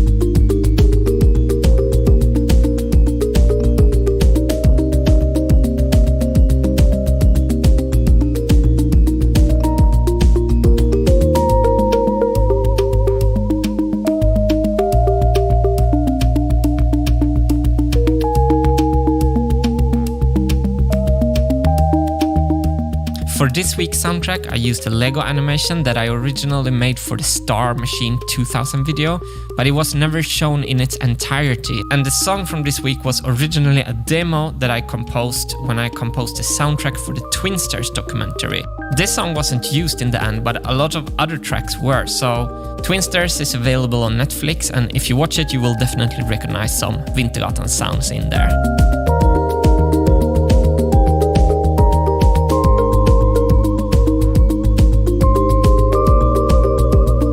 So by adding this part, we're now one step closer to finishing the machine. But building Marble Machine X is not our end goal.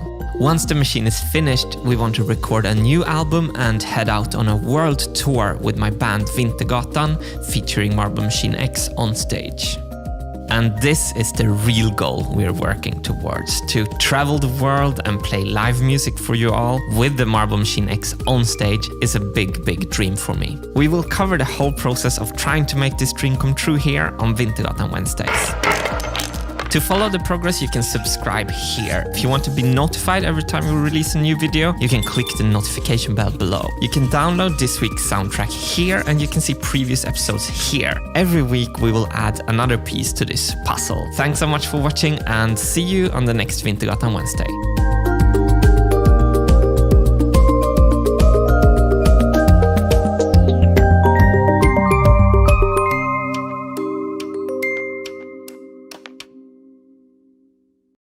Magnets like these are a blessing and a curse. They can be both attractive and repulsive. On the Marble Machine X, we're using hidden disc magnets in this wheel to transport the marbles up. This lifting system works really well, but there is one problem. The marbles get magnetized. These marbles are not magnetized. I can move this marble away and the other marble don't care. When we put both marbles on a magnet, so look now they're magnetized and they become gluey to each other. Now let's try a group of marbles that have not been magnetized. But let's see now what happens when we magnetize these marbles. These are the exact same marbles that we just rolled. Yeah, that tells the story, doesn't it? So this is the marble routing sketch for the Marble Machine X. Green symbolizes lift, and this is the first magnetic marble ring lift. Then the marbles go connecting to the second magnetic marble ring lift here. And then they will go up to a fish star that will take the marbles all the way onto the top and onto the marble divider. The function of both the fish star and the marble divider will be compromised if the marbles are even slightly magnetized. So if I can't fix this, there will be no world tour. I started by looking at different methods of demagnetization. You can demagnetize something by using brute force, or by using heat, or by using induction. None of these three methods are practical on the Marble Machine X. The fourth method is electricity, and I don't want to implement electricity into the machine because of aesthetical reasons, so I went with method number 5 to create a magnetic field with alternating polarities, because this we can try to do mechanically.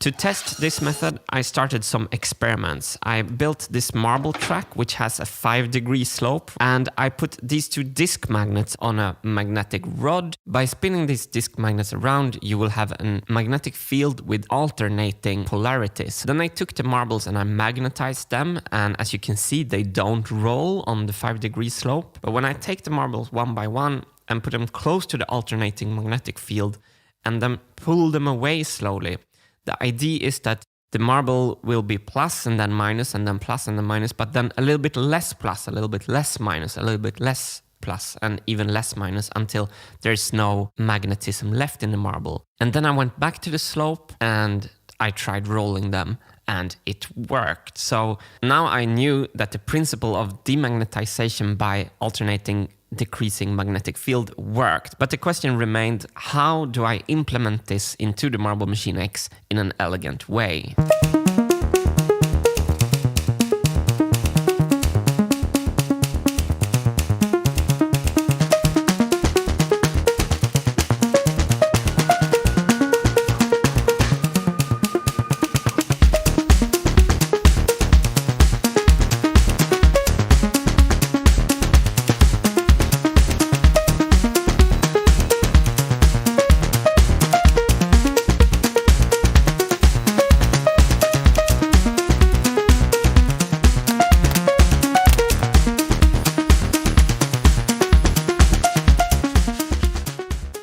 I'm making one machining operation, and I'm just adjusting, offsetting the CNC machine until it hits the glue layer. If you see on the side, you see the black lines.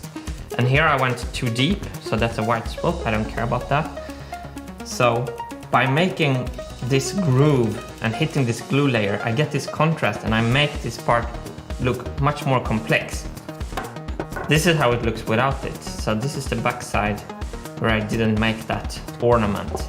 So this is purely aesthetics, has nothing to do with any function, but I think you could agree with me that it makes the part look so much better.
The demagnetizing wheel is done, and now I had to figure out how fast we have to spin the wheel and how to get the wheel to turn at all on the Marble Machine X. And I had in the back of my mind that these planet gears of the planetary gear set are idle and sit on a cage that is rigidly attached to the frame of the machine. So we could extend one shaft from the planet gears to connect to the demagnetizing wheel and get the rotation of the demagnetizing wheel for free, so to speak, which would be super elegant solution.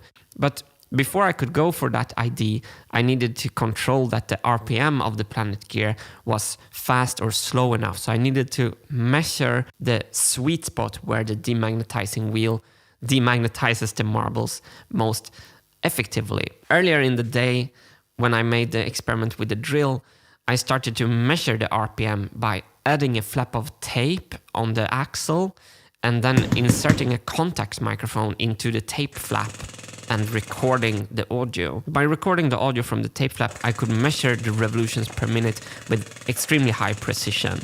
And what I found was a little bit of a surprise. This caught me a little bit off guard because the drill was in time with 120 BPM. Let me put a kick drum to that.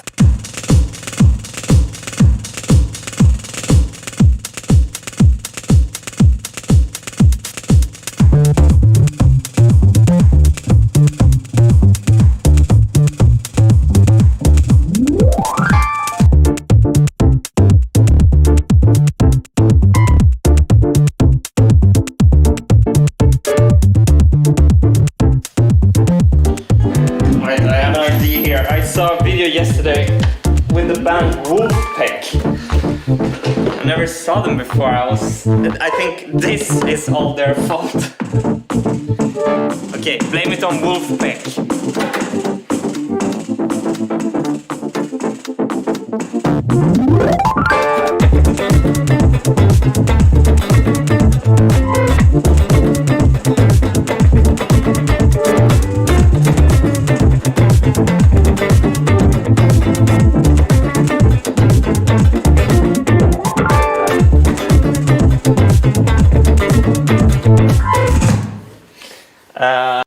Back to the task at hand. It was only because this stupid drill was exactly 120 BPM. Martin here, back from Planet Procrastination. I'm onto the RPM problem again. And I found this video on YouTube from the Play with Junk YouTube channel with a very appetizing title, Demagnetizing Steel Marbles for a Marble Machine. And that title caught my attention, of course. And I got in touch with Christian from Play with Junk, and I showed him some pictures of my work in progress demagnetizing wheel, and he told me when he saw the pictures that I should not spin the wheel too fast, that there has to be some time for the demagnetization to actually take place.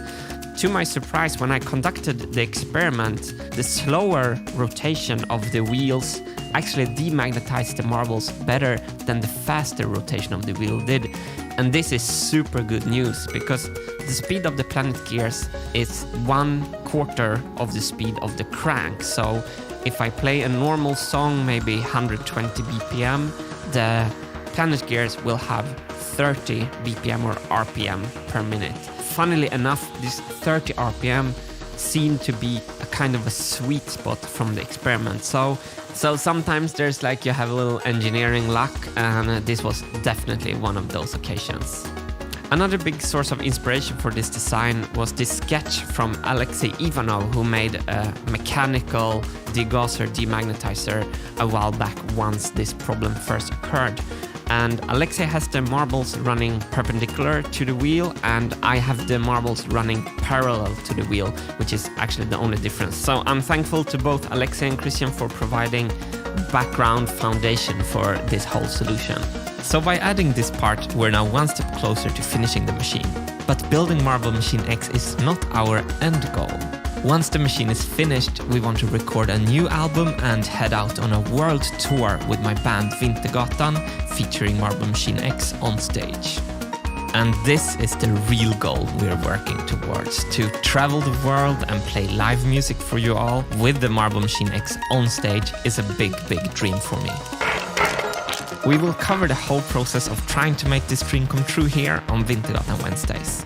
Every week we will add another piece to this puzzle. Thanks so much for watching, and see you on the next Vintergatan Wednesday.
It's already firmly on there.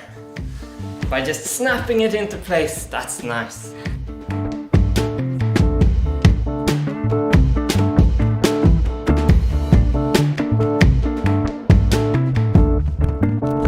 Okay, this is gonna be impressive.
The lever is going to pivot on the non-threaded blank part of this 80mm screw. So the question is, how do I pre-drill a very precise hole for this 80mm screw? Because this has to be on a very exact position.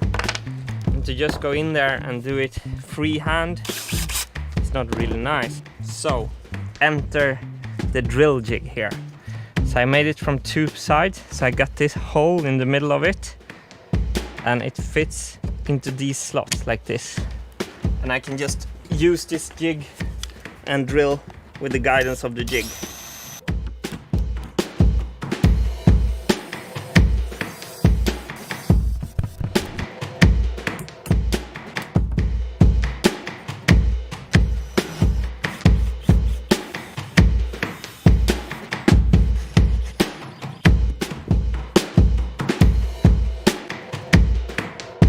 Closed, open, closed, open.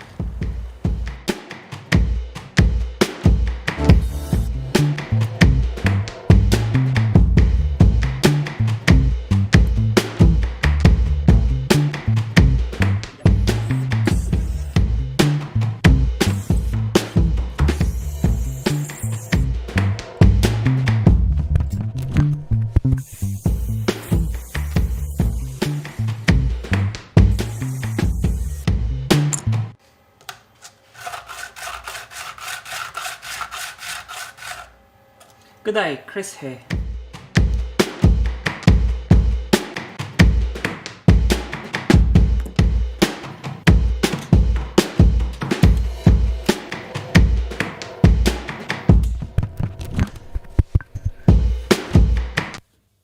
The first gear is done and the designs are tested and everything seems to be good, so I could go ahead and cut the second gear. Here I'm cutting the second gear, and I wanted to compare this process to when I cut the first gear, because when I cut the first gear I made so much mistakes, and the first gear took 6 hours and I managed to get the cutting time down for the second gear to 2 hours. So I thought that we rewind the whole process of the second gear and I'll walk you through step by step a little bit what I'm doing here. So let's start from the beginning. 3, 2, 1, go.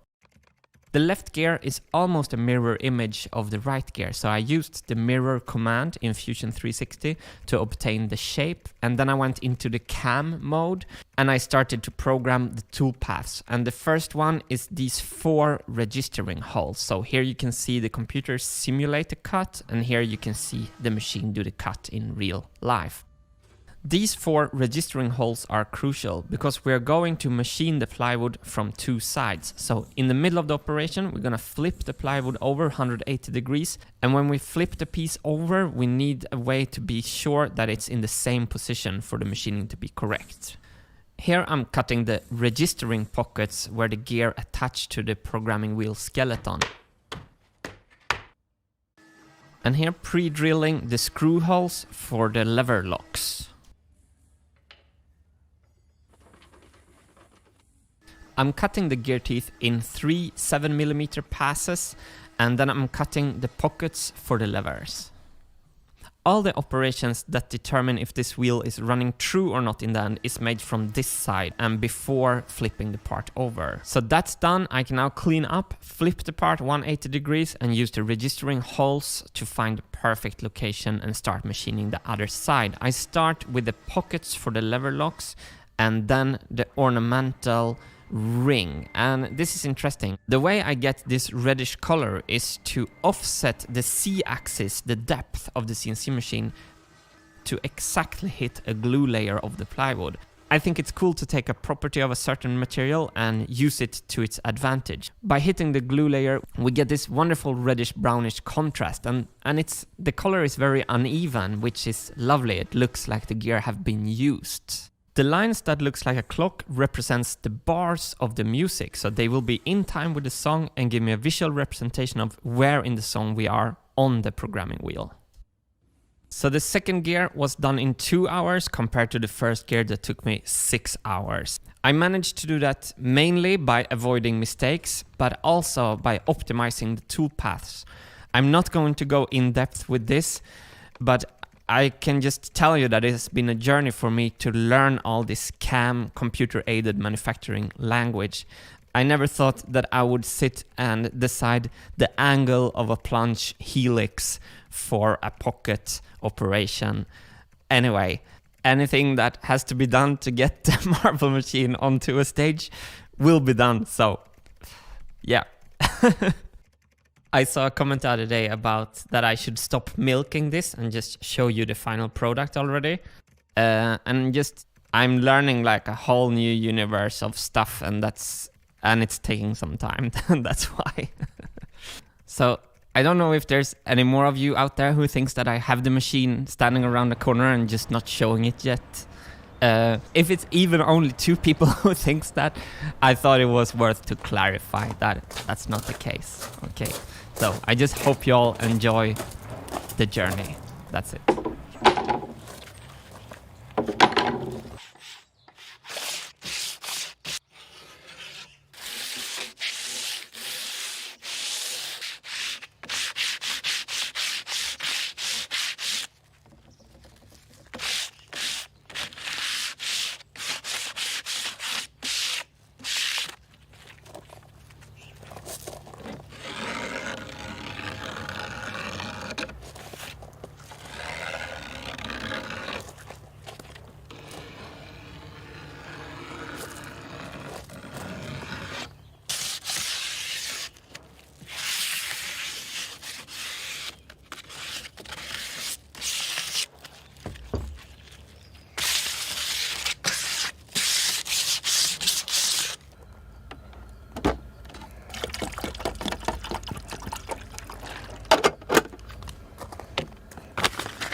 Okay.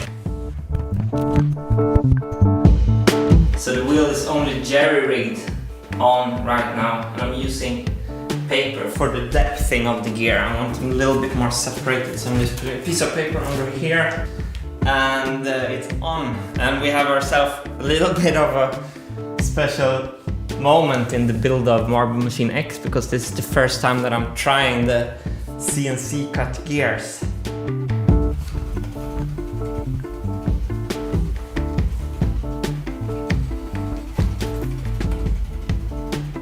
Oh, that is so nice. That is so lovely. There's a little bit of vibrations, so it comes to a self-vibrating thing. And if I then started this jerry-rigged thing, we have completely smooth transition. And listen here. It's dead silent. So, the gears run smooth and silent, and these gears, remember, they are not even on properly yet. Look at this. They're just puzzled in there. They're not even screwed on.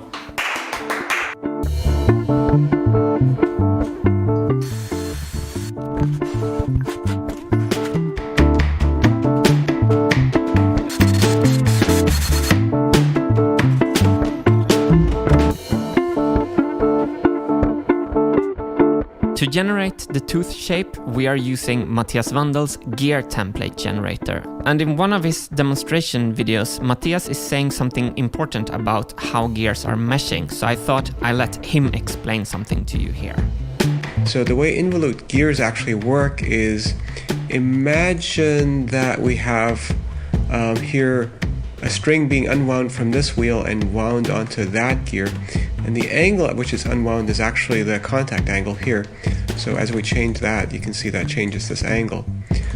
So the gears are always pushing along that line, and we want to make sure that the next gear tooth is engaged before the previous one disengages. So let's rotate this gear manually, and now watching here, we can see we're getting to the end of the engagement right about here, and the next one is already just barely engaging. So these gears will stay fully engaged, they won't wiggle. I can't recommend this program enough. I love it, and you can check it out at woodgears.ca/gear. What Mattias just said about the importance of having enough number of teeth engaged at all times to make a smooth transition leads me into my next thing, and this is a design that I'm a little bit proud of the Marble Machine X. You can see that we have two gears, left and right. And that might seem overkill or over-engineered, but here's a cool thing. I have offset the left gear compared to the right gear with half a tooth. And the meshing gears on the compound shaft is also offset in the same way, which means that when a tooth is sticking straight down on the right gear, there will be a gap on the left gear, which means that we have twice the resolution of a meshing gear teeth. So instead of tak tak tak tak tak tak tak, we have taka taka taka taka taka taka taka. This teeth that I'm pointing on here on the compound gear is exactly 12 o'clock, pointing straight upwards. And if we go over to the other gear, so there's a gap on the small gear, 12 o'clock here, and 12 o'clock here is a pin, a tooth. Using Mattias gear template generator and the CNC router parts, very precise CNC, and then adding my own idea about offsetting half a teeth, I think I've created the ultimate plywood gears for the Marble Machine X. Oh, did you wonder what the levers are for? They are for locking the removable programming plates in place. This is one of the designs that I have to add because we are gonna take the machine onto a stage. So we need to be able to reprogram the machine fast. And that's why we have to build in the function to remove and add a song fast on the machine. So when you open the levers, you can insert a programming plate, and then you close it and it's locked super rigidly in place. And then you can open the levers and remove the plate again and change it for a new song. So that's what the levers are for. So these programming sections, they are a story of their own, and I will cover them in an upcoming video. Thanks everyone so much for watching, and see you on the next Vintergatan Wednesday.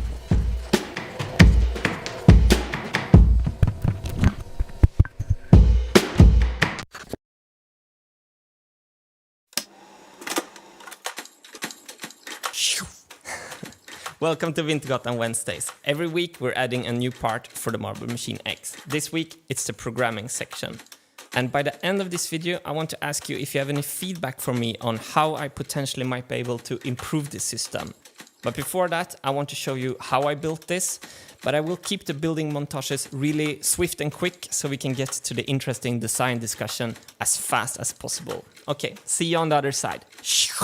The process starts with me designing the object in CAD. So this is the programming wheel with its 8 sections revolving it. And I started building this one prototype section.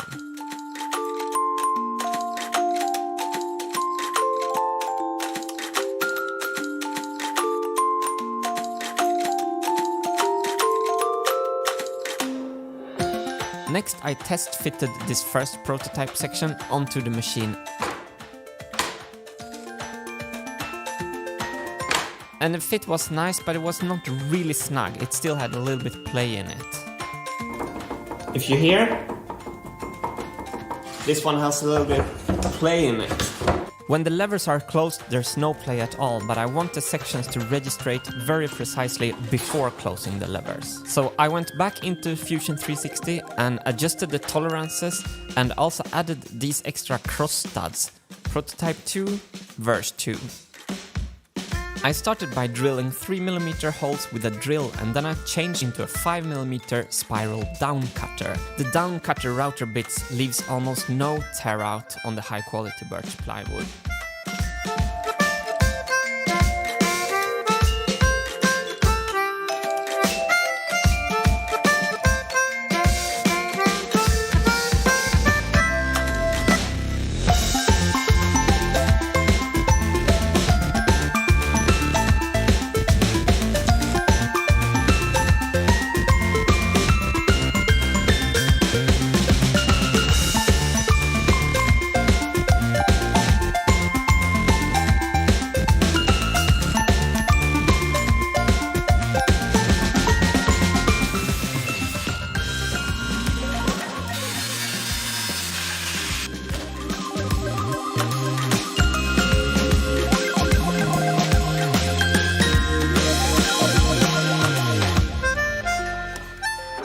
So, we have our 2 test plates.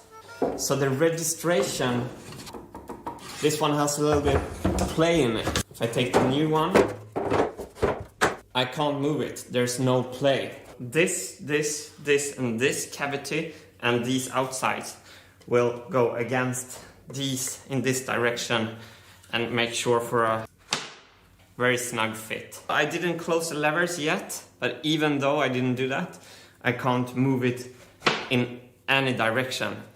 I like that sound.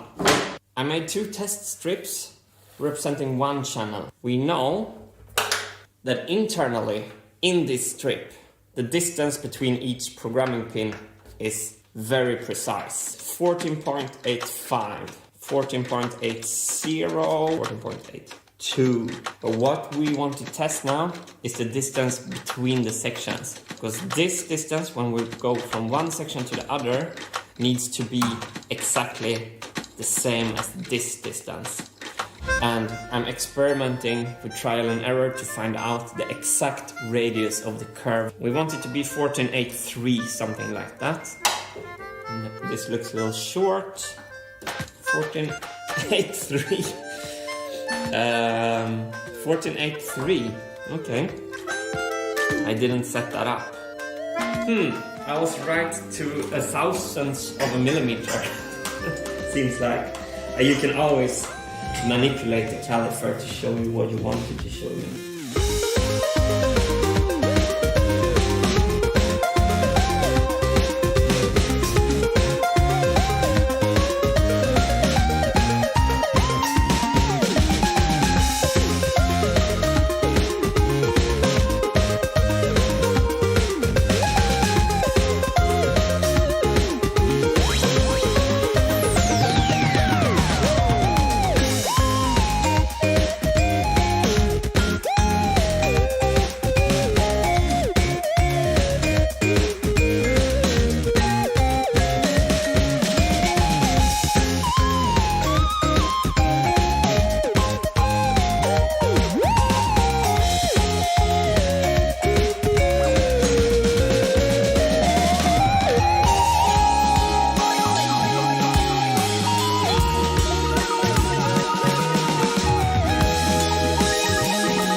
I made two handles that stick in from the front, so you can grab the panel like this, and then the back side fits straight into the grid of the programming wheel.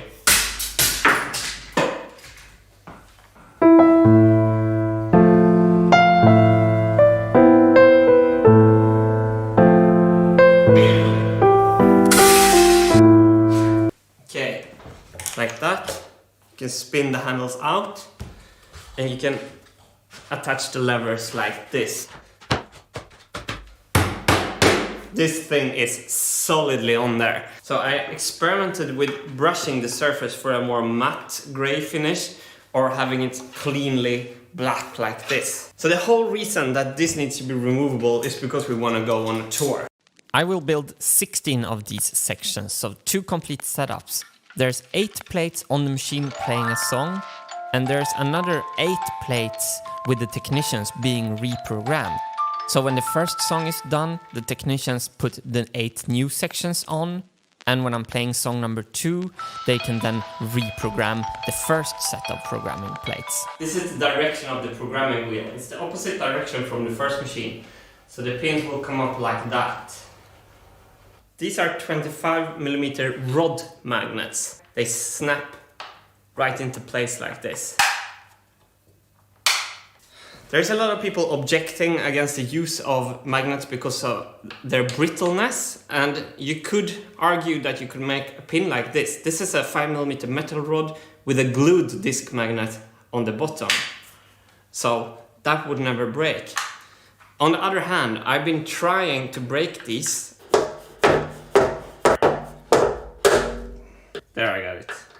And they're much stronger than what they need to be on the machine. And let's say something gets stuck in the machine, then it might be an advantage that we have a magnet that will break here. So perhaps you could argue that the brittleness of the neodymium rod magnets is an advantage in this case, as some kind of a safety measure so we don't break something else in the machine.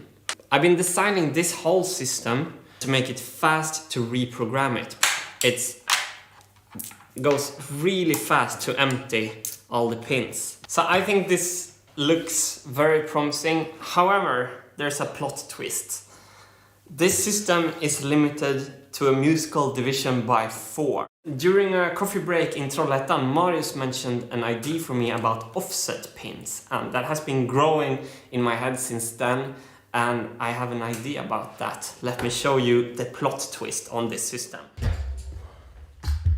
And here is the plot twist. Welcome to the demonstration of the plot twist. Here to the right I have Fusion 360, and to the left I have Logic. We're starting out by telling that one click in Logic, like that, is 1 turn of the crank. And on 1 revolution of the whole programming wheel, we have 64 turns of the crank. So we copied once for 2, copied twice for 4, we have 8, 16, 32. This whole section from here to here is the loop of the programming wheel. 1 crank turn is these 4 programming pins. It sounds like this. This is what I built today. 32 programming holes, 1/8 of the programming wheel. 1 section sounds like this.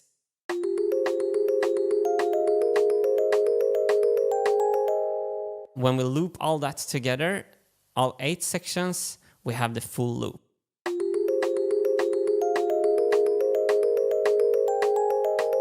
I just made some example music to show you how this works. And if you listen, every crank turn is still divided by 4.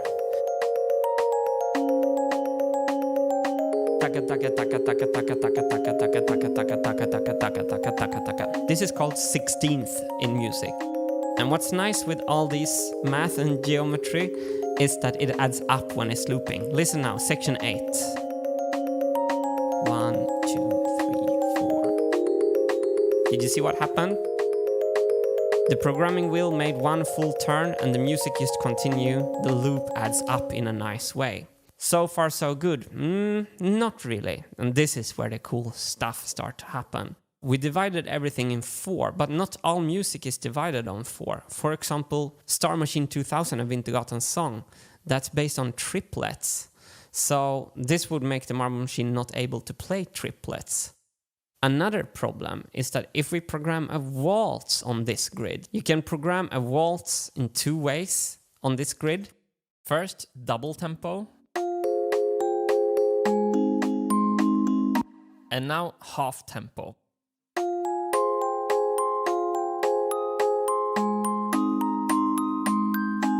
So if you look at the MIDI notes, I'm keeping on the grid.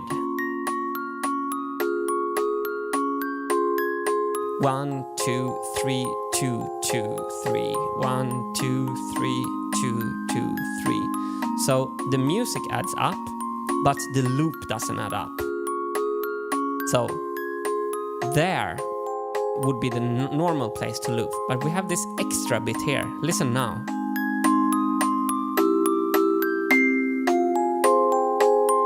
So the math doesn't add up. Actually, if we had a waltz, we would like it to loop already here.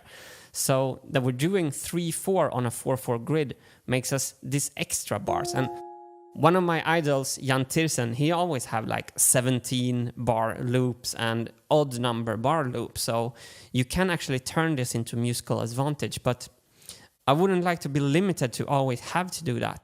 So the first problem we get when we divide one crank turn into 4 like this is that waltz songs doesn't end up periodically with the loop of the programming wheel. The second problem is that we can't play triplets. A triplet is when you divide one crank turn on or one beat into 3. It sounds like this. If you listen, 1, 2, 3, 1, 2, 3, 1, 2, 3, 1, 2, 3. That's a triplet. If I take the same chord change that we just heard in 16th, that sounded like this. And then I make a triplet version, then the music sounds like this. Maybe you already see, this also adds up in the loop. So we're soon coming to the end of the programming wheel here. And listen now. No problem, it adds up. But how do we do that on the machine? If we're gonna make this into a triplet, we will need to move some of the programming pins and offset them like this.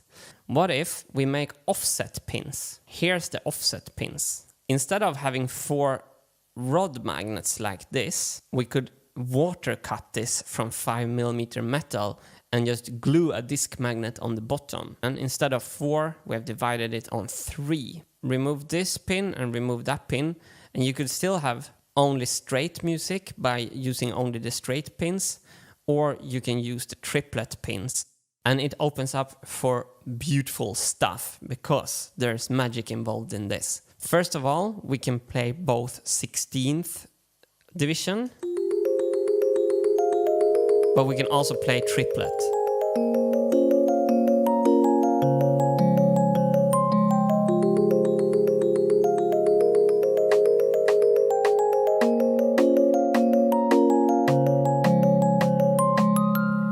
But if we program a waltz on the triplet grid, it adds up with the loop. That's the magic.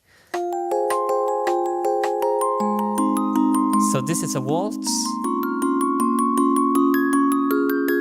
And if I add a click from the crank turn, you will hear that it goes down, down, down, down. So the crank turn is in between the strokes. But now, we're section 7, we're going into section 8, soon is the loop. Et voila! The waltz adds up periodically with the programming wheel, thanks to it being programmed on the triplet grid. Is this also a game changer for you? For me, this is a game changer, because it opens up the machine. Imagine going to a concert with the Marble Machine X and you have the pounding disco dance songs from the Marble Machine X, of course, that's gonna do very, very well.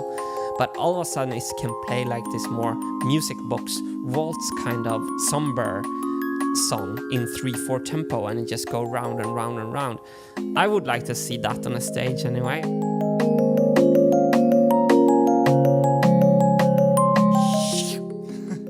Works every time. Anyone else feeling the triplet hype? I'm going to pin the top comment under this video where we can have a design discussion, and I'm really interested in hearing if you have any other ideas on how I can improve this. So I'm going to start the discussion by already pitching in 2 of my own ideas. To be able to reprogram this fast for the technicians live, I think if you imagine that we make a template on the CNC machine with holes in it. So for every plate, we have a template that covers the whole plate. And when they're programming, they know that they just have to put a pin in every hole in the template. I can even invite people from the Vintergatan audience to come and help out on the live tour by reprogramming the plates. So we could have a little gang of 10 people in white coats and protection glasses doing the programming on stage. And then if I had this foolproof system of holes, it's like an easy task. Just put pins wherever there's a hole, right? Another idea I have is changing these programming pins completely and instead use this block magnet, which is much thinner. We don't have to use the offset pins at all because we needed to make 1,000 offset pins. Imagine if I have help from 10 people reprogramming the machine live. They have to keep track on different kind of programming pins. My new idea is to make 2 tracks of holes per registrator, 1 triplet track and 1 16th track. You will only have 1 type of programming pin. There's a lot of people suggesting also that we make plates with pins that you can activate like a pen, like this. So this pin is activated, this pin is not activated. Only problem with that is that we need 10,000 pins, and then I didn't account for triplets. I put a lot of all these kind of restrictions in the top comment for you to feedback on. I get a lot of emails with suggestions, but I can't always reply to them, and you guys can't see what people are suggesting. If we have the discussion in the top comments, that could create much more of a nicer community feeling, and you could link to reference videos on YouTube, and it could be a really, really creative place, and I will see everything you write there. So let's also try to keep the top comments really clean about the design. What do you think? Brushed matte or glossy black? I will try to keep these videos a little bit shorter than this. There was just too much triplet hype today for me to manage. Okay, take care guys, you're the best. See you on the next Vintergatan Wednesday. Did you see Falcon Heavy, the launch? I was trying a new way of lifting marbles 1.5 meters up in the air while having the live stream of SpaceX simultaneously landing 2 boosters and sending a car into orbit. I was yeah. Well, each to his own, right? Hello everyone and good Wednesday to you all. In this video I wanted to update you on 6 new features that we're working on for the Marble Machine X. We have the treadle pedal, we have the mechanical subdivision rhythm machine, we have new marble track design, we have a monostring string-in stringophone instrument that is not really named yet, and there's a pipe-in-pipe muting system, and the visual fingers muting system. Before explaining these 6 new features, I want to follow up on the last video about the magnetic MIDI programming system and the extremely fantastic amount of feedback I received from you. I asked you to give me feedback in the top comment under the YouTube video, and that system broke down immediately. After 500 replies, it seems like YouTube turns off the reply button, and after that I started to receive a lot of emails. The amount of feedback immediately became almost impossible to filter through. This has been a frustrating problem for a long time because I received so much valuable feedback, but I don't have a good way to process it. So I've been trying to find solutions, and did you know there's a website called Reddit? I'm completely new to Reddit, that's the joke.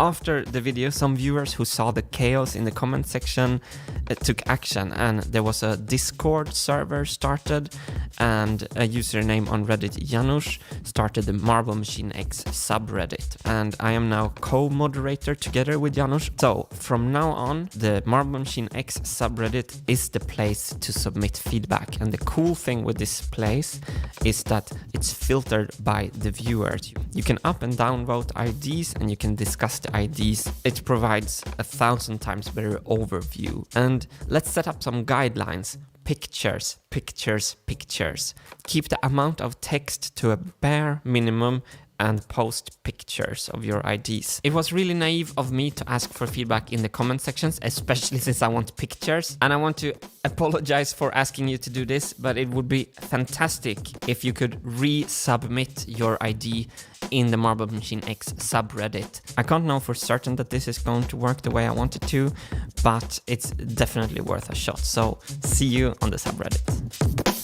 I have reached a point in the project of building Marble Machine X when I'm getting accustomed to the workflow of designing things in Fusion 360 and then building them in the real world. And now is the time for me to go back and properly finish all the CAD drawings for the whole Marble Machine X. For some time now, I'm going to put 100% of all my focus on the CAD drawings and finishing the whole design. And I think this will speed up the efficiency of the whole project and will speed up the timeline of the build. There's also a lot of metal parts in design that I need to order or have someone to make for me.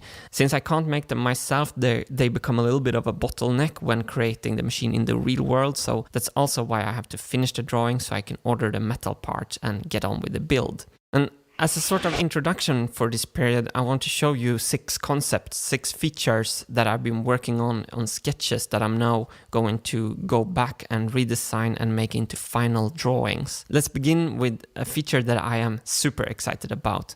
I'm adding a treadle pedal to the Marble Machine X. So the Marble Machine X will still have a crank, but it will also be pedal powered. When I can power the machine with a pedal, I free up both of my hands to perform the actual music. I can play bass with my right hand, and I can mute and unmute instruments with my left hand, and it opens up for so much more expression and so much more musicality. Number 2 is quite cool as well. It's a mechanical subdivision rhythm machine. So normally in music you have a drum set that plays, right? And then maybe often to make it sound professional in production, you add a shaker. This mechanical rhythm machine is the shaker of the Marble Machine X. So it's situated on the crankshaft and it has 4 different discs. One disc plays the first stroke of each bar. One disc plays the offbeat. One disc plays 16th. One disc plays triplet. And by levers I can control the volume and the envelope of each sound. And this will be mic'd, as always, by contact microphones. The rotation of the crankshaft is always in perfect timing with the music, and since there was this empty space in the base of the machine, I added this rhythm machine as an addition to the already existing kick drum, snare drum, hi-hat and cymbal. Next up is a new design of the marble tracks. I'm developing almost a Lego-like system of smaller parts that I want to have water cut from 4mm metal, and I'm connecting them on the sides with these 4mm metal rods, and underneath we have this 6mm plywood rail almost. So it looks almost like a monorail, you know, the futuristic maglev trains over cities. The monostring, stringophone, whatever it's going to be called, is going to be situated to the right of the bass neck and provide a kind of a monophonic portamento, glissando sound by letting a waterfall of marbles flow over a single guitar string. In Sweden I met Erik Holke, who is a guitar builder from Gothenburg. And here you can see me and Erik making the first prototypes in Trollhättan.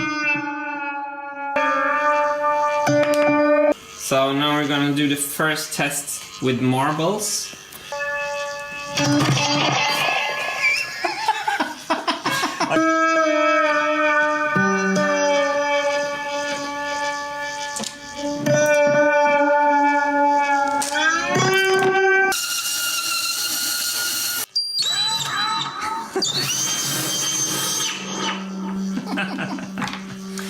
Art music.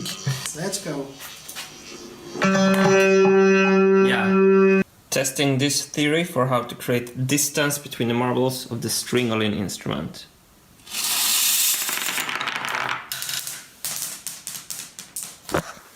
I'm going for like a modulin, theremin, musical saw kind of lead sound, and with this instrument I can play myself. It's not part of the programming, so I can make long melodies and I can make the songs much more dynamic.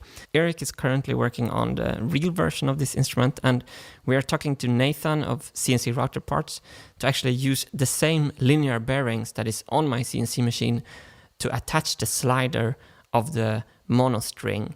So the slider will be really well secured, but can slide up and down the neck and you can change the pitch.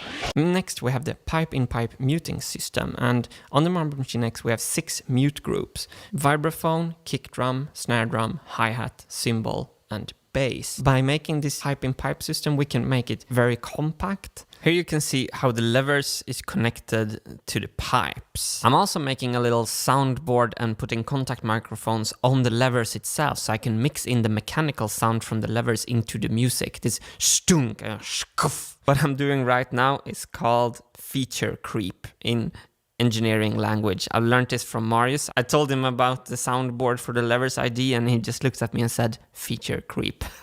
What it means is that you just keep on adding more and more features and your project becomes impossible to build and you never finish it.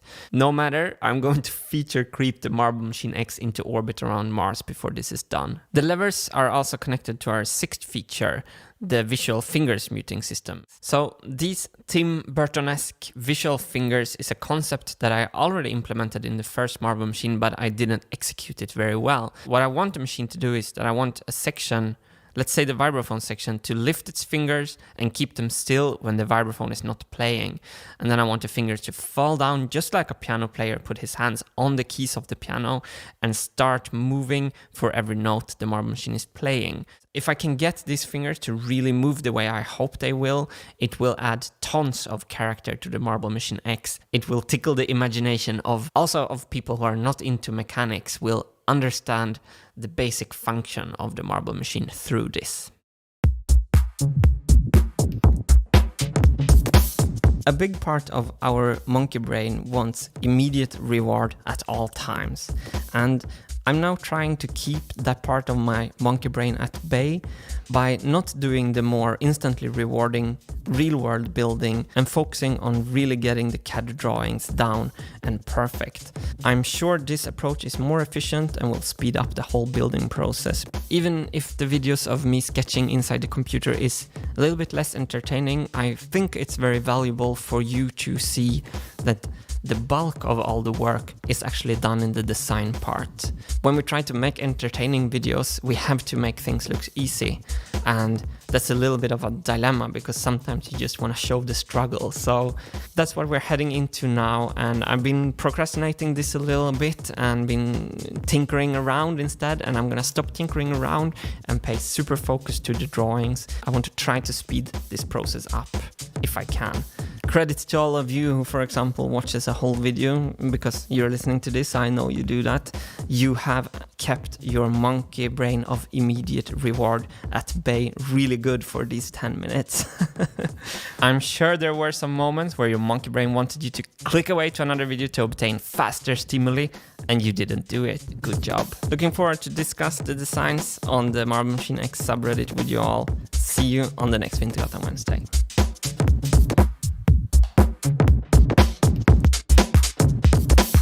Welcome to Vintergatan Wednesday. This week I've been having a fantastic visitor in Marius. Hi. And most of you maybe know him as Darth Marius, the super TIG welding villain who welded this steel frame.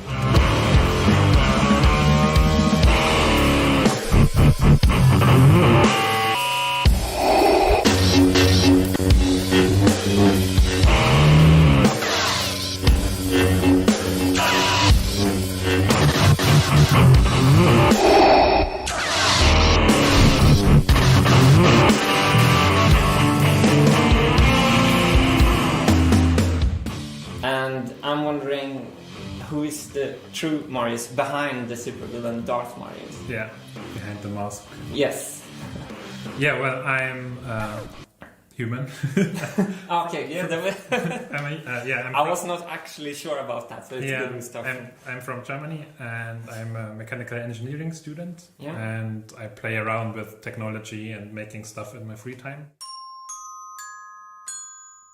When do you think the Marble Machine X will be finished? Oh, that's a tough question, actually. I think in the fall of this year, because we have so much done already this year. Yeah. The main structures and stuff is on there, and there's some frames missing, but they're already designed and ready to be manufactured. So it's mostly just putting on small things and adjusting things, and it takes up a lot of time, but it doesn't take as much time as finding the solutions and thinking about how to do certain stuff. Yeah. What progress did we make on the MMX this week? A lot of things. So when I wrote this list before you came, yeah. I chose the biggest bottlenecks of the situation. Mm-hmm. And we just plowed through together this week, and we made so much things. So this is a list of all the things we made only this week. There's a crankshaft. The hand protection wheel so Martin doesn't get his finger cut off. Bearing housings for the planetary gear set and the programming wheel shaft. Flywheel shaft holders. Then the flywheel and pulley and shaft itself. And this is an idler because we're going to have a slack belt system. It's like a clutch between the crankshaft and the flywheel. Mm-hmm. The drive pulleys for that belt. The left side middle frame. So this is a really crucial part of the machine. This is otherwise we have to hang everything on Siemens skyhooks. Lufthaken. I learned it from Morris this week. There's something called a skyhook. This is when you hang something mid-air, and the only one that works is the Siemens skyhook. Yes. So if you're shopping for skyhooks, Siemens. That's the important bit. Right side middle frame, and we're gonna make them from metal and not from wood. And the tabs to attaching those frames to the welded base frame, basically. And then we have the upper frame, and it's highlighted on this picture here. And that's holding the marble divider, it's holding the registrators, it's holding the whole upper piece together. And what you see on the screen here will be as a big puzzle piece that will go in a separate tour case and will be contained together on tour. The belt that drives the flywheel. Marble drop mechanism prototype, and I have no clue why, but it looks exactly like a locomotive. Don't ask. Then some stepped pulleys for driving the vibraphone shafts. We made some prototypes from that. Hannes was also here this week and filmed with us, so that was really nice. So here you can see Marius working on the 3D printer and Hannes thinking about the next shot. We made the visual lifting fingers. I have them here. So this is the Tim Burton-esque design. They are gonna go up on the machine up here. They have no mechanical function. They are visualization of how the Marble Machine X works and adds tons of character, and what they will do is that they will move a lot. So for every marble that gets dropped, they will move this much. And the real thing that drops marbles sit here barely moves when it drops the marble. So even if you're 10 meters away, you wouldn't see that. So that's why we're adding this whole system. There's on the screen, and here it is in the real world. Yeah. It's crazy. Something you can see on these sketches is that the gears have no teeth. So we just make an abstraction of the shape that has the right outer dimensions, but we don't have all these details because it gets too graphics processor intensive for the computers to render everything when we're working in Fusion 360. So here you can see a perspective. The doll is 1 meter 87 centimeters, which is exactly my height. So this should be the scale of the Marble Machine X. I feel that we have wrestled down the Marble Machine X psychologically. We have it, the judge is counting, it's soon 10, and it feels like we're on top of it. What is the best future source of energy? The sun. If you were offered a trip to Mars, would you go? No. What is parametric design in CAD? And CAD means computer aided design, and in Fusion 360 I am designing almost often a shape, And now when I see Marius' works, he's doing parametric design. Yeah. And that's a whole different world, and it's so fascinating and fantastic. What is it? So parametric design is especially useful if you have a thing that looks kind of similar but has different sizes. Basically, if you have a shaft, for example, with something on the end that's the different sizes. So you have, let's say you have 5-6 different lengths, and then you have to make models or produce all of them very easily. You just have to type in the length, and then that thing generates automatically. It's if you model it parametrically and you change something, it moves in a more predictable manner. So it changes itself in a more predictable manner than if you just model it free modeling. It's basically when you're anticipating a design to change in the future, you can make the general shape, but it will still be very easily to change its dimensions afterwards without having to go back and do it all over again. What do you think is most important for succeeding in any field? Talent or hard work? That's, I think you need kind of both. Talent is just, if you're just good at it, and then you don't need as much hard work, but I think you need both actually. If you're really determined to do something and you have the drive to do something, then hard work gets you there. The reason why I asked is I think that talent is overrated. Because I remember growing up playing music, and I remember I was always worst at all the tests in schools, and I tried to get into fancy music schools in Sweden, and I was the only one of my friends who couldn't get in because I got 0 points on the test. And I was like, music might not be anything for me, and I have no talent. That's why it's a little bit personal for me. And then I realized that if you put the hard work in, you will get there. Let's say you are talented, then you also need to be lucky if you're going to succeed from that. But if you're hardworking, you don't need to be lucky. You eliminate the luck thing in the whole situation by just taking control of the situation yourself. Don't think that you can't do anything because you feel you have no talent. That's a little bit what I'm doing. I think that's the main thing to take away. If you really want something, you can achieve it actually. Yeah. Why do you think it takes so long to build the Marble Machine X, and what can I do to change my approach to make it faster? It's a really complicated machine, so I don't know how much faster we can go. Sometimes we can try to optimize things and try to move things along more effectively, but I think it's a combination of a lot of things, like the procrastination of both of our parts, and the other big one that you always bring up is that filming a video at the same time. It's gonna take double the time, and it's not that much that we can do about it. Another reason why it takes a long time is that I really have the will to do something that is surprisingly awesome. It needs to be history changing for me to be interested, and I don't want to sound cocky when I say that. It's just, and that's just the lowest, that's just a passable level.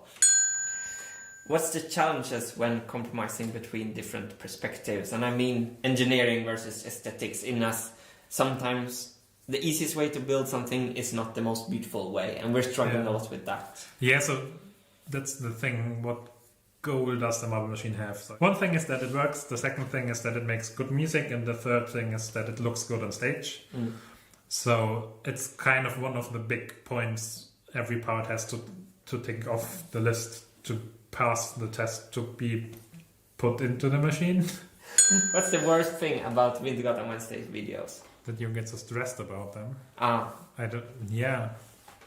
think they're nice actually. Okay, but so being on the build team, I kind of feel how the stress that comes from those videos. You're right. The videos are 24/7 on the top of my head, but I'm getting to the point where it's really important for me that the video making isn't completely in the way of the project. I have to find the balance, because I really want to tell you what's happening, and I really want to do this. I love it, and I love the response from the viewers, but I also want to get the machine start playing music, so I need to find a better balance. You're right with that, actually. Yeah, that's, for me, it's the luxury of not being the guy who makes the videos and being you, because I'm only here for making the machine. I don't really have to think about some video aspects or how to set something up or how to update all you guys. But other than that, the quality is always at least possible.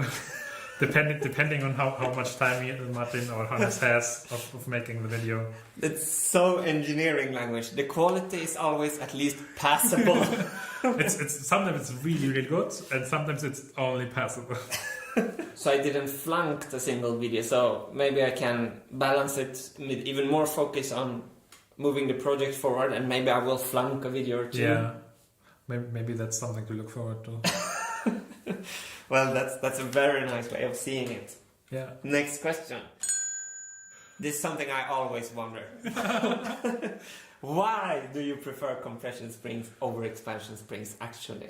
Yeah, so it goes back to one of my professors, but basically the compression springs don't have a built-in weak point where they can break. Any advice to beginners who wants to get into engineering and or making? So for making, it's easy to just pick a project, find parts for it or a kit, and just start doing it. Don't worry about the tools you need. I wouldn't recommend buying a tool and then deciding a project. Just pick a project you want to do. Like maybe you always wanted to make a Star Wars helmet, for example, and then find out how to do it and then just try to do it. Yeah, I totally agree with deciding the project first and getting the tools second. Yeah. My advice would be talent is overrated, so don't underestimate what you can achieve by thinking that you don't have any talent for it. Hard work will take you where you want to go.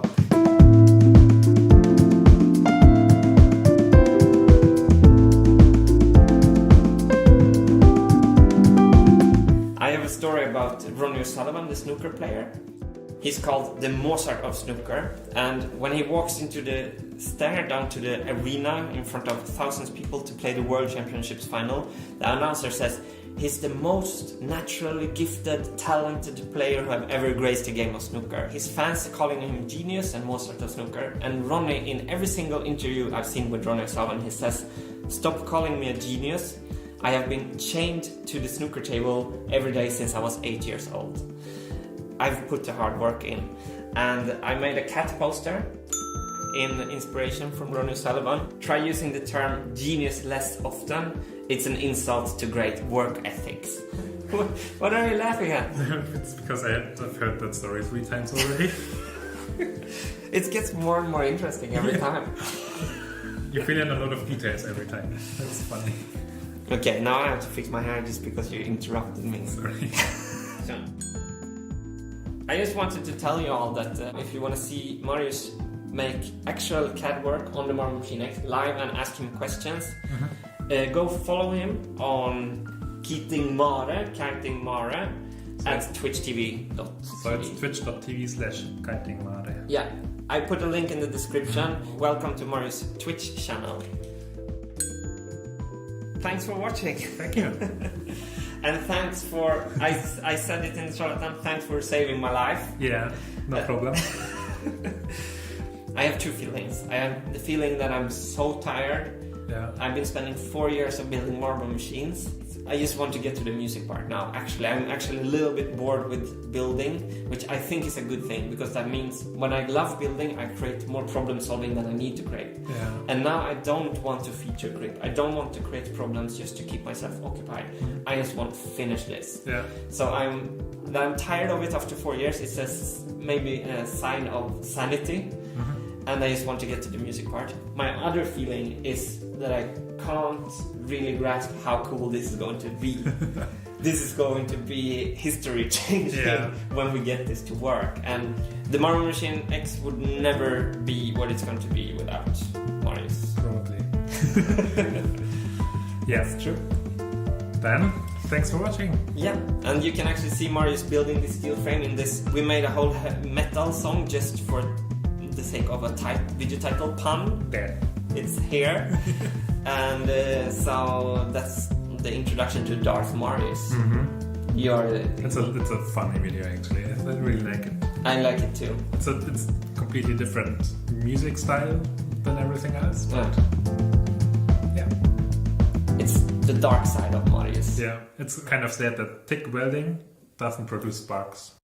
This is a fish stair prototype that I made for the first marble machine.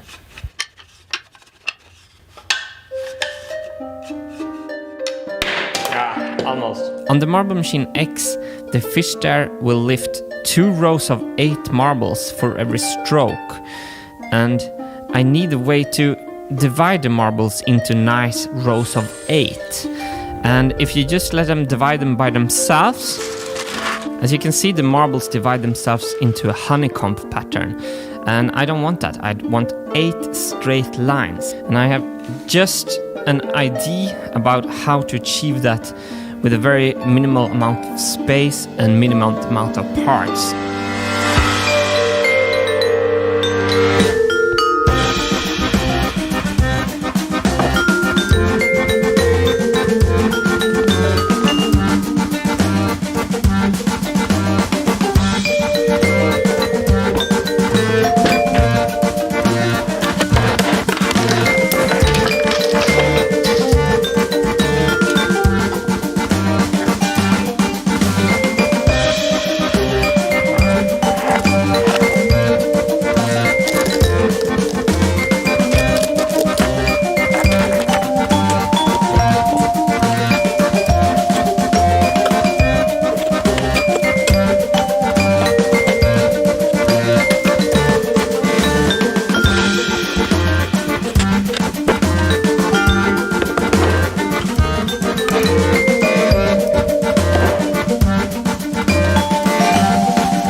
There we go.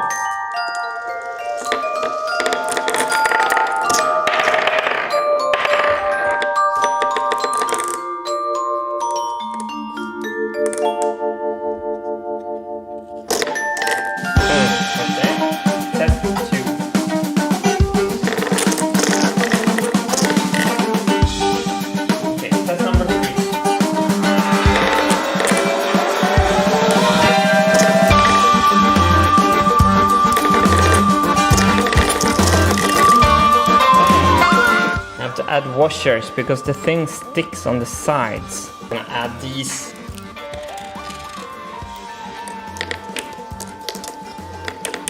Okay, this is super promising.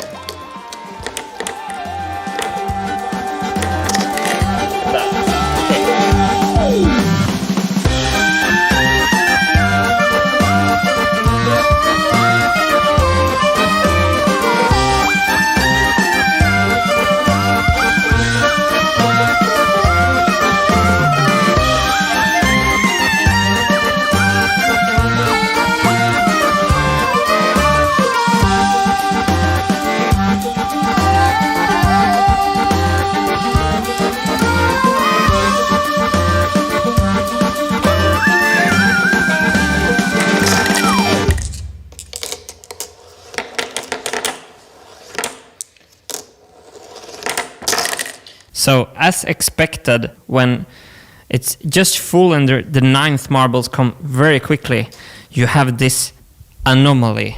It actually doesn't matter at all, because The fish stair will eat and empty this up, and everyone will be happy. Tack it. It's not tacky.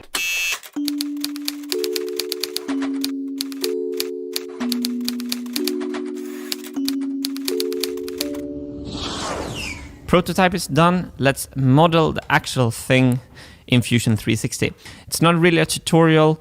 It's more that we talk so much about all the CAD work we're doing right now. So I thought I could let you in a little bit on an actual workflow this time. Create a new design. I'm gonna save this one as divide by 8. And the first thing you do is that you create a new component. This is the swing. Create a sketch. Usually I start with putting a marble in. A circle, 15.875. That's the dimension of one marble. Put in a constraint. We're gonna say that the marble is resting on this surface. So I can move it along that line. Let's also constrain it to the back of the wall. Like that. Now we've done a sketch in 2D. We're gonna extrude this shape into 3D. So I'm pressing E for extrude and I'm choosing my shape. And I'm gonna extrude this at exactly 8 marbles. And what's cool is that you can use equations. So I don't need to know how far 8 marbles is. I can just take 15.875, which is the length of one marble. And then I can say times 8. And this is the length of 8 marbles. I want this wall to be just shy of this last 8th marble. So we can edit this again. I can remove minus 4 millimeters. See how that looks? Yeah, this is something like it. Let's extrude the back wall 3 millimeters. That wall is going to take some beating over the years. Let's go back and edit that feature and instead choose 4 millimeters. So we're strengthening up this wall a little bit. I want to pilot drill some holes for the counterweight nuts on this plane. 11 millimeter cut. This top edge doesn't look all too good. Let's redesign that all the way. We have our swing. Now we need a way to secure the pivot points. And I want to be space efficient with this, so I don't want to put points on the outside. So we're cutting away this section because here we're gonna hide a hinge. So a new component, base for, there we go. So that's the attachment holes where we can attach this base. I'm gonna put some marbles in to show you the perspective. Let's go make some coffee. Cheers. Let's make the plywood base, shall we? 15.875. Should we learn parametric? I'm putting in the same value all the time. Marb, 15.875. Okay. User parameters. Okay. Marb. Yes. Now we can already use the parameters. This is the edge of the swing seen from above. I want to offset that by the distance of 5 marbles. So instead of putting a number in, I'm putting marb times 5. Genius! So we can multiply the word marbles, you know? Of course, we love that. So here you can see how the base fits perfectly into the plywood. And I have a 0.2 millimeter clearance slot. So there's our beautiful plywood ridges that will separate the marbles from each other. Cut this off at a 10-degree angle here. So now you can see that this slope has a 10-degree angle because that's how it's going to meet the fish stair. So this is what the STL file looks like. I emailed the STL files to Tobias and he can print them and just slide them down here. So to there. And with that, I think the design is done for now. So we could just for fun tilt the marbles down we can pivot this thing on that point. So we tilt the swing like this, and the marbles then in turn will come rolling. Will come rolling down. There will be more and more marbles stacking up here. Yep. So every Wednesday we will add another part to the Marble Machine X. Right now we're doing a lot of design work in CAD, and I'm longing for the period where all of these designs are going to materialize, but we're gonna stick our head down, our neck down, and really keep on doing the CAD until all these things are solved, and then hopefully assemble the machine in a faster, more efficient way later. So hope you enjoyed this, and thanks so much for watching. See you on the next Vintergatan Wednesday. Take care.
Welcome to Vintergatan Wednesday.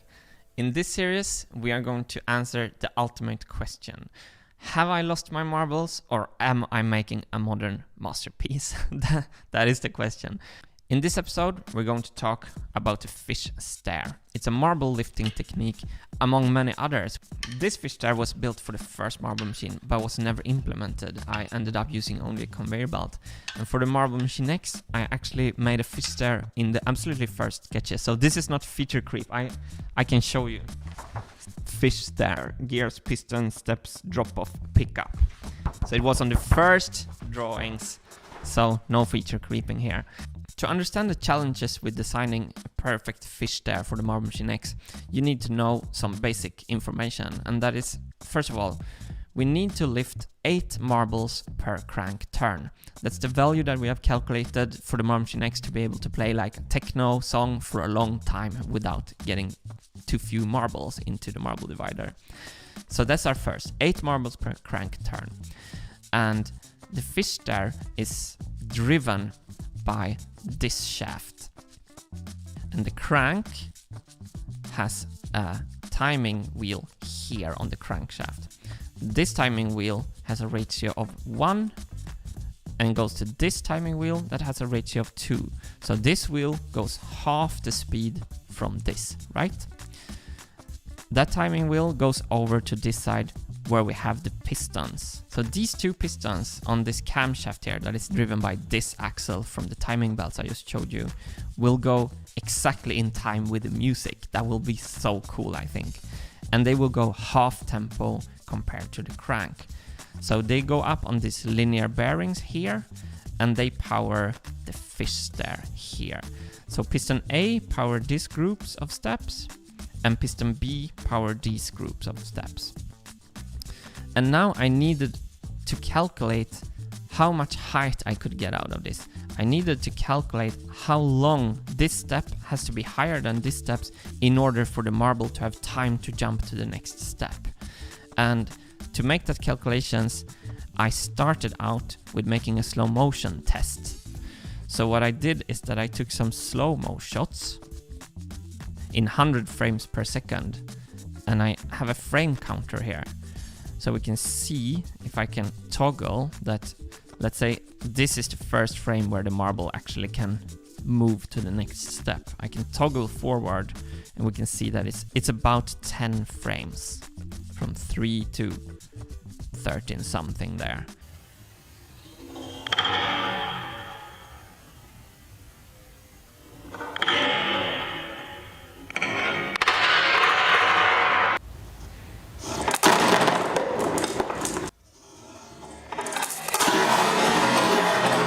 We now know that we need 1/10 of a second for a marble to jump from a step.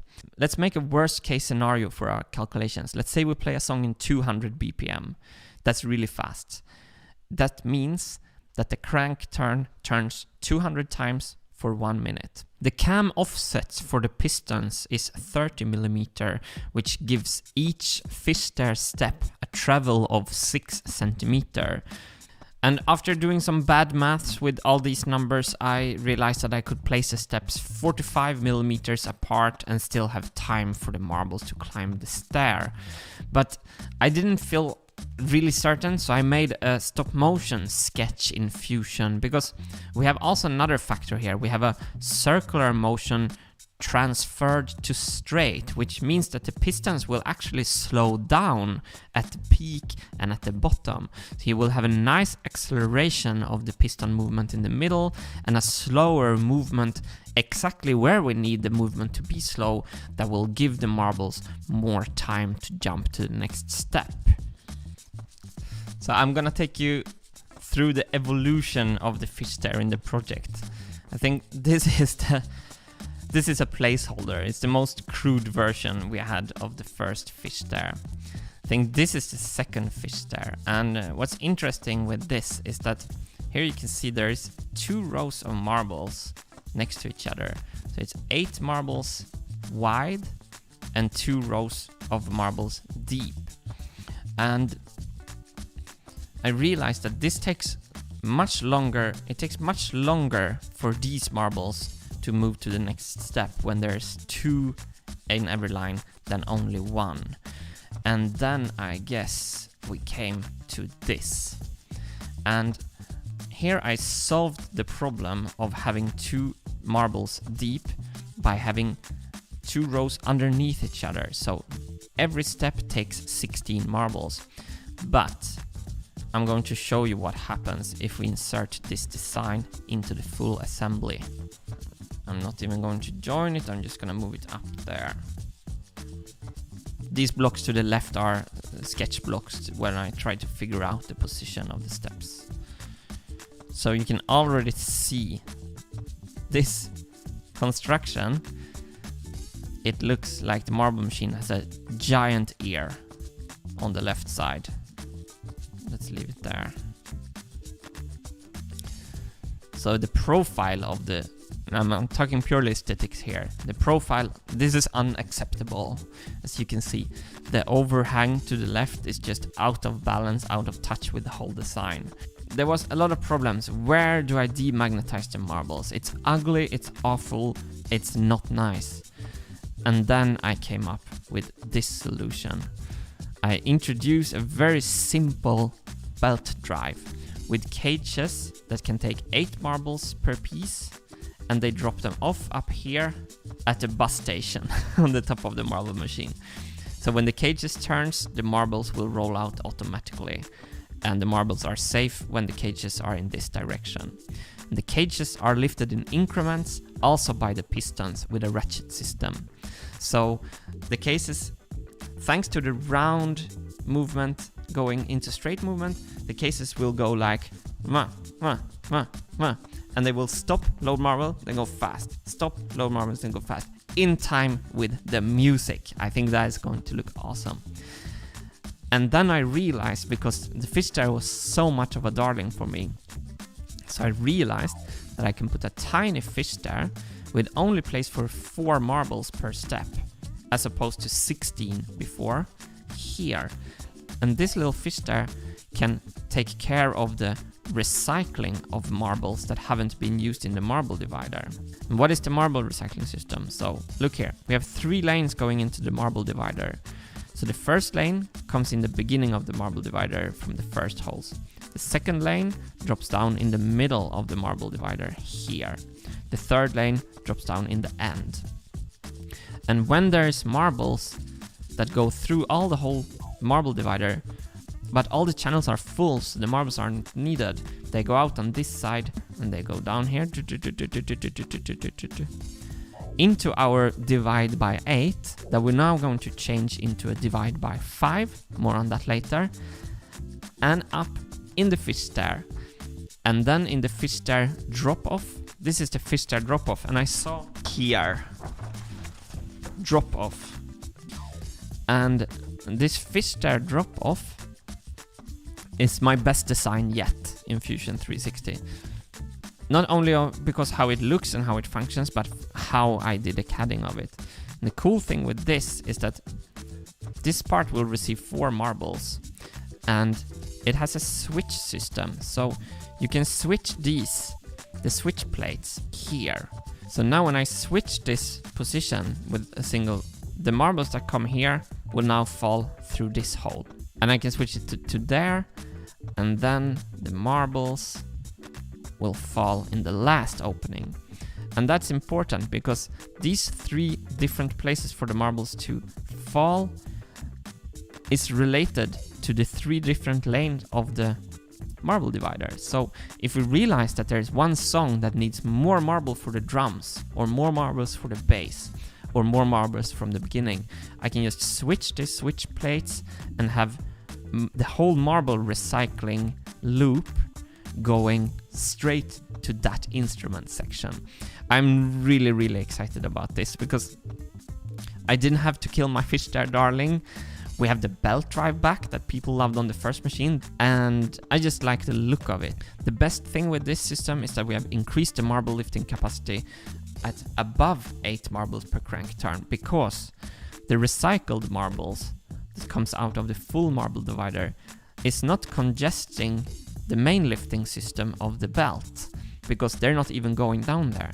They're taking care of the fish there. So we have actually increased the feed rate of marble into the marble divider by changing it around this way. So prepare for some techno music. That's the fish there. And remember, this will move in time with the music, like dun dun. I should not sing that song. Dun dun dun dun dun dun dun da da da da dun da da da da shuff shuff shuff shuff shuff shuff. It's gonna climb like dun dun dun shuff shuff shuff shuff shuff shuff dum dum dum dum dum dum. Marbles climb in time of the music. If I play slower, they climb like this. And if we play really fast, they will climb like this. Dun dun dun dun dun dun dun da da da da da da. Yeah. So, okay. Let's restart the camera.